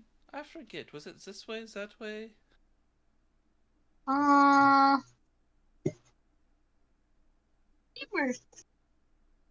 It's been a long time since we left this room. Okay, that's okay. We're going to find this together. Oh, Rose. I've got a very important question. It's another one of those weird ones that, just creeps into the old noggin. So, you mentioned Walter. Where is Walter? Is he like your brother or a dog or a cat or, someone tiny like this? Baby brother. Baby brother. Okay. Where does Walter sleep? Where is his room? In his room. Huh? One In more his time. room. In his room. Do you know where his room Um, is? um,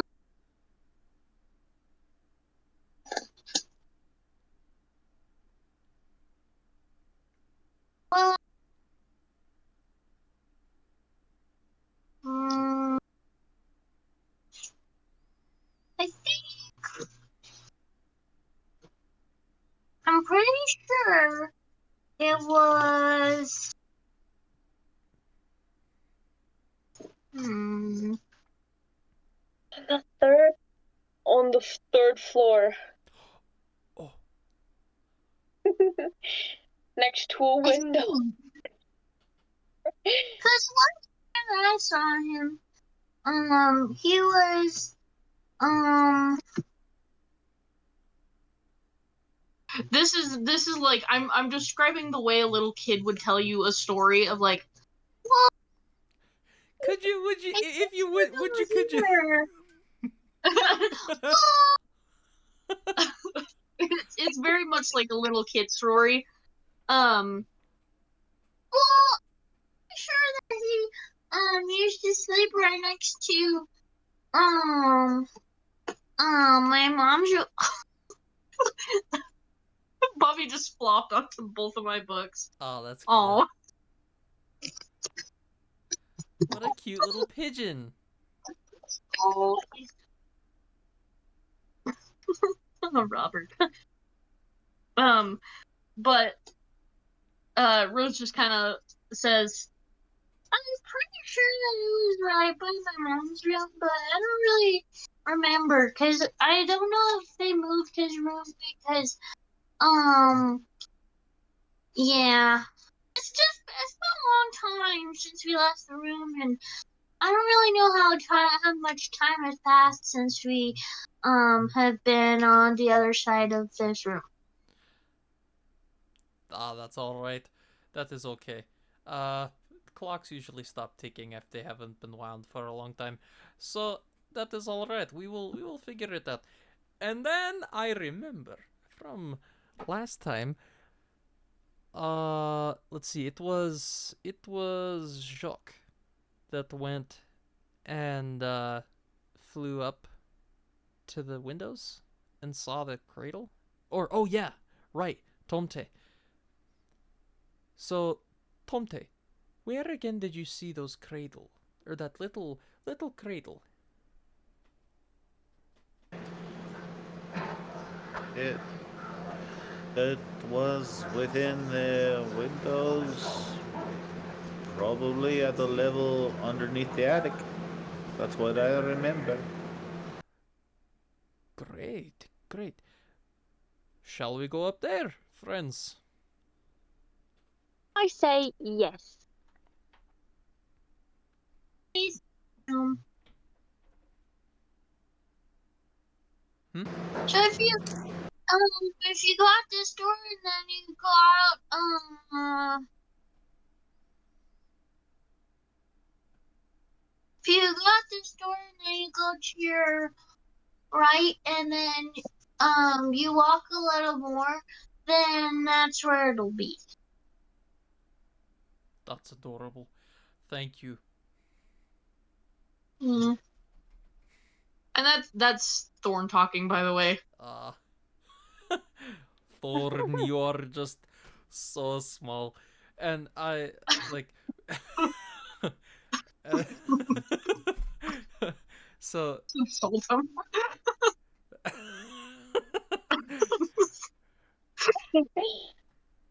Can I ask the DM, like, when we walk out, what do we see? Like down each hallway.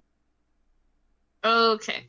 So as you kind of go down these halls, they look very similar to all the other hallways that you've been down, like very wood. There's a lot of paintings on either side. Like it's it's pretty wooden everywhere. But basically um the third floor has like hold on. I'm looking at it right now. So if you go up and you look straight forward, there's like a little desk kind of thing, um, with a hallway going this way. So if you're here going up or down the stairs or leaving the attic room, um, you see if you're here, right in front of it is a little desk with like a little candle holder and a mirror on top and a hallway going this way. So you can go left or right. So Thorn said it was right. So if you walk down that way, you see a door um, that's partially open, and inside that room is the nursery. That was a really long-winded explanation. Okay. Wait, I like turn to my party and I say, "Shall we go up to the nursery? Should we try to go find Walter?" Yes! I would love to go find Walter. I think that would do a lot of good. I feel just personally deep down in my chest hole. Your sporin pouch, is that what it's called? Yeah, and I've got some stories about that actually. My brothers and I, they used to come up and they would punch me in the sporran. Okay, so we like start into the nursery or try to go there. Oh, this is Bob. This is Bob. So, Bob. Little guy. He's not happy with me. Sorry, I love that the story was they hit me in the sack, and that was it. That was all. That was the whole story. Like there was no retaliation, there was no reciprocation. It was just yeah, they came up and hit me. Yep, that's one of my stories. I've got plenty more where that came from, believe me. No follow-up, just that. Nah. Nah, this is just what they did. Yeah. Okay. So I will say, just inside of the nursery is a bear trap and a line of bear traps going to Walter's bed, or like his little crib thing. Beer traps. I throw Jacques. Just kidding. No, do not throw the young man! This is dark. I love it. I think I know where Walter is. Where do you think Walter is? Grandal, I have a question for you. Of course. Does an infant walk? Maybe sometimes, but it's not very nice. It's a little, No, the infant stays in the crib. Yes. Correct? Oh yeah, I would hope so. So, if there were the bear traps and they are on the floor, do you think it is to keep something out, or is it to keep something in? That's a good thought. That's a very And good if thought. there is something to keep something in, an infant cannot walk, no? That's true. But what if the infant could walk through some sort of magical transformation that makes the infant into something like a bear? Oh my goodness. Ooh. Oh my goodness. Do Wait. you think that perhaps the bear traps are not for the bats from the outside, but for the infants from the inside? Oh my Oh. goodness. Are you postulating that maybe Walter is the one doing the screaming and scratching? I'm thinking that there is a bet, and the only bet I know right now that is unaccounted for is the mother and the baby. And the baby's got the one with the traps around his creep. Oh my goodness.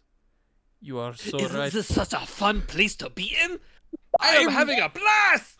I'm terrified, but at the same time I'm It's excited. so much fun to figure out the death and the. I am so sorry, Rosenthorn. I should not be celebrating. Did Walter have the problems with turning into things that he was not supposed to turn into? Rosenthorn is still with us, right? Because I was holding their Yeah, hands. they're Okay.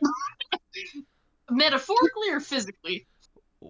Well, they're images, because we know their bones are in the ground. So I'm guessing their little spirit souls that are skinny right now are still with us, right? Yeah. Okay. So Rose just kind of looks at you and goes, "No, he was like just a normal little guy. He's like, I think he's like 18 months old. Like he's Oh. yeah. Did you ever see him and the bat in the same place at the same time? And a what? Did you ever see him in the same room as the beast? Well, I've never seen the beast, but like, when Walter was little, well, I guess smaller, um, when he was in the room with me, the howling and stuff was still really loud. I bet it was really loud. Did Yeah. Walter ever foam at the mouse and try to bite you sometimes? No, but he would drool a lot, and he would chew on my arm, but it never hurt because he doesn't have teeth. Oh, I was I about bet to he ask. doesn't have very strong teeth just yet. I bet so. When the moon was full, did Walter all of a sudden get some strong teeth? No. But when he started getting older, he grew a couple. You know, I thought that was the case. He's the werewolf! Wait, I have a very important. This is just another one of those, thoughts Jacques they is just. hoping so hard this theory is true. He wants it so bad right now. Thorn. Why? It's just a weird question. It just goes right in the noggin. It's just so weird. But did Walter ever grow teeth like his little teeth? Or were they only like right here? Like pointy. Um, no, they're like these two front ones down here. But I guess they're kind of sharp because they kind of hurt when he would chew on me. Oh my goodness, this is worse than I thought. He's a rabbit. What if rabbit. He's part gopher. What if Walter? A were gopher. Oh no, I hate those. They were. He's a hamster. I What if hate he going grew against up? them in risky capitalist adventure.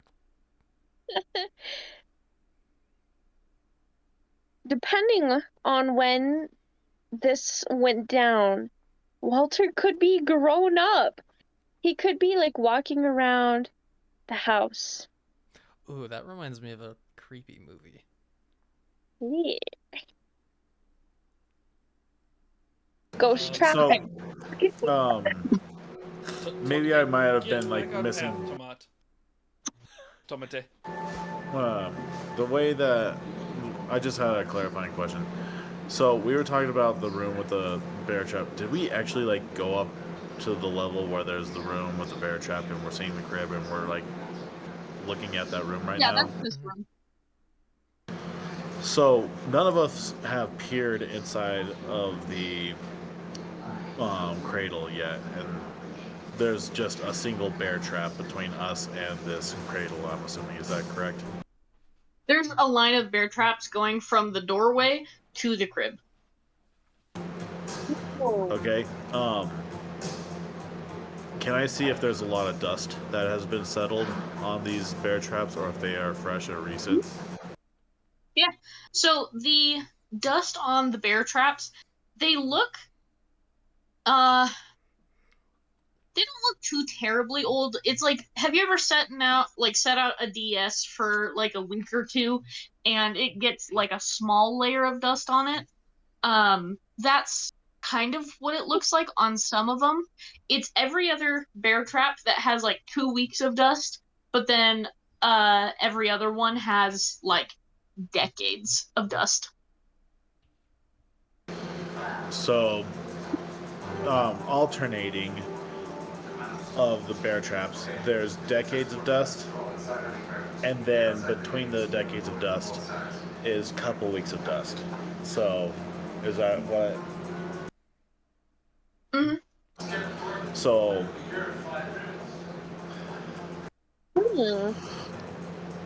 well, it seems like some of these traps have been set off rather recently, and others have not. Um, with that being said, does this go all the way to the crib? All the way. So where the crib is it's kind of like if there's like a window over here, there's like jut outs of walls right here, and the crib is right in front of like a window. It's not the window you looked through, but it's a different window.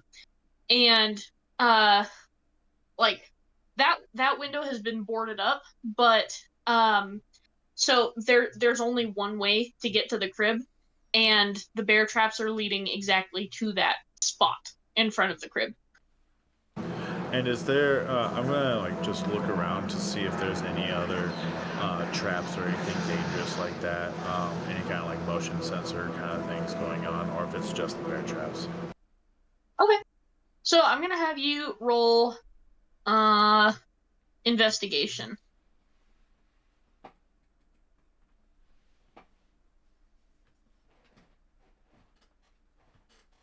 That's a 17. Okay. So the only other, I guess, trap that you see is next to the crib there's a very thin stick sticking out of the wall, and connected to it is a string going up on top of the crib, and on top of the crib there looks like a mobile that's just kind of turning, spinning a little bit, but um the stuff on the mobile looks very not for a baby, if that makes sense. So like some of the shapes are in knives, some of them are little hatchets, some of them are like little maces, and they all look not like wood. So Are it you looks telling like me if there's they a were to bunch? trip this mobile would essentially go down into the crib. Mhm. Okay. So, but if that's all I see, then I'm about to, click my heels and I'm about to start flying, and I want to see what's inside the crib. Hey, Tomat, can you grab me a couple of those weapons? They are the perfect size for my little hands. Oh, that's Oh, genius!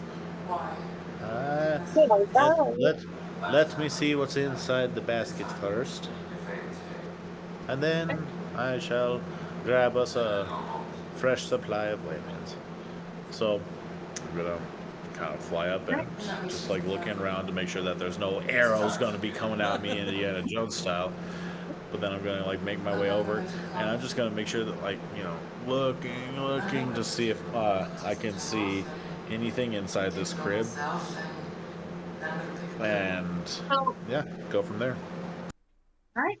So the inside of the crib, you look and see. There's nothing like there's no other traps other than a couple of bear traps, and then the only other thing is like all of the toys that would be in a baby's room look very dangerous for a baby. So there's little tiny like thumbtacks, I guess a medieval thumbtack, so a nail with like a wax seal on the end.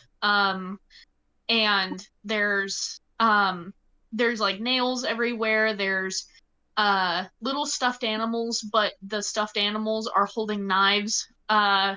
There's there's just a bunch of really creepy stuff in this baby's room.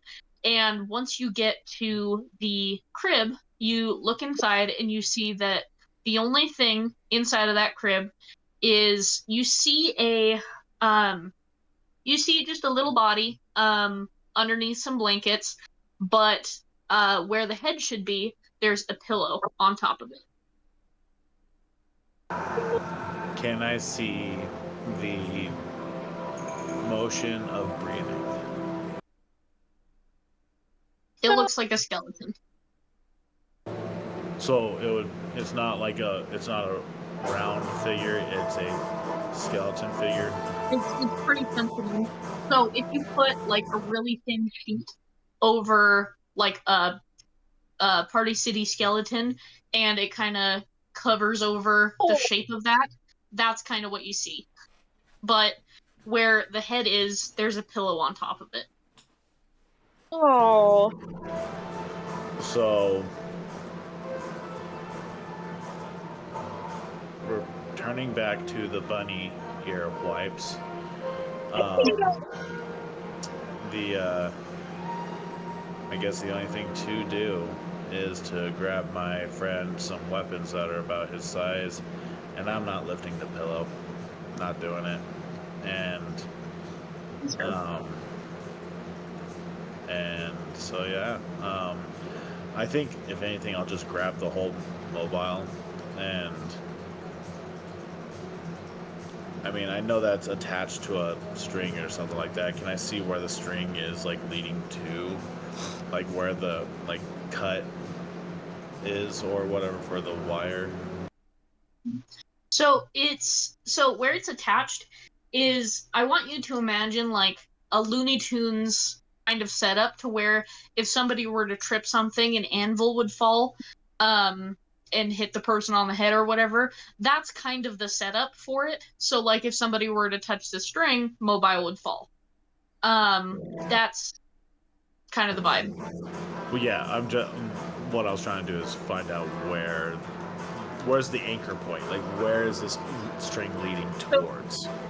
It's just stuck to a little stick sticking out of the wall. So it's like a little like 2-inch block of wood that looks like kind of like a stick. And it's just loosely wrapped around it. Alright, well, if I take this off and the thing springs up, get ready for a party. So yeah, I'll take the mobile and just fly back over. And unless something else happens, I'm just gonna hand Jacques the mobile, and there's just gonna be more sad bunny sounds coming from this gnome. Oh, heavens.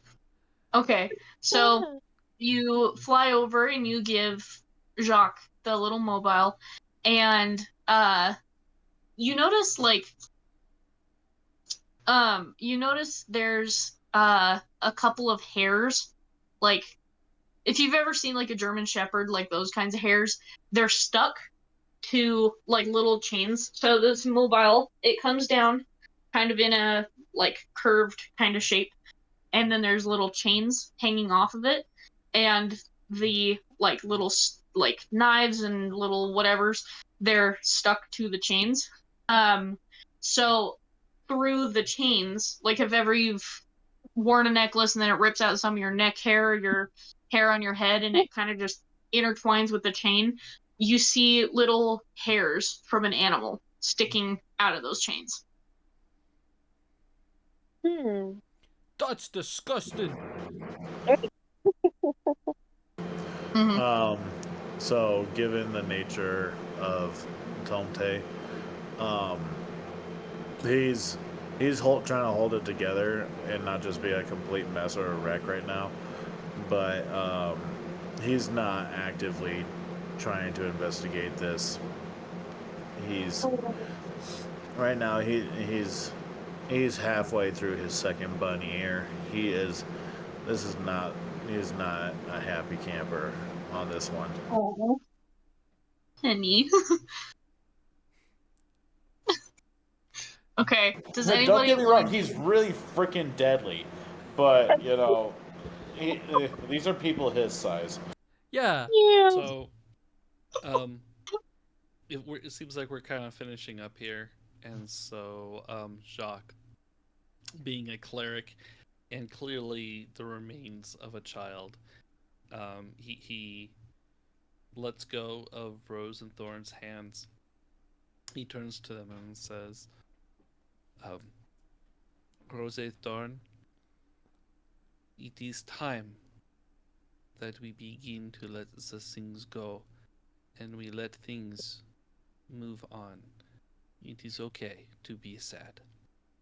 And he flies over because if I'm understanding right, Tomat already kind of investigated the crib and everything, right? And kind of did his little crib thing. So he did look and see, but he didn't touch anything. Yeah. But as far as he could tell, it's mostly just a small skeleton. But it doesn't necessarily look human or it doesn't look animal. It's just kind of there, like you can see ribs and stuff, but like it's not necessarily obvious what it is, I guess. Cool. So he's gonna fly over and he is going to do a little burial recital, and he's going to say, I don't think I'll bore you with all the words, but I'll give you some of them. It's been a while, so pardon my French. Demain, de les aubes à l'heure où blanchit la champagne, je partirai, vois-tu, je sais que tu m'attends. J'irai par la forêt, j'irai par la montagne. Je ne puis demeurer loin de toi plus longtemps. Je marcherai les yeux fixés sur mes pensées, sans rien voir au dehors, sans entendre aucun bruit, sourd, inconnu, les dos courbés, les mains croisées, triste, et le jour pour moi sera comme la nuit. Je ne regarderai ni l'or de soie qui tombe, ni les voiles au loin descendant vers fleurs. Et quand j'arriverai, je mettrai sur la tombe un bouquet des eaux verts et de bruyère en fleurs. And at that last part, when he says en fleur, which is kind of on fire, he casts Sacred Flame to,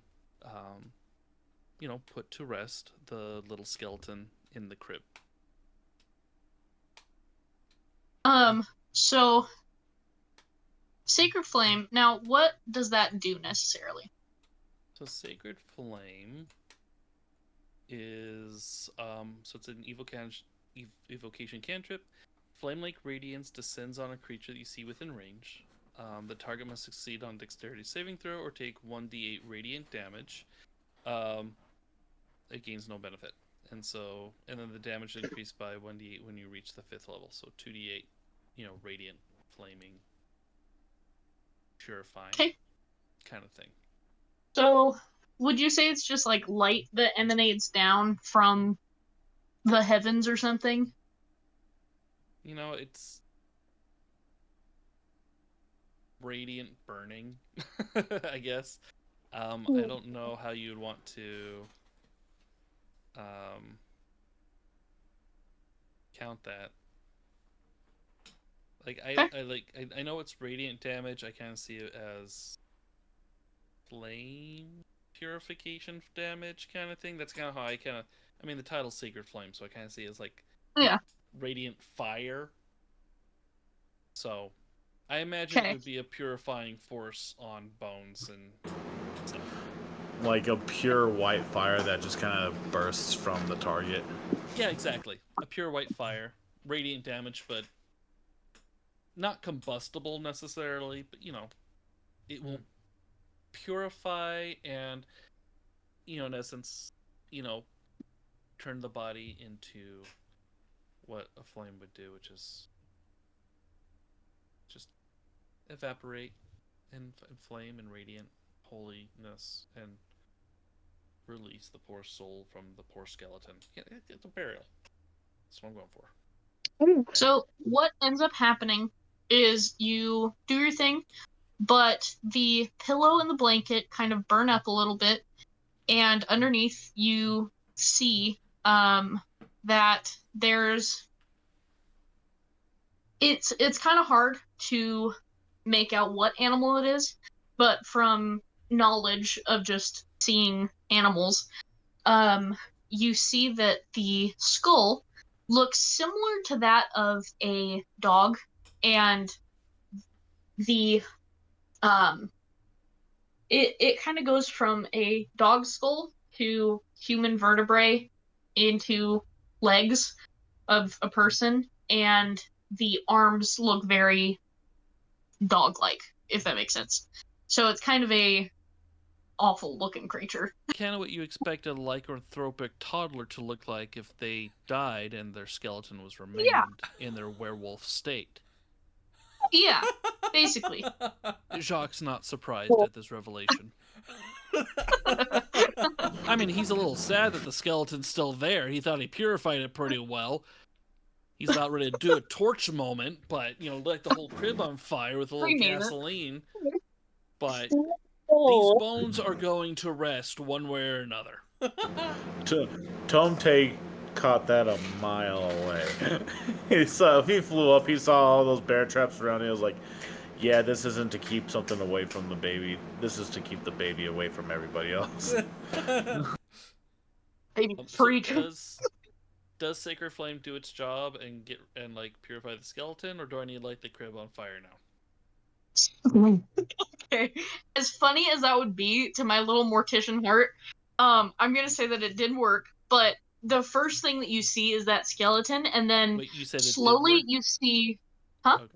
You said it didn't or did? It did. Oh, okay, so, okay. There's like, does your character speak any other language other than Common? The character speaks Fey, and let me take a look. I think. Oh wait, what did I say? French. And actually, a fun little thing I can explain later on. I think he speaks Giant. Oh. Hold on. Giant. Yep, he speaks Giant and Celestial. Wow. And there's a background story behind that we can get into later on. Why? Again, nothing like secret mystery, just kind of a funny little backstory. But yeah, he speaks Giant and Celestial.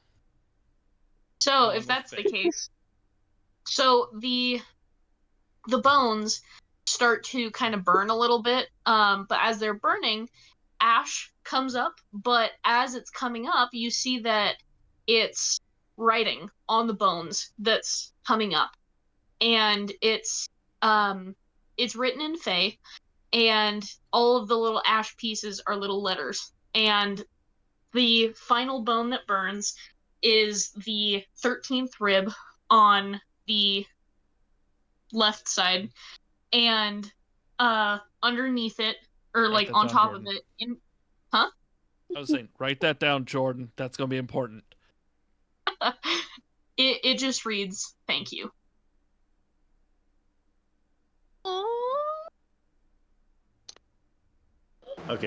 this is now a wet bunny suit.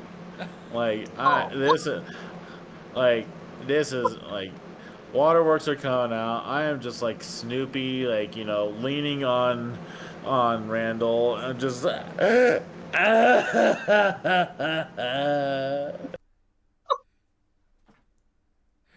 Curiosity, did Rose so Jacques is also kind of curious, did Rose and Thorn react at all during this moment? Make any sounds, give any indication? They kind of just look at each other and then look at you and then kind of look back at each other and just kind of look at the all of the bear traps on the floor. And you kind of hear one of them whisper to the other, I didn't know that they put those in his room. and Hmm. they kind of are just, they're oddly reverent in that moment. But they kind of step over the bear trap and kind of walk into the room, like beside each other, kind of looping past the bear traps to look at what's going on. And as they see it done, they just kind of look at you and go, Can you do that for everybody? It will be my pleasure. Come. Everybody will get the moment that they need. Let us find your mother now. I have no intention of finding the actual mom. I'm just saying, let's maybe it's time to head out. Mm-hmm. Agreed. since But I kind of like do like a wink, nod, shake of the head, trying to let Tomat, Randall, or Bertie know to pick up a couple of those bear traps because they might come in handy later on. As I'm like leading the girls out and looking behind, like Okay. trying to your neck pops. yeah, So- my neck pops. I'm like using hands. I can't. Like my wings are like trying to do like flag symbols. We're just like, it's like simulating a bear trap closing like this. yeah. Rosa Sorn, I think that we could be trapped in times of grief and be needing bears, and sometimes it's good to hold the traps because they give us love like a bear hug. Holds the bear traps, picks them up, and the bear traps. You can want to leave them behind, but sometimes taking the trauma with you, like picking up bear traps, is a good thing because you could use the trauma later on, like bear traps. And so I'm trying to. That's a I'm very getting good perspective there, Jacques. Yes, bear traps cause a lot of trauma, and if we carry them with us, then we can cause trauma. We will to use something that else. trauma to overcome the other things. So pick up the bear traps and take them with you, so you can overcome other things. And then lead them out. I begin Okay. picking up bear traps. Oh, Super yeah. furious. So I figure that these traps are engaged, so I grab the stick from the wall that was holding up the thing, and I just disengage a few of them by poking the center with the stick. So you poke the center of whatever ones you want to poke, and as they are closing, you see like writing underneath each bear trap, and at the end there's a line of it that reads, "I can't believe you let him go." What? Guys, there's words! I found words and they say weird things. Come see. It says I can't believe you let him go. Bro. That would be a crazy cliffhanger. Tree, say something. Well, if that's the case, then Tomte will just kind of like quickly bap each one of them. He's got the agility to be able to punch and recoil and not get attacked by a bear trap. And he'll set them all off just to read if there's a larger message. That's a very good idea. I like that idea. Ooh. So underneath the ones that Tom Tay just punched, it reads, you knew he was dangerous. I can't believe you did this. I thought you were still in the basement. And that's where we will end for tonight. No! Ah, rats. You do this every time. Wait a minute. Who are you?